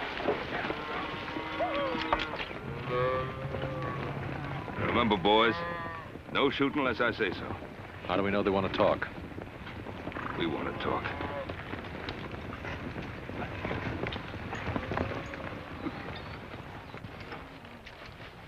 Morning, Todd. You suddenly become a rancher, Mr. Keith? I don't owe you any explanations, Cartwright. You're the one to do the explaining, Ben. You brought the Texas cattle in. There are no ticks on the ones we dipped. You want to ride in peaceful and see, you're welcome. Seeing a lot of wet cows don't mean they won't all fall over tomorrow. No, it doesn't. But if any of them come down with the fever, I'll kill every head that gets it. That may be too late, even if you do what you say. You doubting my Paul's word, mister? Easy, Hoss. You men try to take over my herd, you know there's going to be fighting. Men on both sides. Men we've known a long time. Could get hurt. Maybe even get killed. That'll be on your head, Cartwright. Now get out of the way. Todd? You know better than trying to bluff me down. This is no bluff. Don't let anybody else move.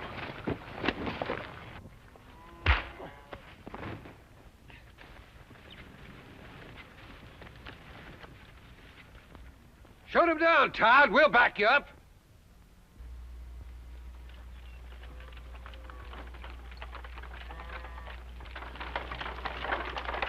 Todd, stop it! You stay out of this, McCarran. Keep away, Pa. This is between Adam and me. If you're going to make a killer of yourself, you better start with me. Your son picked his side, McCarran. And you've got no right to be here. Pa, don't you know everything we've got is at stake? I know that better than any other man here. Jameson, I passed by your spread coming here. Your stock's down with fever. Some of the others are also. Son, you better go home and take care of our herd. They're coming down with it fast. I told you what would happen. And you can blame the Cartwrights for it. Let's finish what we come here for. Yeah. Wait a minute. You can kill off every head on the Ponderosa, but what good will that do you? I tell you that sulfur dip's working. It's saving our beef. It can do the same for yours. It's the only chance any of you have. You better take it. You still handing out orders, Cartwright? Don't back down from them. Make up your mind, Todd. Whose side are you on, ours or the Cartwrights? You don't have a side, Dad, except your own. He doesn't care about your cattle. He's only trying to destroy you so he can take your land. We're not talking about land. We're talking about plague. So am I, Todd. My father started it. Virginia, you don't know what you're talking about. She knows what she's talking about, all right. Her father killed Jim Tucker just to keep him quiet. Adam!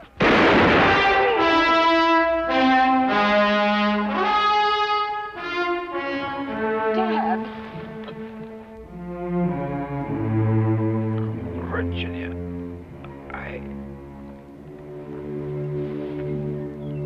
Dad?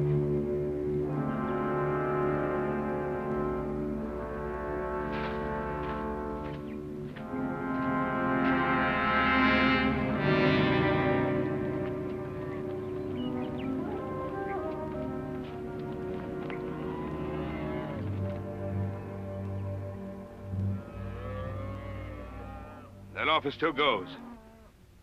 Bring your healthy cattle over here and we'll run them through that sulfur dip. Does that go for the McCarran family too, Ben? Of course it does. It's all right with you, Todd.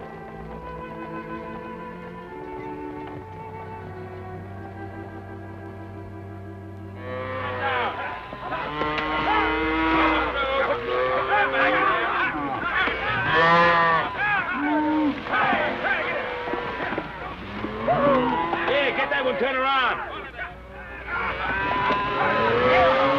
Yeah, that's it. Well, that's the last of the McCarran steers, Todd. Well, I'd kind of like to stay and help with the rest. Hey, what do you say we take a break for some coffee? Good idea. Hey, Hoss, come on, coffee. Well, you two are going to make mighty fine neighbors. Thanks, Ben.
Doggone shame, ain't it, Charlie? Yep, sure is. Doc said she had pneumonia. Time he got here, wasn't much to do but call the sheriff. Well, didn't anyone know she was sick? First thing anybody knew was him riding all the way in for the doc by himself.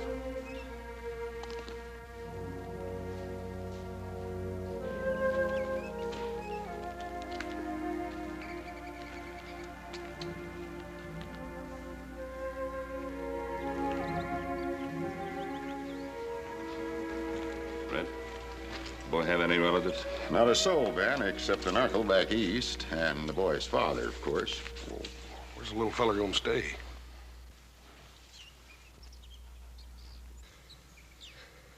Well, how about it, folks? None of you want him? We got our own to worry about. Well, I guess I could put him up in one of the cells till his uncle can come get him. He's only a little boy. He's all alone now. He needs a home and affection. He's tainted, that kid. Bad stock, the whole tree goes rotten sooner or later. I don't want him around my home. Come on, Sarah. Well, I can't stay here all day, Ben. Sheriff, send for the boys, Uncle. I'll keep the boy with me on the Ponderosa. All right. He's all yours, Ben.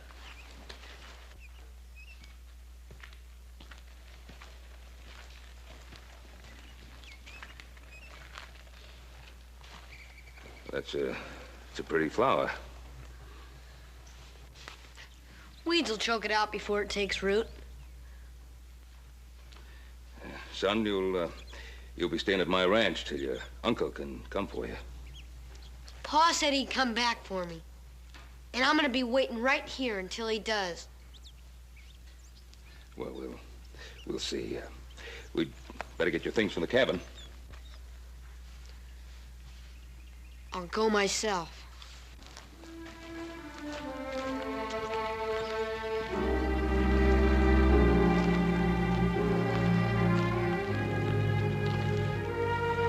Boss, there's a lot of hate piled up inside that boy. Yes, sir.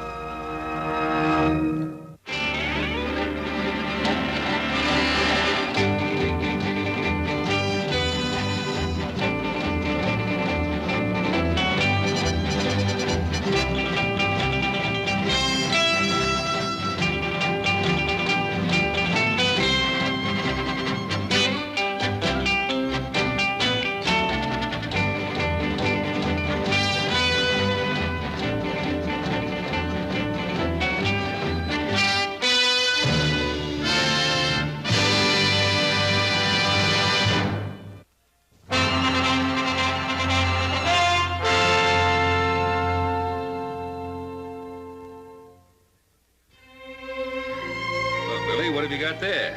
It's nothing. What is it, a secret? It's nothing. Well, you don't have to show it to me if you don't want it. Let's just have a little talk. Mr. Cartwright, look, you've let me sleep here and you've let me eat here. All right, thanks. But I can do chores. I can help Now, hold on there. You don't have to pay me back. We're friends. I want you to trust me. Well, there's no one else left, son. There is too. My pa. Do you know where your pa is? Why he went away? He had to go away. My ma said so. My pa promised he'd be coming back, though. Well, you know, Billy, sometimes we promise things and we mean to keep the promise, but, well, something happens and we can't. My pa promised he'd be coming back, and I'm gonna be waiting here until he does. He doesn't tell lies.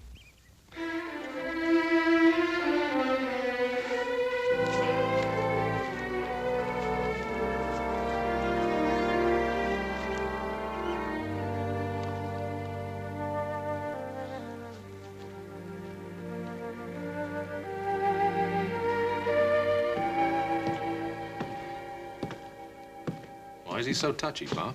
You want to get close enough to reach him with a 10-foot pole. Well, how should I know why he's so touchy? If I knew that, I'd be so dang worried. Take your feet off the table. Hey, Hoss, how do you suppose you and I grew up to be so sweet-tempered with such a grouch for a pa? I don't know, little Joe. I reckon he must have been a mite more mellower when he was younger. I guess I had that coming. That boy has me so worried. When's his uncle coming? Sheriff hasn't heard yet. Well, look, he's got to know about his father sooner or later. Maybe you should just tell him. Mr. Cartwright! Mr. Cartwright, come quick! Hobson's having trouble again. Mr. Cartwright! What is it? What's wrong? Him bad. Him very bad boy. Oh, what did he do? He take Hobson knife, the big knife. What, the butcher knife? I see him. I say, you give back. He say no. Very sharp. You better get back quick. All right, Hopsing, all right. Well, I've just got to discipline that boy somehow. Wait a minute, Paul. Let me talk to him. Well, don't you think I'm capable of talking to him? Well, yes, sir, you are, but maybe you've been talking to us roughnecks so long you done forgot how to talk to a little feller. No. Maybe you're right. Go ahead. Hoss. Yes, sir? Be careful of that knife.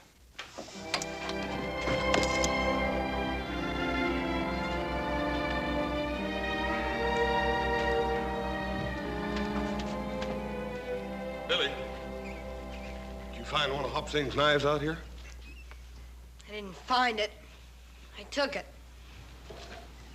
Oh.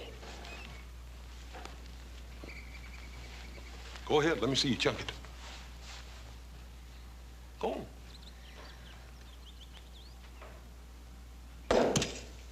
Hey, that ain't bad. It's hard to throw. Well, I don't wonder. Come here, let me show you something.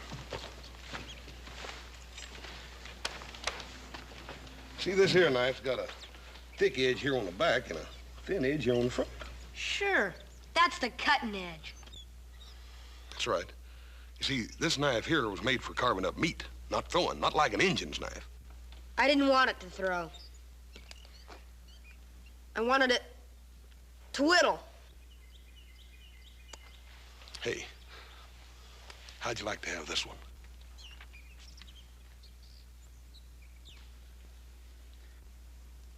No, thanks. Well, Billy, I wasn't gonna give it to you. You gotta earn it. How? Well, by doing some chores for me tomorrow. Well, all right. Here, go ahead and take it. You just hold on to it sort of as a loan till you can do them chores for me. Thanks, Mr. Cartwright. There's just one other thing. Son, it ain't right to take something that don't belong to you. Let me take that knife back. Let me take it in to him.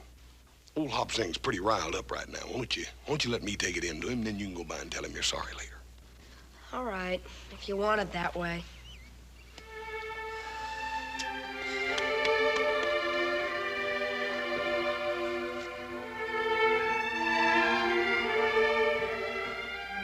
Hopsing!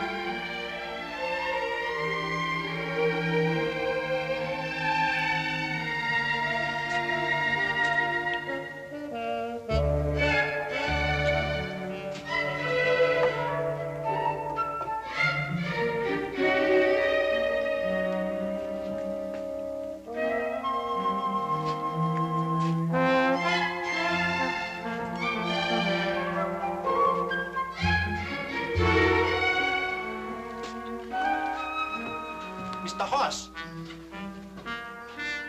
What happened to little boy? What you doing in Hopsing kitchen? I just brung your knife back, Hopsing. That's so? The little boy take knife. The big boy take a donut. Bad boy. Very bad boy. I got some real important things to be doing, Hopsing. I'll see you.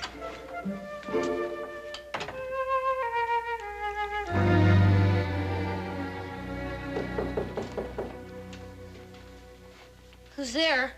Me, Hoss. Just a minute.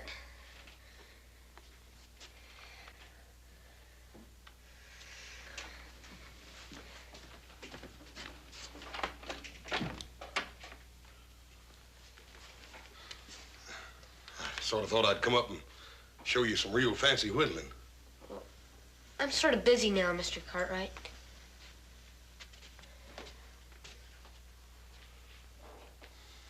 Billy.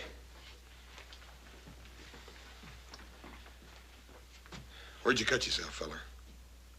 What do you mean? Bill. Don't you think it's about time me and you quit playing around like a couple of puppy dogs? Don't know when they're fighting for real or just funning. Let me see it.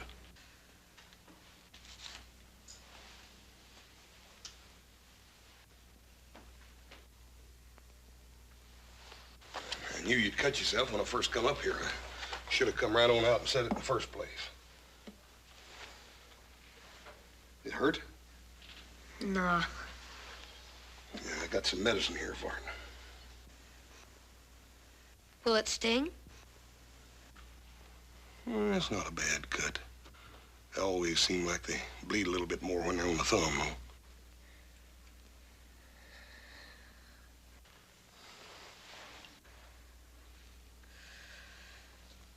Here's your knife back, Mr. Cartwright.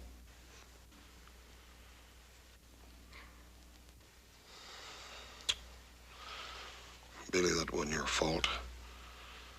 It was all mine. Any fool ought to know better than to give a man something that he don't know how to use right. I shouldn't have told you I knew how to use it. Everybody makes mistakes, Billy. But it takes a real man to admit it. You go ahead and use that knife till I learn you how to use it. Gee, thanks, Mr. Cartwright. Hoss. If that thumb don't get to feeling better, you let me hear, you know? Billy. Are you hungry? Yeah, I guess I am. Well, what do you say me and you go down and get us a couple of them donuts while Hopsing ain't looking? Would that be all right? All right. Why, you'd be downright insulted if any of them things was left by supper. Well, Besides that, I'm bigger than he is. you're about bigger than anyone, Hoss. Come on. Hey, Hoss, you want to see something? Well, yeah, I reckon I do. What?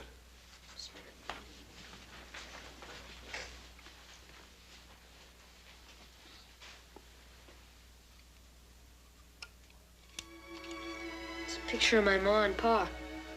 Has Ellen and Vance on the back.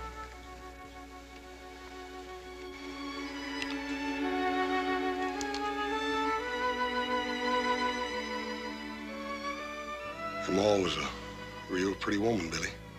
That's the only thing that's really mine. Except for this knife now. You know something? It sure is gonna be fun when my pa gets back. Ain't it? Yeah, Billy.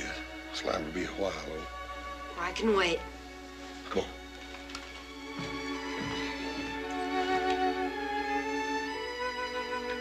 Come on.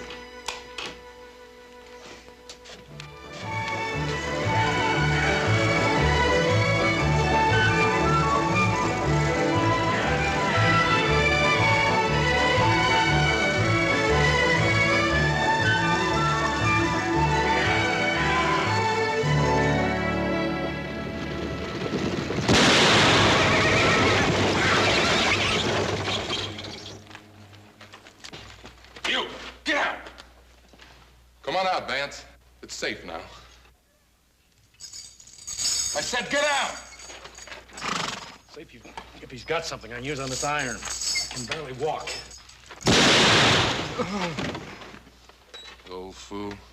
You've come too far to play games.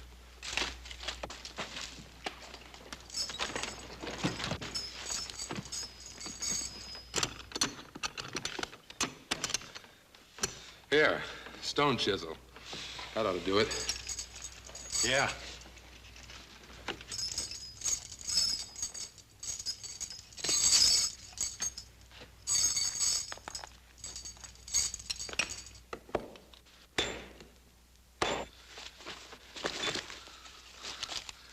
Look at this. Plenty of paper money. That's luck. We can get straight to Sacramento now. No, Pike. We agreed. I go for the boy first. I ain't getting killed for no kid. We need him, Pike. He can get food for us. It's a long way through those mountains.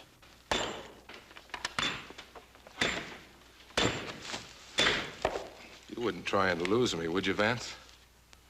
You know these mountains and I don't. How do I know you'll come back for me? You keep the money here with you. All right. I'll give you 48 hours. If you're not back, I go on without you. No money goes with me. I'll be back. Sure you will. Now, you better get that thing off your leg while I get us a change of clothes. Then you and me will find me a place to wait for 48 hours.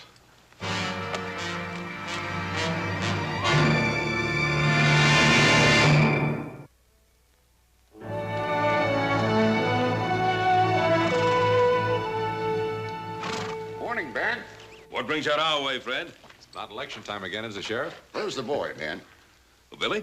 Oh, he's off fishing with Hoss. Say, did you hear from his uncle? Nope, but we sure heard from his father. Him and a killer named Pike broke out of the penitentiary. When? 3 days ago. And yesterday I got word a stagecoach was held up about 30 miles from here. Driver and guard both killed. You think it was Vance?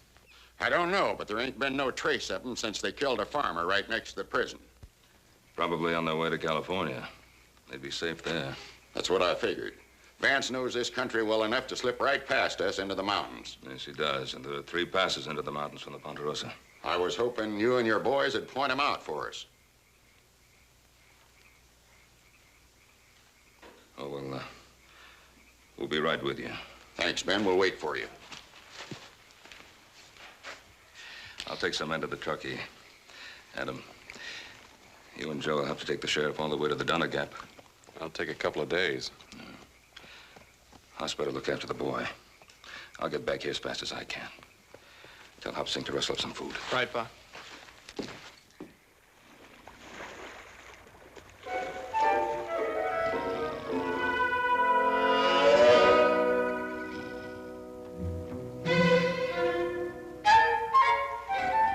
Hey, Hoss!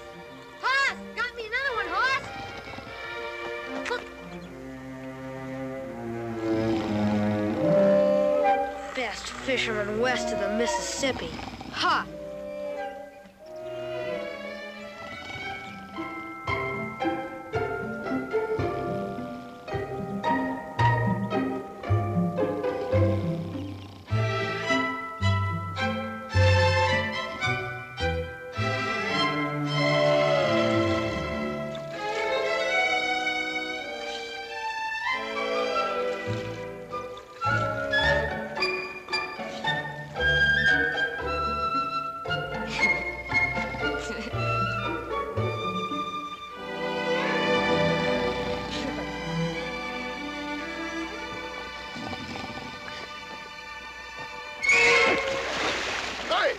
Hey, Billy! Billy, I done caught the biggest dang fish in the world. Hey, what are you laughing about? I got a real fish here.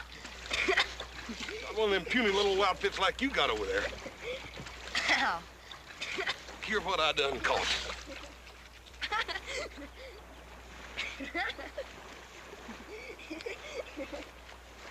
Well, I ain't never seen no fish like that before. You're not sore, are you, Hoss? Pistol, you know I ain't sore at you. I told you I'd catch something, didn't I? Even with my eyes shut. Now, I'll tell you what else I'm gonna do.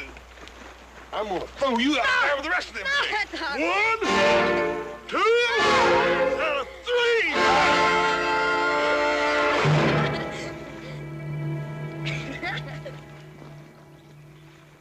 If I ever hear anything about this from Little Joe or Adam, I know a little boy that's gonna have a mighty sore bottom. Oh, I wouldn't tell on you. Well, I wouldn't spank you either, Billy. I was just teasing. Hoss, I wish I were this happy all the time. I do too, Billy.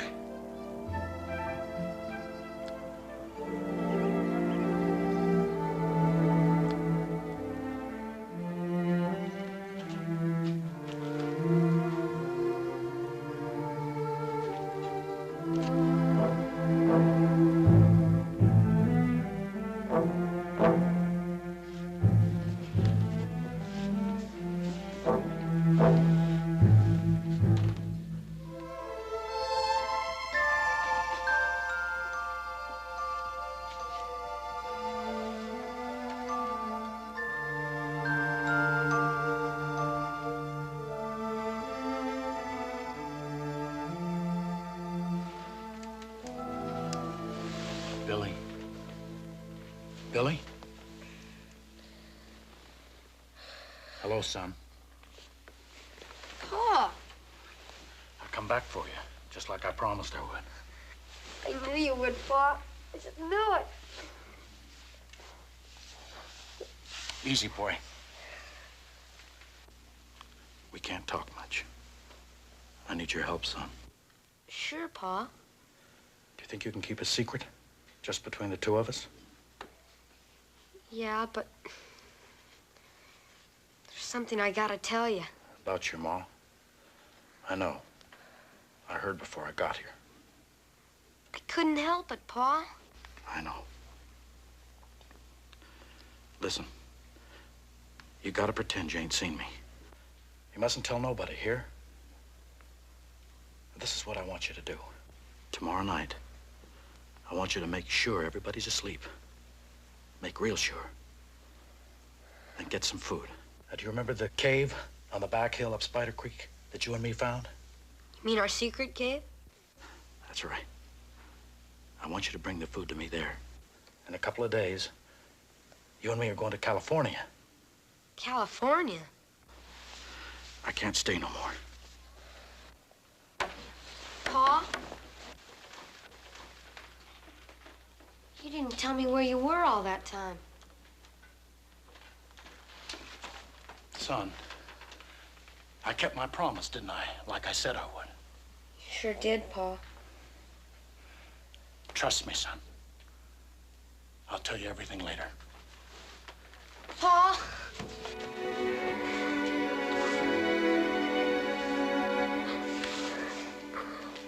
I'll be waiting. And remember, son, this is our secret.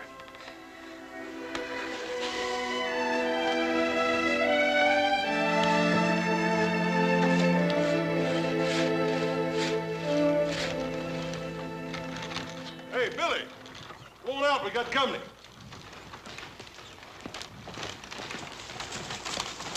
Hello, Hoss. Howdy, Mr. Sherman. How are you, sir?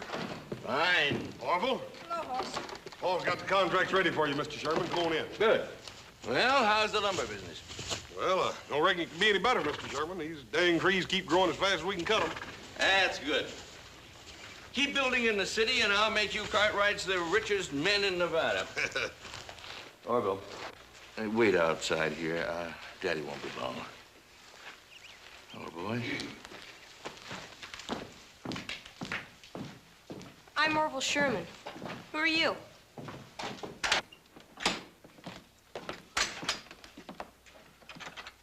Over here at the desk.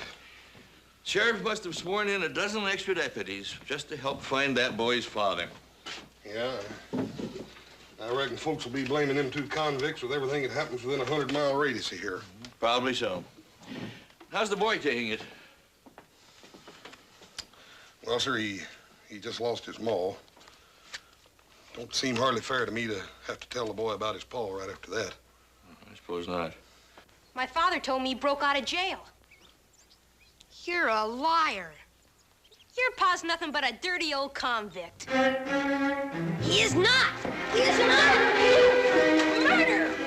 You liar. You liar. Say it. Say he's a murderer or eat dirt. No. Say it. Say he's a murderer or eat dirt. No. Say it. I'll break your arm. Say it. Say he's a murderer. You're gonna eat dirt. Say it. Orville. He called me a liar, Pa. I'm going to have to take a switch to you. Rolling around in the dirt like a barroom brawler. Now get in that buggy. Go on. Billy, you all right? He said my pa was a convict. Are you hurt? It's all right, Mr. Sherman. I'll take care of it. You go ahead. Children can be very cruel sometimes. Yes, sir.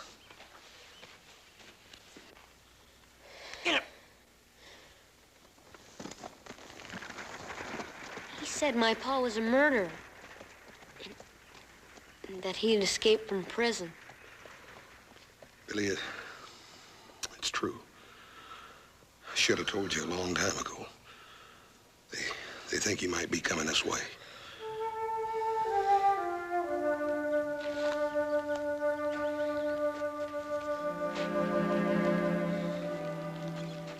Couldn't make me eat dirt. You're proud of that, ain't you? No one's gonna say anything about my pa. Billy, I ain't saying they should. The thing is that it don't matter what your ma or pa was, son, 'cause you ate them. Now, My ma was a real pretty woman. But that don't mean that folks have got to enjoy looking at a big ugly cuss like me, does it? Don't you see what I mean, Billy? It's more important what you are than what your ma and pa was, or what people might say about them, good or bad. But Hoss, my pa promised he was gonna come back for me. When he does, he's gonna explain everything to everybody.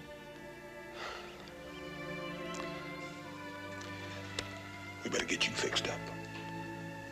I hate to lose a hand with just me and you running this ranch by ourselves, wouldn't you?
From now on, it's just the two of us. We haven't got any friends? Folks ain't interested in you and me, son. They never was, and they ain't never gonna be. Nobody? Nobody. Pa? Would it be all right if I said I love you? Sure. That's a good thing. For a man and his son. To say to each other, we better get back to the cave. Pa? Yeah? You said you were gonna tell me about where you've been. You don't know? A boy said you were a convict and a murderer. Billy, I shouldn't have been sent to prison. But nobody cared. So that's why they sent me. It was pretty bad there, son, so I got out. And I come back for you like I promised I would. I knew you would, Pa. You'd have done the same for me, wouldn't you, son? Sure, but no matter what. No matter what. You better get going.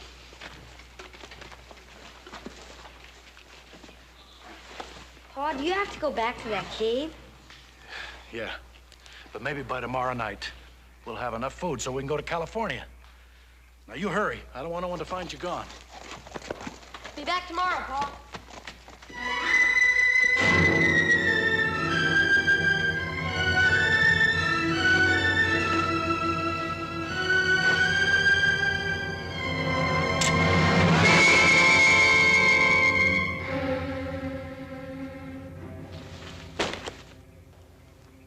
Let me go, Hoss.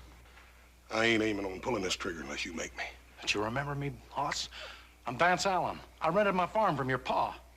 I remember you, Vance. You could say you never seen me. I can't do that. I can help you turn yourself in and then do what I can for you. I got a bad deal once, Hoss. Vance, you got a fair trial. A jury found you guilty. Now, busting out of prison ain't gonna help you none. I'll go to California. Nobody knows me there. I'll go through the mountains. Nobody's got to know. What about the little boy? I won't wait for him. I'll go now. I'll send for him later. He brought you that food, didn't he? Yeah, he's a good boy. You could tell him, Hoss. He'd understand. Vance, it just ain't no good. Come on, let's go. Can't you understand? The kept me in a cage like an animal. I had to get up when they say, eat when they say, sleep when they say, work when they say. I can't go back!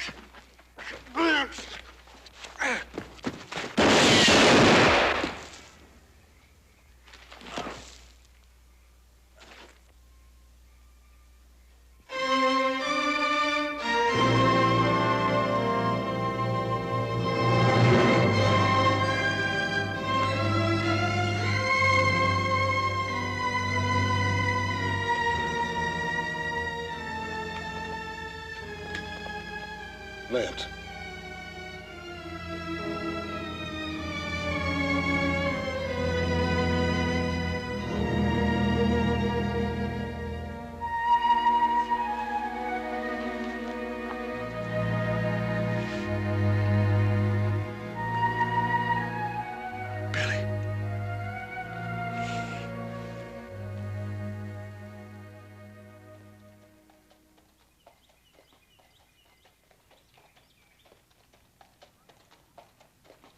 Good morning, Mr. Cartwright. You take enough food along? Yes, everything was fine, Hobson. House up yet? He never get up until he smell cooking. The other boys get back? No, sir. Well, I'm hungry enough for 3 people. Unsaddle the horse to see that he's fed.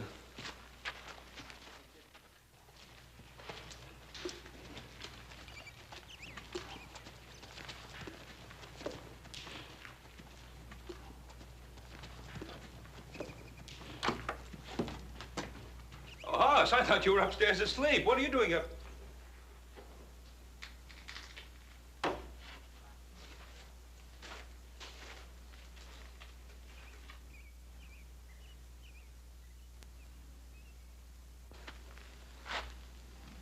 Vance. Boy, I couldn't help it. He pulled a gun on me, boy. I didn't even have time to aim. Sure, son. He came back for Billy just like he said he was. Better tell the boy. And Paul, I'll tell him. Ain't nobody can do it for me.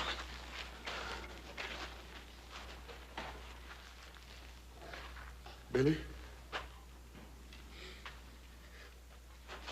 Oh, Billy.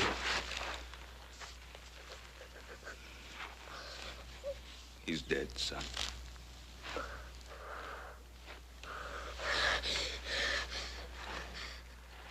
It's your horse. Sorry, Billy. I'm terrible sorry. You said you were my friend. You knew he was coming back for me. You killed him. Billy, he didn't leave me no choice. I'm terrible sorry, Billy. I'd do anything to bring your Paul back to you, but I can't. I'm sorry. I hate you, Aunt. I hate you. I hate you. Kill my Pa. I hate you. You killed him. I'm sorry, Billy. I'm terrible sorry. I hate you. Billy.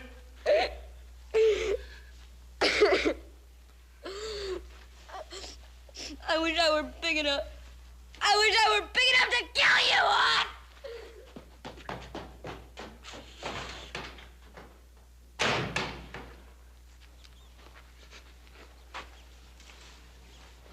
Hoss, it's not your fault. Me alone, Paul.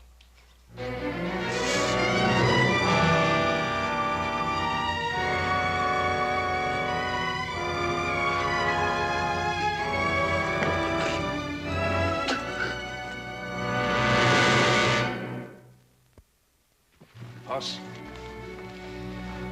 that boy was not responsible for what he said. You did what you had to do. Paul, I ain't never had to do anything like that. I hope I never have to do it again. I didn't even sight my gun, boy. I just pulled the trigger. And if you hadn't, he'd have killed you. If I hadn't have butted in, he never would have drawed on me, Paul. Hoss Vance was a fugitive from justice. You obeyed your duty to the law. There ain't no law that says I can go out and take a man's life away from him. I ain't got no tin badge that says it's all right for me to kill a little boy's paw. A little boy that trusted me. I wish I had some words to take your pain away, Hoss. What am I gonna say to him? What's he gonna think about trusting folks and letting folks be his friends now after what I done to him? What did you think when your mother died? I thought the world had come to an end. But you got over it. And so did I. Paul, I can still feel him little fists hitting and hitting me. And it hurts, Paul. It hurts worse than anything. I know, son, I know. I've been sitting here praying as hard as I know how that God would tell me what to say to him. We was friends, Paul.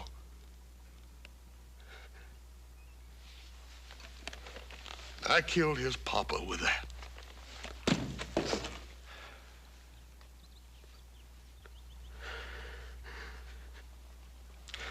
Paul,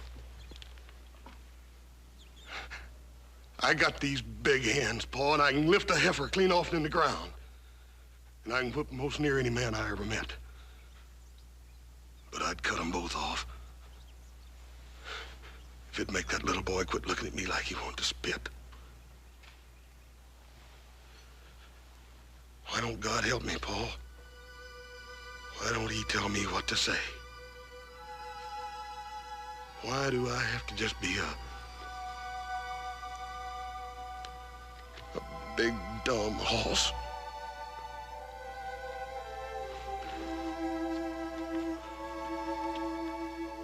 There's nothing you can say. He'll have to understand by himself.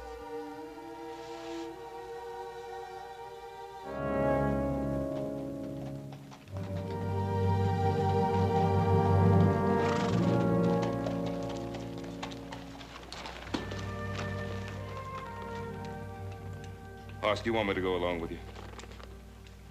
Oh, thank you, Paul. All right, I'll go on ahead. I'll try to find Adam and Little Joe. What about the boy? He's gonna come along with me.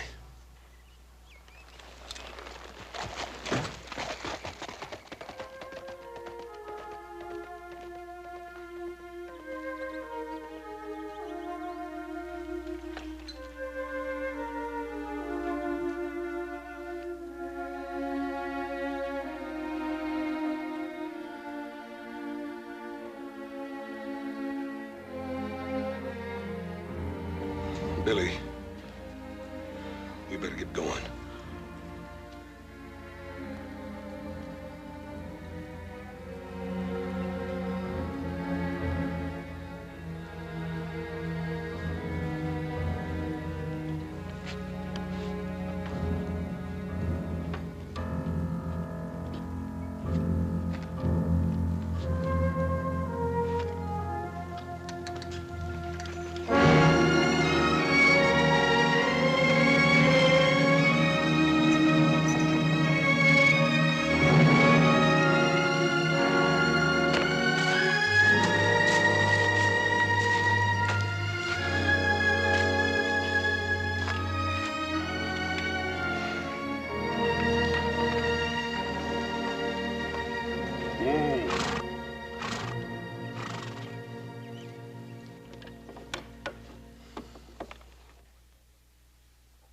I reckon we ought to let these old ponies rest here a minute.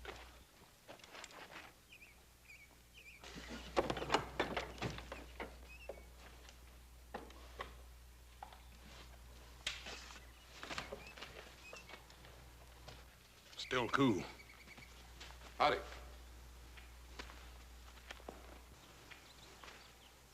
Sure, I'm glad to find you, mister. Near dying of thirst.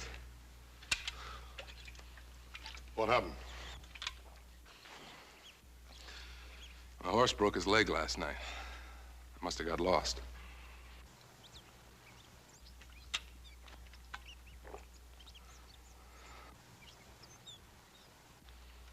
Who you got under there? It's Vance Allen. He's one of the two escaped convicts the sheriff's looking for. What about the other one? I don't know. Well, you sure are lucky, mister. You just found me. Don't try anything. Now put your hands in the air. You, kid, keep your mouth shut. Mister, the sheriff's got every man in this country looking for you. You ain't got a chance. Oh, you're wrong. I've got every chance now. I've got all this and you to show me through the mountains instead of Vance Allen. That's where you got it wrong. I ain't helping you. Oh, you're gonna help me, all right. Or I'll kill the kid right here. You what? I ain't no pushover like Vance Allen. Now, what's it gonna be? The kid? Or are you gonna show me through those mountains?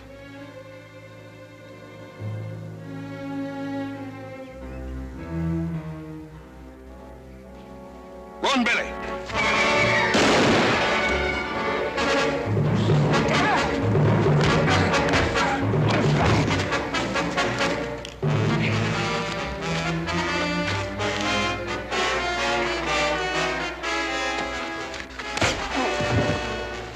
You're the one I need now. It may take me a while to convince you, but you'll show me through those mountains, won't you?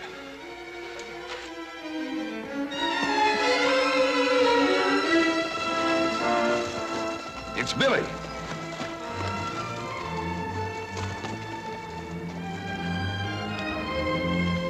Oh, Billy, what are you doing out here? Where's Hoss? It's with that other man, back in the woods. What other man?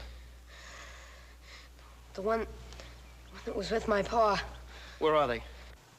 Can you lead us back to where they are, Billy? Now, listen to me, boy. That man is desperate. Now, he could kill Hoss. I want you to lead us back to where they are. Hoss killed my pa. I hope he does kill Hoss. I hope he does. Did you hear what I said, Billy? Take it easy, Pa. Billy! Billy!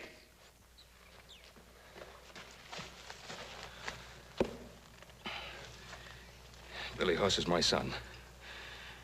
And to you, he's big and tough. But he's my boy. Now, I know how you felt about your father. You loved him, no matter what he did. And he loved you. And that's a good thing between a father and a son. Now, Billy, that's the way it is between me and my boy. No matter what you think of him. I love Hoss, Billy. He's my son. Now, you understand how I feel? I'm begging you to save his life, Billy. You're the only one who can. I'll show you. That man, he's beating her.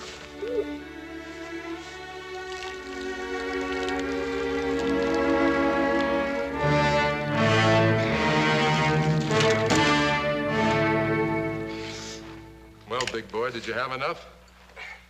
You gonna take me through those mountains now?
Easy, boy. Easy.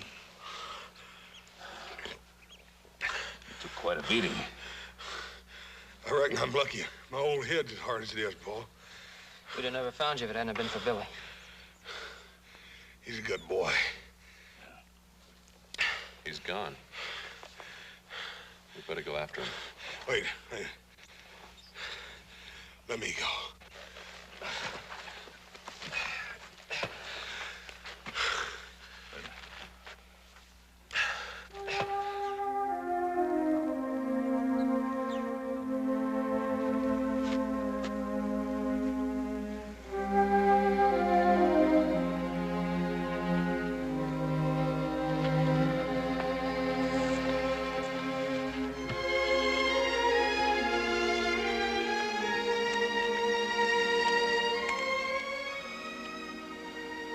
Billy, you can't catch many fish without a pole, can you? You're alive.